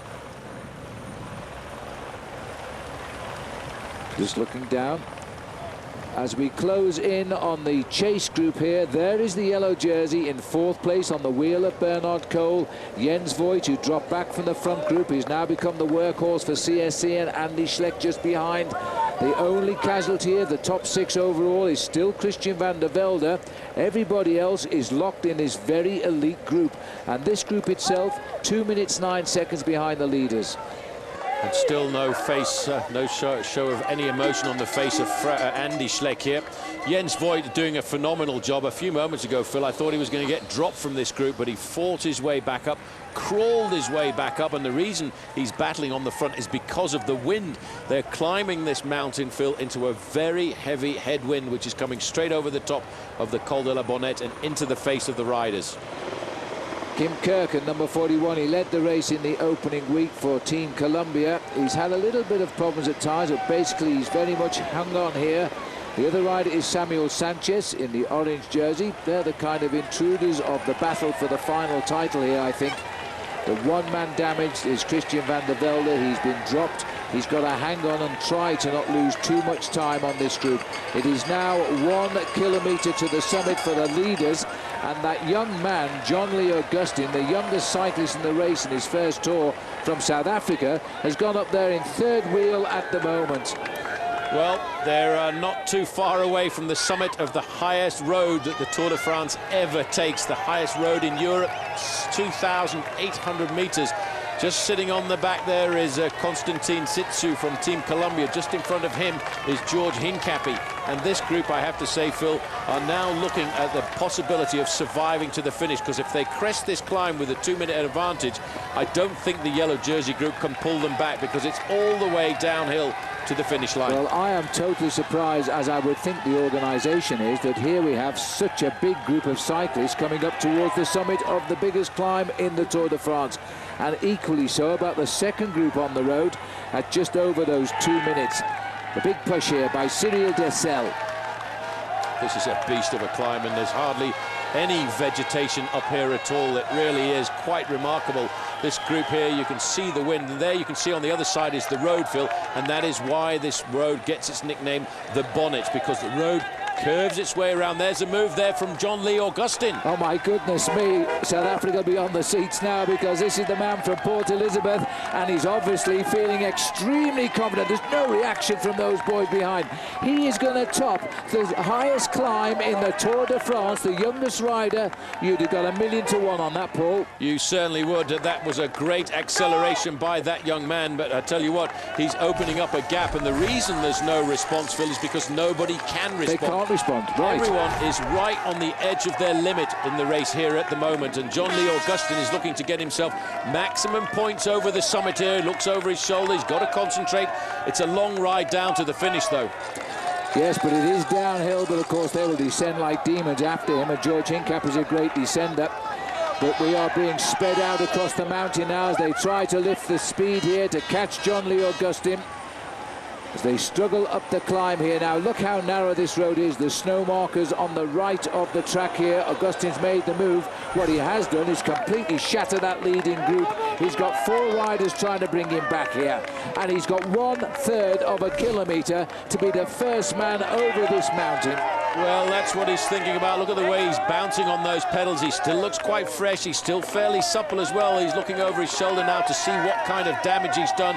He is now, Phil, about 200 metres away from the highest road in Europe, and that is quite phenomenal. He's a young rider, just 21 years of age at the start of the Tour, and he is the youngest bike rider in the Tour de France this year. He celebrates his 22nd birthday on the 10th of August this year, and this would be far and away his greatest ever performance. Polo World gave him a chance in a big team.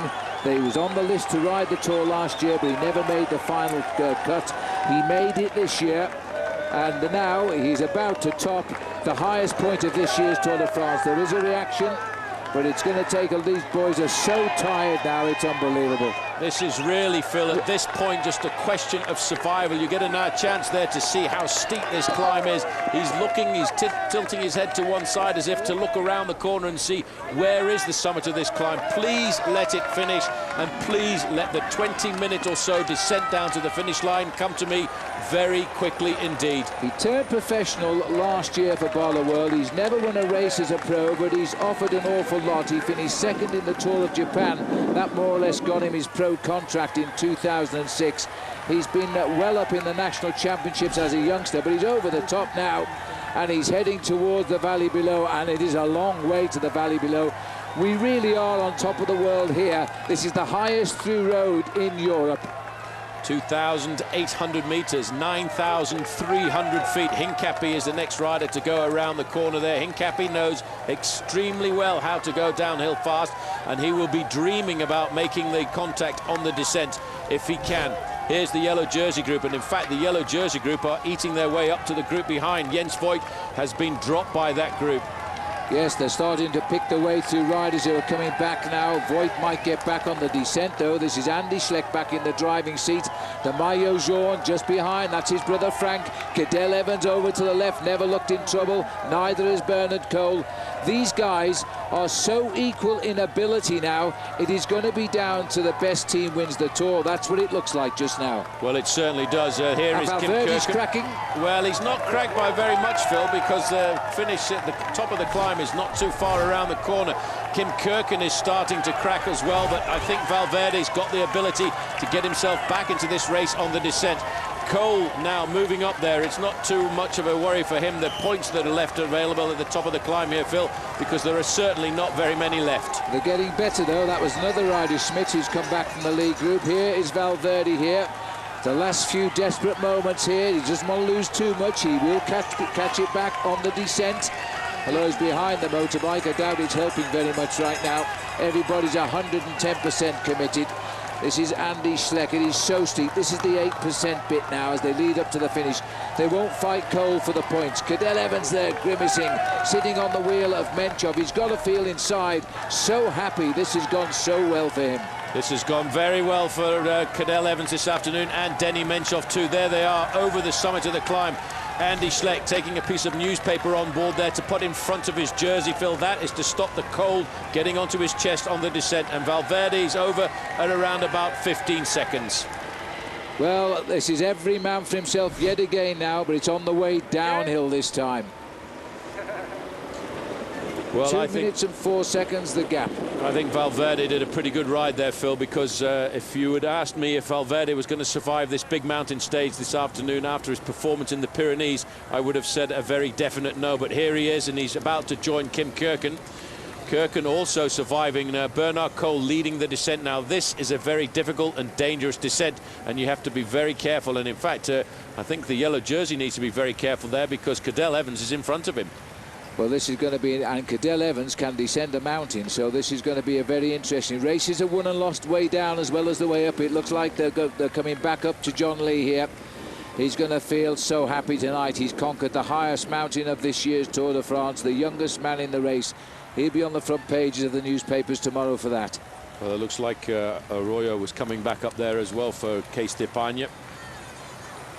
Jaroslav Popovic has made the junction as well, so there's now 5 riders at the front of the race.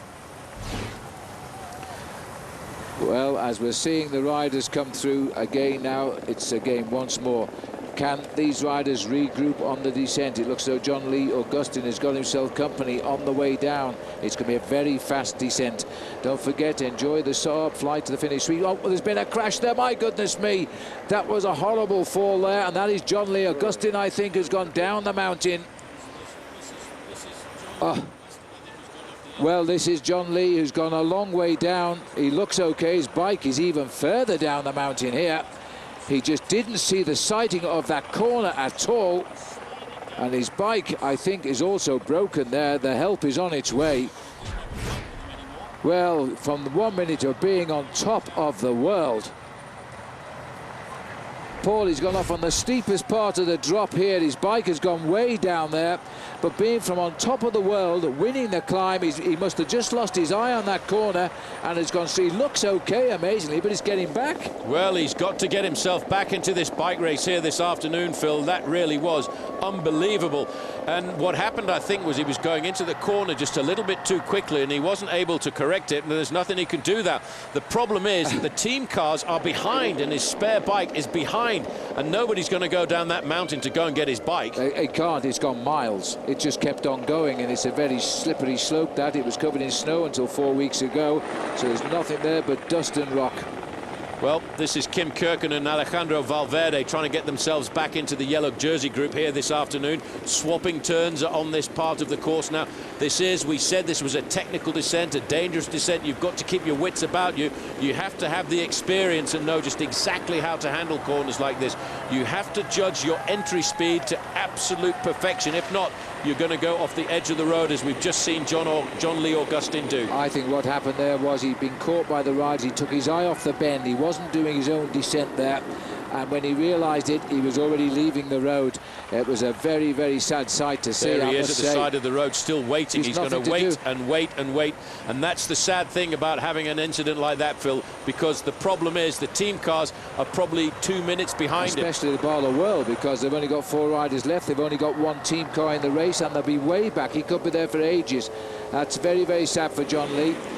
But onward goes the race now. This is the super fast descent. Riders trying to repair the damage here. Kim Kirken trying to get back up, but chasing Valverde. Valverde's going down this like a pinball. He's absolutely on the edge of his seat here, trying to get himself into contact with the yellow jersey group.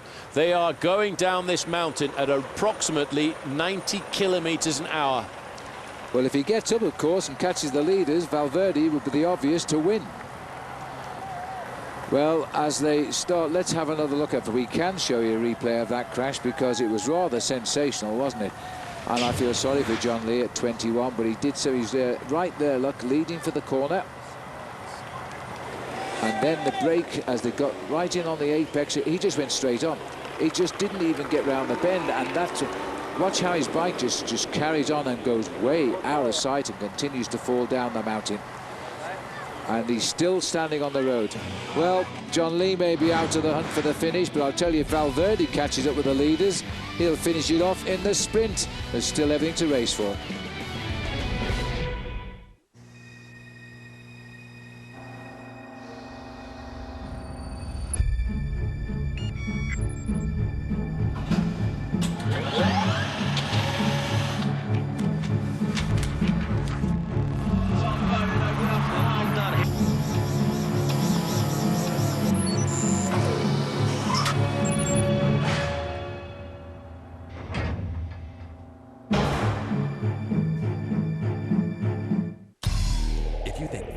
Ride fast and efficient. How about something that's turbocharged? It's the Saab Fly to the Finish sweepstakes with a fantastic grand prize, a Cervelo SLC SL bicycle, and a brand new Saab 9.3 Sport Combi. Watch the Tour de France every day on Versus and look for the on-screen code. Then log on to versus.com/fly to the finish to enter. Because if you don't try, you can't fly. The Saab Fly to the Finish sweepstakes brought to you by Saab, Cervelo, and Bicycling Magazine. And watch the tour only on Versus. Today we're observing the Geico Gecko, an extraordinary creature with a most curious adaptation. The ability to save people hundreds of dollars on their car insurance. Let's watch. That's odd. Whoa! Fascinating. Geico. 15 minutes could save you 15% or more on car insurance.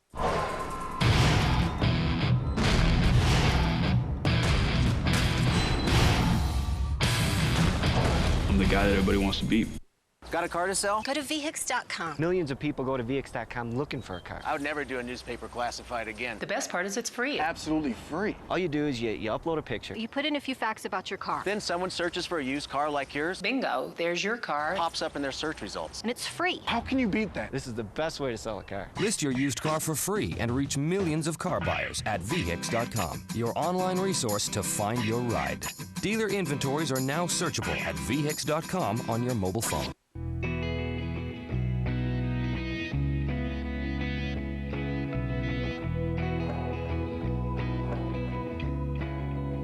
healthy lifestyle begins before you even get out of bed.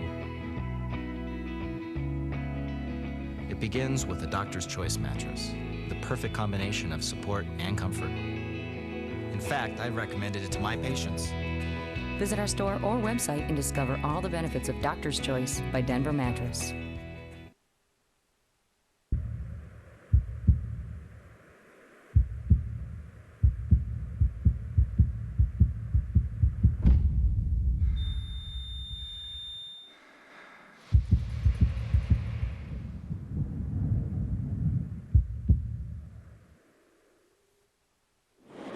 Well, we're back in the Tour de France. We are about 15 kilometres or 9 miles from the finish here.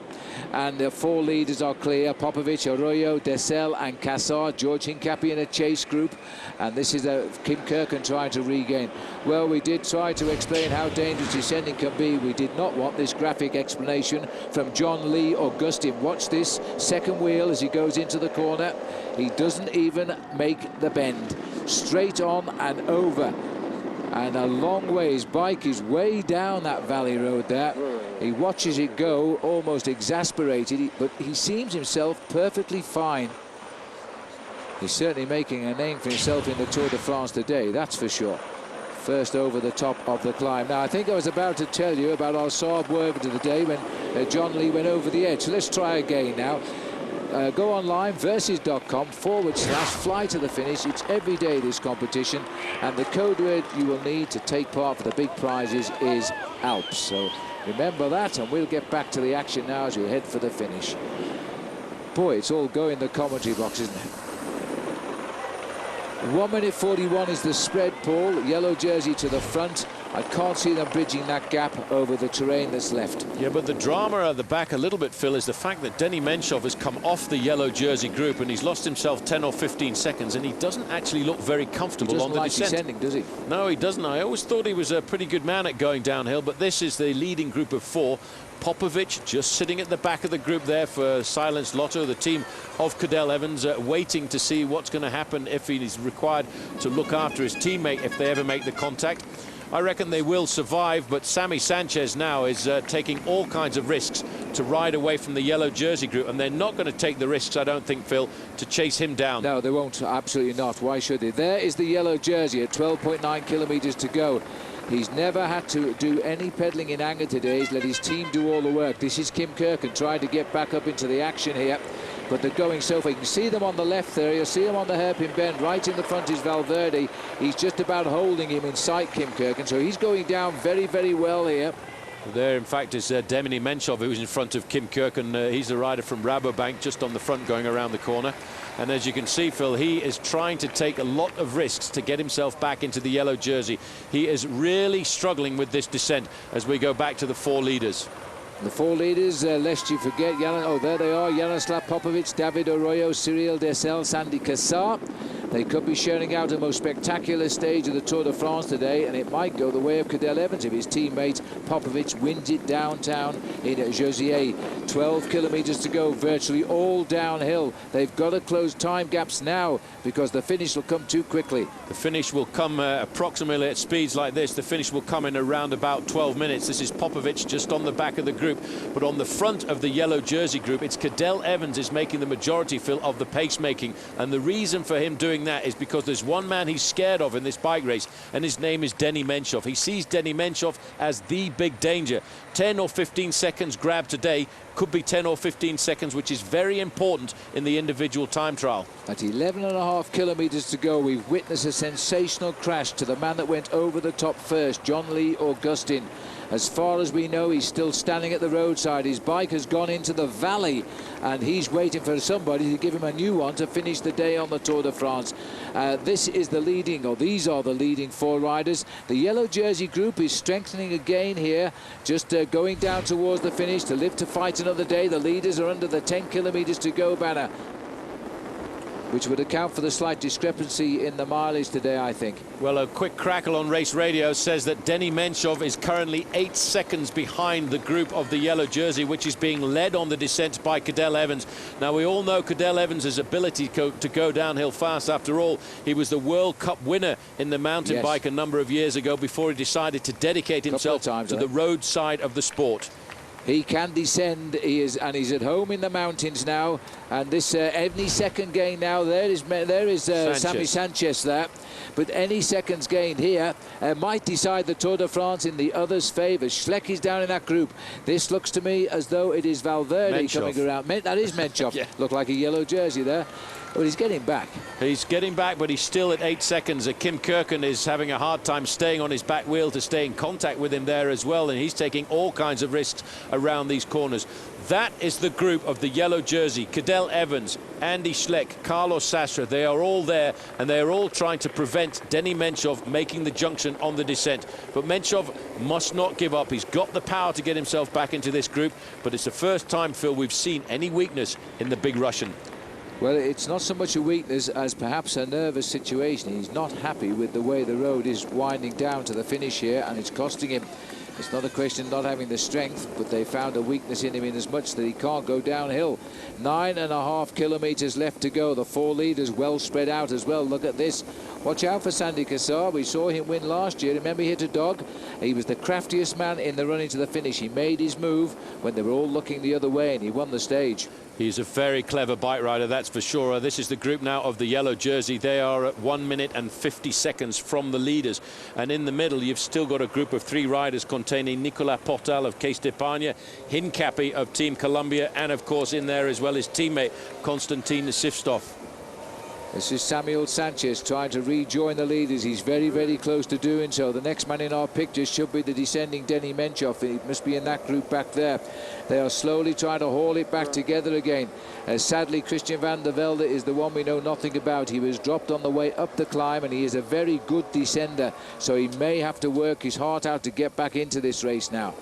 Sanchez, look at the way he's using the apex of the corner. He's using 100% of the width of the road there to make sure he doesn't lose any impetus or momentum around these corners. This is now, once again, the leading group. Cassar sitting on the back. He's quite happy to try and figure out how he's going to outfox the men in this group. Popovic leading him around that corner there, followed again by Cyril Dessel. Dessel is having a fantastic season. He's a rider who, having worn the yellow jersey in the Tour a couple of years ago, Phil, had some illness, had some kind of sickness, which it took him around about 1.5 years to get over. But this year, he's really come back to the top of his game. Well, Popovic, who seems to be doing a lot of work here, now he's forced the other, Dessel, in fact, to go through and do a little bit of work, who's also been riding pretty strongly in the work rate.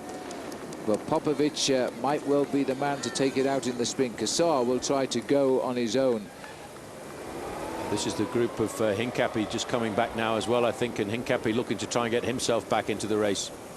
Well, they are riding in a group of 3. Nicolas Portal is the rider in front of him. Konstantin Sutsev is the Columbia rider in there with George. So they've got a 1-2 possibility here. There's all the team cars and motorbikes behind. As we pull back, we might see how they're getting on, but at the moment there's no time checks. Our computer has just gone up in smoke. Well, that other rider there should be Tadek Valjevec as well, the rider from AG2R.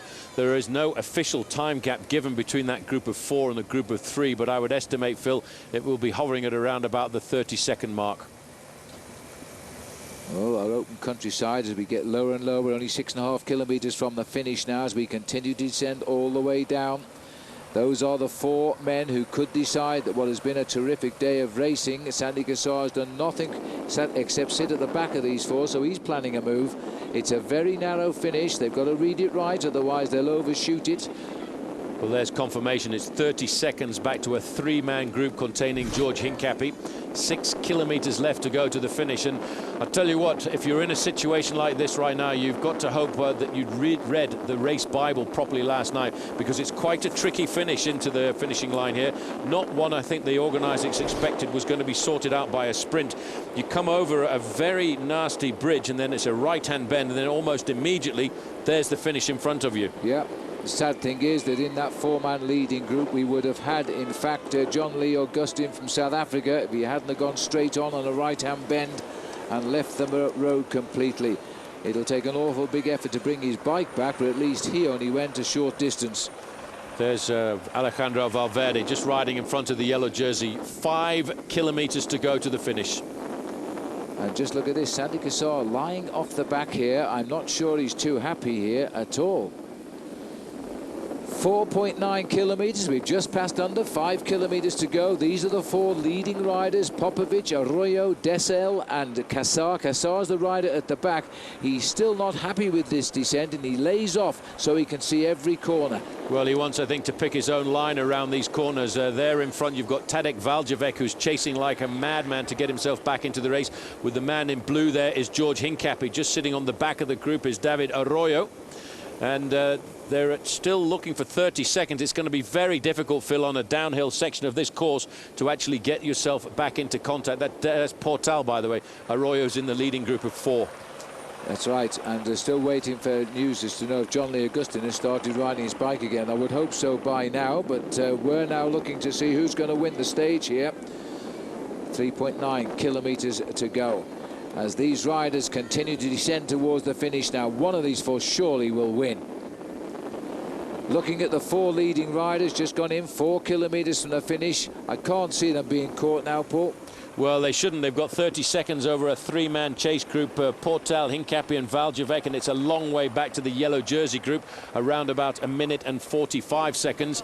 The question is, have they studied the race handbook this morning? Because you might as well lead over the last kilometre, because I reckon the first man around the corner is going to get himself the stage victory. But Cassar is struggling. Yeah, he doesn't like going down at all, and this could cost him the race, this, because we race right into the finish downhill. Well, it's straight downhill into the outskirts of town here, and then straight across the river and a right-hand bend. 3 kilometers to go. Sandy Cassar must be dreaming of the victory that he got in the Tour de France last year and wondering. He chased a victory in the Tour de France for many, many years, and here he's facing up to the possibility of a second one. Well, just look at the way these riders are lining up for the bend here. It's like watching a motor race here as they brake hard and then they try to go up on the inside of one another. 2.7 kilometers to go. There's the spread for you. 1 minute 42 across the board. Well, I tell you what, these riders also know, Phil, that if they mess about in a situation like this and start to play the cat-and-mouse tactics and slow down, then George Hincapie's group will come back into contact, and they wouldn't want that because Hincapie would then be the strongest sprinter in the front of the race. Currently, I would have to say my money would go to Jaroslav Popovic, but you can never discount the man sitting on the back, and although he looks like he's been struggling, I'm absolutely certain that Sandy Cassar is itching to win this bike race this afternoon. He is, and that's why he's trying to hang on, and he might change his attitude if he can just get to see the finishing line here. But the way they are going out, another tight bend. Cassar taking a little bit closer order there as he tries to hold on to the whip end. Cyril Dessel is the worker at the front. Another one is a French sandwich at the moment, and they've got the other riders in between, the rider from Ukraine and the rider from Spain. Yeah, David Arroyo, this is a little bit further back now. Here comes George picking up Samuel Sanchez, isn't it? Or is it Kirkin? This is Sammy Sanchez, and I would expect that to be Kirkin. Or maybe it's, in fact, Sivsov who's been picked up by Sammy Sanchez, because Sivsov was in the group with Hincapie, and he got dropped. Well, they're still well spread out. Sylvester Schmidt here also trying to put matters to rights without his team leader now. Damiano Cuneo and make a tight bend here. Well, it's still Denny Menchov and Kim Kirkenfil trying to keep themselves in contact with the yellow jersey group, so they're losing a little bit of time here this afternoon. And strangely enough, as Cadel Evans almost predicted it, on the descent, which is becoming much more tactical than the uphill part of the course. There might be some losses amongst the leaders, Christian van der Velde and Menchov. I haven't seen Sastra either. But as we're starting to move at 1.3, that's opened it up with the leaders here now. And that is Popovic, who's gone early. And Cassar was straight onto him here. That one's not going to work. Popovic, I think, at 1 kilometre to go, is easing up again to tempt somebody else in front. It was a good move, it didn't work. It was a good move, but Sandy Cassar, as we'd said, was very observant. He was waiting for that move at 1.5 kilometres to go, and now he's in first position. It's not the best position to be, I don't think, because I'll tell you what, it's a very nasty right-hander. Here's the move coming from David Arroyo on the left. Well, that would be a surprise, but he's gone for the inside. Dessel is now going after him. Popovic still lively at the back, holding on, thinking Cassar will close the gap for him, and Cassar takes it up. Arroyo has made a real run for the finish here, but Cyril Dessel, and this is the way up toward the braking hard. Cyril Dessel has got the lead, and this could be a victory for France, and it wasn't to be expected today. But Cyril Dessel brakes hard, sees the finish now as he goes into the straight, and now he's got a kick out of this. There's still a chance for Popovic. No, Cyril Dessel has run away with this, and he deserves it. That is a huge result for him. He's not there yet. Oh, yes, he is across the line. Do you know what? I didn't see the line. There was so much around that bottom bend. Cyril Dessel carried on sprinting like it wasn't over. Well, it was a very tricky finish on the run in there. Here's George Hincapie, Phil, lining himself up for 5th place. Oh, how much he wished he'd stayed in contact over the top of that climb, because that could have been a victory for Big George. And here he looks, lines up for 5th place, ahead of Portal and Tadej Valjevic. He knows it. He's a wry shake of the head there by George Hincapie as we swing here to the melee around a French winner on the toughest day of the Tour de France. They will not believe this. Cyril Dessel doing well. And there's the hero of the day, Stefan Schumacher. Well, at least he'll be voted the day's most aggressive rider. There can't be anybody in the hat for that.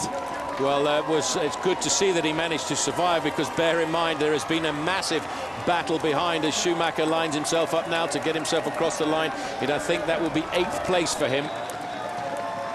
8th or 9th, yes, but either way, the hero of the day, and only losing at just on a minute. Now the battle of all the men that matter here. And this is another lead out. It looks like Bernard Cole, the 2nd overall, is going to hang on to the lead out. He's not going to lose any seconds. Neither is Cadel Evans, who's right at the back. You've got to finish alongside each other, so there's no time difference. So they're all going to do that. There will be some of the riders lose a little bit of time today, but Andy Schleck finishing it off there with Cole, Evans, Schleck, the other Schleck, Frank, and Sassler was there as well. Now my watch is running, Paul, and to see how much time this man has lost. Well, I'm so surprised in Denis Menchov here this afternoon, because he was dropped on the descent of the Col de la Bonnette Restefort, and now he's fighting to keep himself in the bike race here this afternoon. He's got Kim Kirkham there for company, and he's lost himself already, Phil, 10 or 15 seconds. No more than that, Paul. Half a minute has gone by, and that is a huge time loss for this man as he races up to the line. 33 seconds, I make it on my watch, since Cole crossed the line. That might be too much. Well, that really is 33 seconds lost to Cadel Evans as well. And Cadel Evans had said the man that he was fearing the most in this bike race was Denis Menchov. 33 seconds is pretty good. There shouldn't be any change at all in the top 3 riders in the overall classification. But what a battle this has been. And they never got time on Cadel Evans. The last shot is tomorrow in the mountains. They've got to get time on Cadel then, because he will time trial better than most. The riders are at 2:35. Jausiers has never been here before with the Tour de France. They're very happy right now at what they've seen today. A French winner. Well, we're waiting for the arrival of Christian van der Velde. My watch is still running. It's saying 1 minute 30 has passed by since the men that matter have crossed the line. Well, if Christian van der Velde, Phil, cracked at the top of the climb, he could have lost himself 5 or 10 minutes on a day like this, and it really is sad, because van der Velde, I thought, was looking in the face of a podium finish here in Paris, and now he's lost it all on the slopes of the highest mountain, the highest road that the Tour de France can throw up, the Col de la Bonnette Restefort. Well, let's just hope he doesn't lose all that time, because he's a strong time trialist. There is tomorrow to the top of Alpe d'Huez. He's still got 2 more chances, but while our clocks go, we don't know yet where he is. Remember, we're also in the hands of our French cameraman, and so if they don't cut out to the finishing line, we'll have to wait for the results to tell us where he finishes. I just know that Cyril Dessel is a very happy Frenchman today, because that's a big win for a French rider. It's a huge win for the French this afternoon, but I've got a funny feeling, Phil, at the end of the day we're going to have 2 Schleck brothers in 2 leaders' jerseys, because Frank Schleck, yes, has got the overall lead, but there's Van der Velde. Yes, that's Christian van der Velde coming in now. Well, ignore the +4. He comes in at 2:35 approximately behind Bernard Cole, so he's lost 2:35. That is a huge chunk. Over 3 minutes behind the leader now. That's a huge chunk for Christian van der Velde to lose, and I'm surprised that he did, because he looked so cool on the early slopes, but that's what can happen, and it's all to do with the high altitude of the Col de Restefort. Well, going up to 9,000 feet. Absolutely, and from 9,000 down to this beautiful town of Jausiers. We'll take a break, we'll work out all the facts and figures, who the new leaders are, and then we'll show them all to you. Stay with us on the Tour de France. See you in a moment.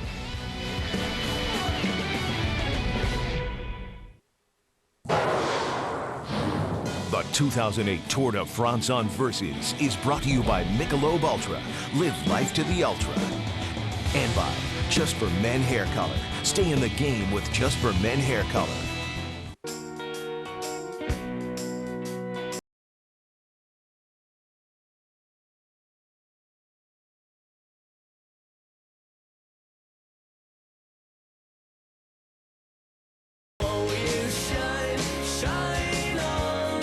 so should your beer.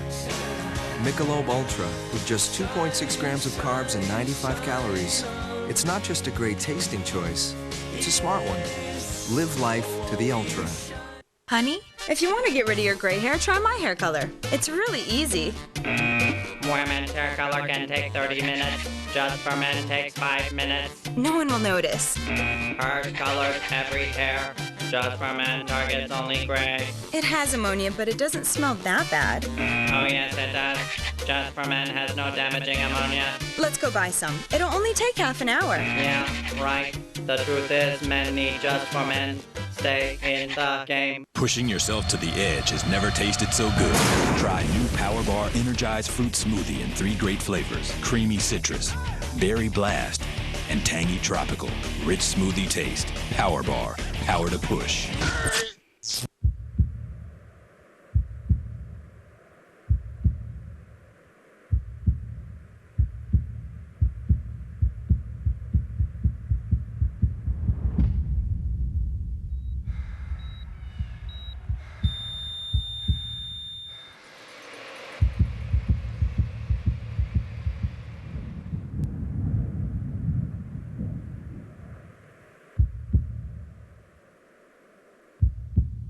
Buying a car is a big decision. You need some advice. That is why VHIX.com is so great. Check out the Power Circle ratings for any kind of vehicle. JDPower.com Power Circle ratings. Anything that you want to know about a vehicle. Mechanical quality. The performance. Design quality. Powertrain quality. You're going to get the right car. All this great information right on VHIX.com. Use JDPower.com Power Circle ratings to rank vehicles you're interested in at VHIX.com, your online resource to find your ride. Watch our buying guides and test drives powered by Wheels TV on Comcast On Demand. Buying a car is a big decision. You need some advice. That is why VHIX.com is so great. Check out the Power Circle ratings for any kind of vehicle. JDPower.com Power Circle ratings. Anything that you want to know about a vehicle. Mechanical quality. The performance. Design quality. Powertrain quality. You're going to get the right car. All this great information right on VHIX.com. Use JDPower.com Power Circle ratings to rank vehicles you're interested in at VHIX.com, your online resource to find your ride. Search our online inventory. Thousands of vehicles are added weekly. Welcome back. Just a reminder to go online and enjoy our Kenda Fantasy Cycling Challenge. Versies.com/Kenda. You can select your own team and see how they get on. Great daily prizes for you, and it's a competition which really has caught your imagination, so enjoy that. Well, we have seen a tremendous day of cycling, to say the least. The little town of Jausiers has now welcomed some of the riders. They're still coming in, of course. Christian van der Velde will be over 3 minutes behind the leader overall when we work it all out later on. Yeah, but he'll still stay up in the top 10, and let's not forget there's still a massive day of battles to do tomorrow in the Alps, and it may well turn around, because if you have one bad day, you can always turn around and have a good day the following one. So for Christian van der Velde, he's got to get the morale back up and come out to fight once again. But it was, I have to say, Phil, a very dramatic climb, and a great win for the French as well, because Cyril Dessel, who's never won a stage in the Tour de France, but he has worn the overall leader's jersey after finishing second on the stage into Pau, got a rather dramatic sprint finish.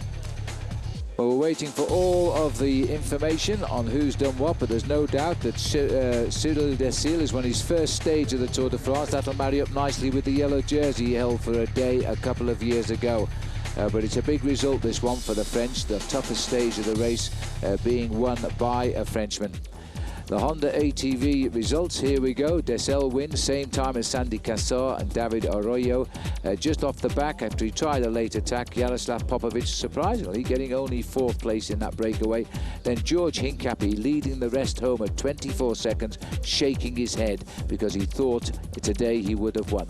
Nicolas Portal in the same group with George, as was Valjevec. Then Schumacher comes in at a minute 03 on his own. Andy Schleck leads the big favourite in at 1:28, just ahead of Bernard Cole, and they were the ones that mattered, I think. Further down, Evans was right there, Frank was there, of course, Valverde was there, Cuneo was there, and Carlos Sastre was there. Poor old, the man who wasn't there was Denny Menchoff. Looking further down, Samuel Santos, Menchoff, Kim Kirken at 2:03. So it means that Menchoff even lost time on Kim Kirken there. Sylvester Schmidt came in at 2:03. Let's have a quick visit through the whole thing. It all rolled away from Cuneo in Italy today under lovely warm conditions. It got chillier on the heights. First day in yellow for Frank Schleck. and his team all around him. At the first sprint, there was a terrific race, but it was basically a bunch sprint, as Sylvain Chavanel rather, was first over there, ahead of George Hincapie. Then the first climb of the day, the Col de Lombardy. The Col de la Lombard was a very high climb, and everyone was a little bit concerned about how difficult it was going to be. Leaving the yellow jersey group, Damiano Cuneo, the little prince from Italy, decided he wanted to try and get across to a 24-man group that was a little bit further up the road. But the breakaway who got away at the start of the climb from a leading group of 5 was Schumacher, and he pushed on alone, building a lead of 10 minutes at that point over the yellow jersey peloton, and at the top he had nearly 12 minutes. He went over in solitary splendour ahead of Christophe Lemarvel and Thomas Voigtler, and Popovic was also in that group. The peloton 9:22 back there. And then onto the Col de la Bonnette, but then it was on the way down the Col de la Bonnette. This was a nasty crash on the right of the road here. One of the riders from Case d'Epargne going down very hard. It looks like his tyre had popped off on the way into that corner. The mechanic was up alongside him very quickly, but it was a crash that he was able to recover from and get himself back into the race. But then the climb that everyone was really concerned about was the Col de la Bonnette Restefond, a climb of 2,800 metres. At the front of the race, Stefan Schumacher had started with around about a 12-minute advantage, but a 6-minute advantage over a group in between, and Frank Schleck was still looking resplendent in his yellow jersey. I don't think he rode at the front at all today. He had so many teammates always setting the tempo, but in the end, 3.5 kilometres to the summit, then Stefan Schumacher was passed by the advance raiding party. He still hung on to finish a very respectable position, but that was a great effort today by Schumacher. Well, it was just a bridge too far, really, but up towards the summit of the highest road in Europe, there was an attack came from a South African, John Lee Augustin, the youngest bike rider in the Tour de France this year, decided he wanted to show off the South African flag, and he went over the highest peak of the Tour de France in first place. And that was Cole. He was actually wanting a drink over the top of the climb, but he was getting points in the King of the Mountains, only a few, but it would keep him in the overall lead for at least another day. On the way down, watch the second rider here, because poor John Lee Augustin just slid into that barrier. Not only went over the side, but he couldn't stop himself sliding. His bike just went out of sight. I don't even know if they've ever got that bike back. John Lee looks on anguished. He climbs back up, but of course there's no spare bike. There's no team car. We left him on top of the mountain. On the way down, the leaders now, 4 of them, just concerned with the finish. Well, behind them, they knew there was a small group chasing, but as they came into the finish line, it was very tricky indeed. Jaroslav Popovic felt he had the move with around about a kilometre to go, but the Frenchman, Sandy Cassar, said, "No way, my mate, I'm coming straight back to you," and they were all charging into the finish because they knew probably the first man around the corner was going to get the stage victory because it was such a tricky finish. Yes, it wasn't designed for a sprint finish. I thought the rider was still sprinting when in fact he passed under the banner and couldn't slow down. And that was the way it was for everybody. There was a small gap before the yellow jersey group came in. The significant nominees not in this group, though, Dennis Menchov and Christian van der Velde. Well, van der Velde cracked towards the summit of the climb, but I think he finished off quite respectively, Phil, to keep himself up probably in the top 10 riders overall. He'll probably be sitting just about 3 minutes down, I think, on the overall when we get a chance to work it all out. But I'm hearing now that Frankie Andreu has found George Hincapie. I think George will be a bit disappointed today. Let's find out. George, you said this morning you wanted to get into the break. You've been out there all day long. Not usual that we have a descent to the finish. How crazy was it that last downhill? Yeah, I'm really disappointed. I mean, I was there till 500 meters from the top, and I thought that I'd be able to come back pretty easily. But it was a real disappointment for me today. That was a very long climb. Obviously, they're putting a hard tempo, trying to stay away from the chasing group. Just tell me, how'd you get in a little bit of difficulty at the top? Yeah, I didn't know the climb that well, and it got really steep the last 500 meters. So I figured I'd just do my own rhythm and I'd come back pretty easily, because normally I could descend good, but I just couldn't get my nerve down on the descent, and I couldn't come back.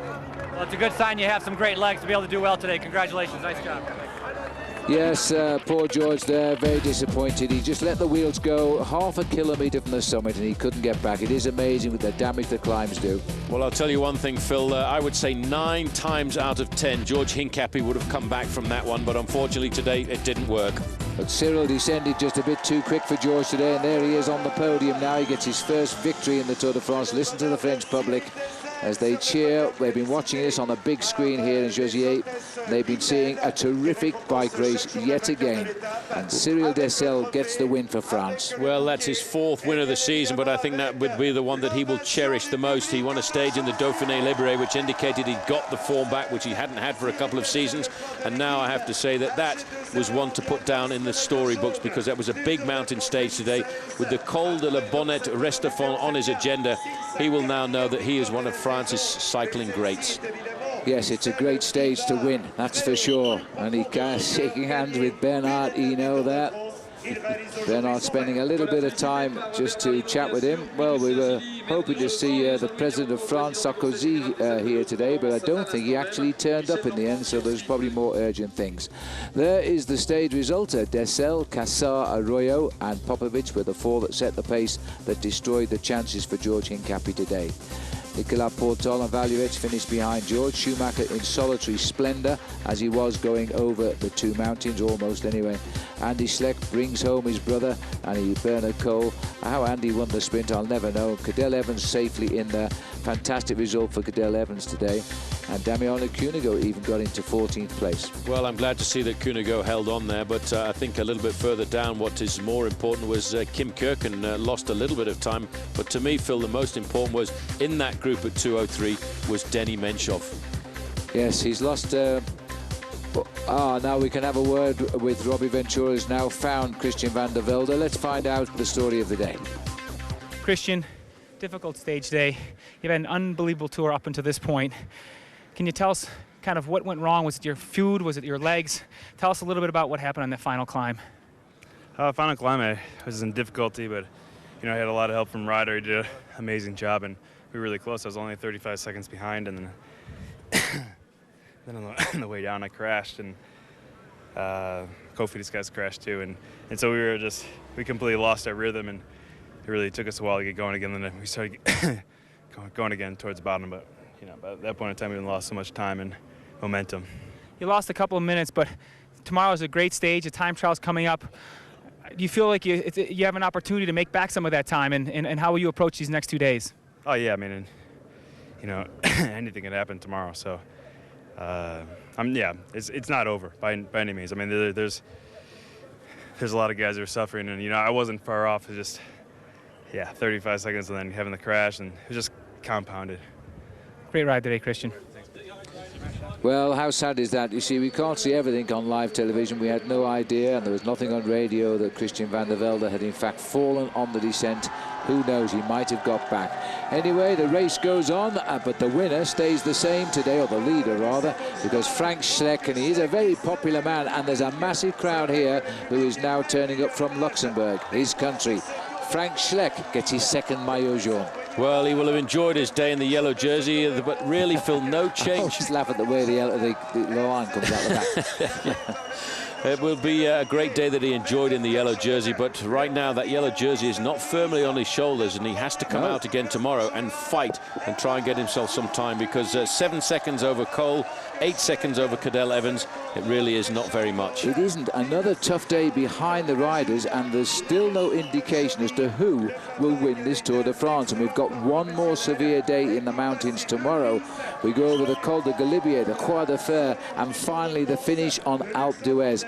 And Christian is still confident. He hasn't been broken yet, and as he says, it's another day. Let's have a look at the Michelob Ultra overall standings. This is how they are. 7 seconds to Cole, 8 to Evans, no change. 49 to Sastre, no change. Denny Menchov goes out now to 5th, a minute and 13 seconds back. Van der Velde goes out to 6th, only drops 1 place, but he now needs 3 minutes 15 seconds. And Kim Kirken still 7th, but closing in.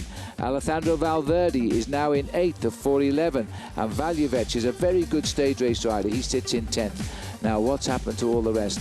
Efrakim is 11th. Cuneo is a top 12 rider now. He hung on. He had a good finish today at 7:43. Andy Schleck is 14th, and he will probably be, yes, he is, by 6 seconds, the white jersey holder. Yep, that was a very close fight there, and the next man in there in 16th is Roman Kreuziger. He's also in that white jersey competition. 17th, Maxime Montfort. He slipped down quite a bit today. Sandy Cassar of France, with his ride and being in the breakaway, moved up into 18th place. And watch out for that name. It's an interesting name. Laurens Tendam from Rabobank is in 20th. 17 minutes and 44 back. All right, let's see if we can get back out to the podium, see who's next in the hot seat down there. And it is quite warm in town right now. I can hear the music. And here he comes. Bernard Cole confirms his lead in the King of the Mountains. He rode well today. He rode very well today. I think he was well within himself, and I think he's the man who's going to be the most dangerous on tomorrow's stage to the summit of the Alpe d'Huez, because I think if he could have attacked today, he may well have put the other riders into a little bit of difficulty. However, he was probably concerned about the fact that he didn't want to make the attack and then lose all of that energy on the descent down to the finish. Tomorrow, there is no descent. And that's the big thing. Tomorrow it'll be like only harder than the finish the other day in Italy of Prato Novoso. It is a hard man's climb, and seconds can be prized open in those last 4 or 5 kilometers of Alpe d'Huez. That's possibly why nobody really pushed home the hammer today. There's the situation in the King of the Mountains. He's just got those 25 points lead over Sebastian Lang, but he is his teammate on Gerolsteiner. Voigtler has moved well. He's come into 3rd place. John Lee Augustin from nowhere to 4th today in the King of the Mountains. He knows how to go up them, and he's not too sure how to go down them yet. Igor Martinez in 5th place. He's got the 50 points he gained the other day, as did Simon Gerrans when he won the stage. Popovic got a few today. He's up into 7th. Frank scored a few. He's 8th. And Dessel got 9th today, and he was scoring well at the end. Back to the finishing line, and there he is. One Schleck to the other Schleck. Andy Schleck now, the new leader. Now, last time he got this ball, he only held it for a day earlier in the Tour. Yes, that's right, but this time he's looking a lot more solid now, and he may well be able to consolidate his lead in that competition tomorrow on the slopes of the Alpe d'Huez. Don't forget, 12 months ago, this young man won the Best Young Rider competition in the Giro d'Italia, and he finished 2nd overall on that occasion. Well, he's certainly riding every bit as well as his brother, that's for sure. He's just throwing his strength to the wind to help his brother keep in yellow, and he walks into the white. There's the Young Riders competition now. It's another close-fought race, you see. He's stolen it away from Nibali by only 6 seconds. Kreuziger is in 3rd now. He was in 2nd. He's down in 3rd at 50 seconds. Montfort dropped towards the end at 2:18, and Eduardo Gonzalo from Agri-Turbal, he was in 5th, 28:39. Long, long way back. Well, back down to Frankie Andreo now. I think he's got the yellow jersey with him. Frank, an incredible hard day and hot out there. Your team rode very, very strong. Did that final group stick together a little tougher than you had hoped for? Well, I don't know. I think we did a good job. There was just 6 riders left, and everybody was struggling. When I say everybody, I think everybody, because we were all at the same level, and it was very fast up there. And then we did a really quick downhill, and I scared a bit for the downhill. But I managed. I was pretty confident, and of course I thought back about the crash from Pereiro and about the crash from myself I had. But it worked. It was good. I could stay up there, and gotta say thanks to Bernard Hinault, who gave me some little tricks for the downhill. So, well, pretty good. Seemed to work very well. Tomorrow's the Queen stage, an incredibly hard stage. One of the last opportunities also. Is it a day that we're going to see you attack to try to break the others? Absolutely. We have to do it tomorrow. I mean, we tried today, but Carlos also, I have to say big compliments to Carlos, who made a really good decision in the beginning. He just said, let everybody go. We just have to stay with the team together. We rode up a good tempo, and it worked really well, and tomorrow we have to go. And he tried on the top of the climb, but we had really strong headwind, so nothing really happened there. But I mean, with just a couple of riders left. Tactics have worked great. Congratulations for today. Very much. Wow, he said Bernard Hinault gave him a few tips. How about that? Well, the Blero, the Badger, was a great bike rider, won the Tour de France on 5 occasions, and he was certainly a man who goes downhill, used to go downhill very fast. I'd like to know what the tips were, but maybe it was just to back off and keep a close eye on the line of the riders in front of you, maybe 2 riders in front of you. It's a shame that they weren't able to attack, I think, on the climb, Phil, but I'll tell you one thing, tomorrow's stage is going to be brutal. It certainly is. Tomorrow we go back to to Embran. We've been there once already, but this time we're off in a different direction, the Col de Lautré, the Col de Galibier. We continue down to the Col de Croix de Fer, down the valley into the town of Bourg-d'Oisans. There's only one way out of that town as far as we're concerned, up the Alp. Well, that's what it looks like. That is a nasty stage. As they say, this is l'Etape Reine, the queen of stages, with another couple of high spots in the Tour. As there's some more details, it's a long way, 131 miles, and they're going to hit each other from every angle tomorrow for sure. We'll bring you live coverage tomorrow, our usual time in the mountains, 6:30 a.m. Eastern Time. Always enhanced prime time coverage at 8 o'clock every night with Bob Roll. Tonight we also have Johan Brunel there talking about things, and of course Craig Hummer, who is the host. But it was a great day of racing today. Stefan Schumacher took the race to the Tour de France. The Tour de France never recognises anybody, and he got wiped out towards the top of the Col de la Bonnette. This young man triumphed for South Africa on the way up and then lost it on the way down. Well, that was such a sad thing to see, and I'm happy to say that he is fine and he's back up and he will have finished the stage of the Tour de France. But what a difference it might have been if he hadn't gone off the edge. It was a terrific race. This has been such a great race with so many riders still believing they can win the Tour. Don't forget, what we can't show you on television, you can see on our website address, versi.com. Please go there and enjoy all of our schedules. We're all off again. We'll be back in the Alps tomorrow. Goodbye for now.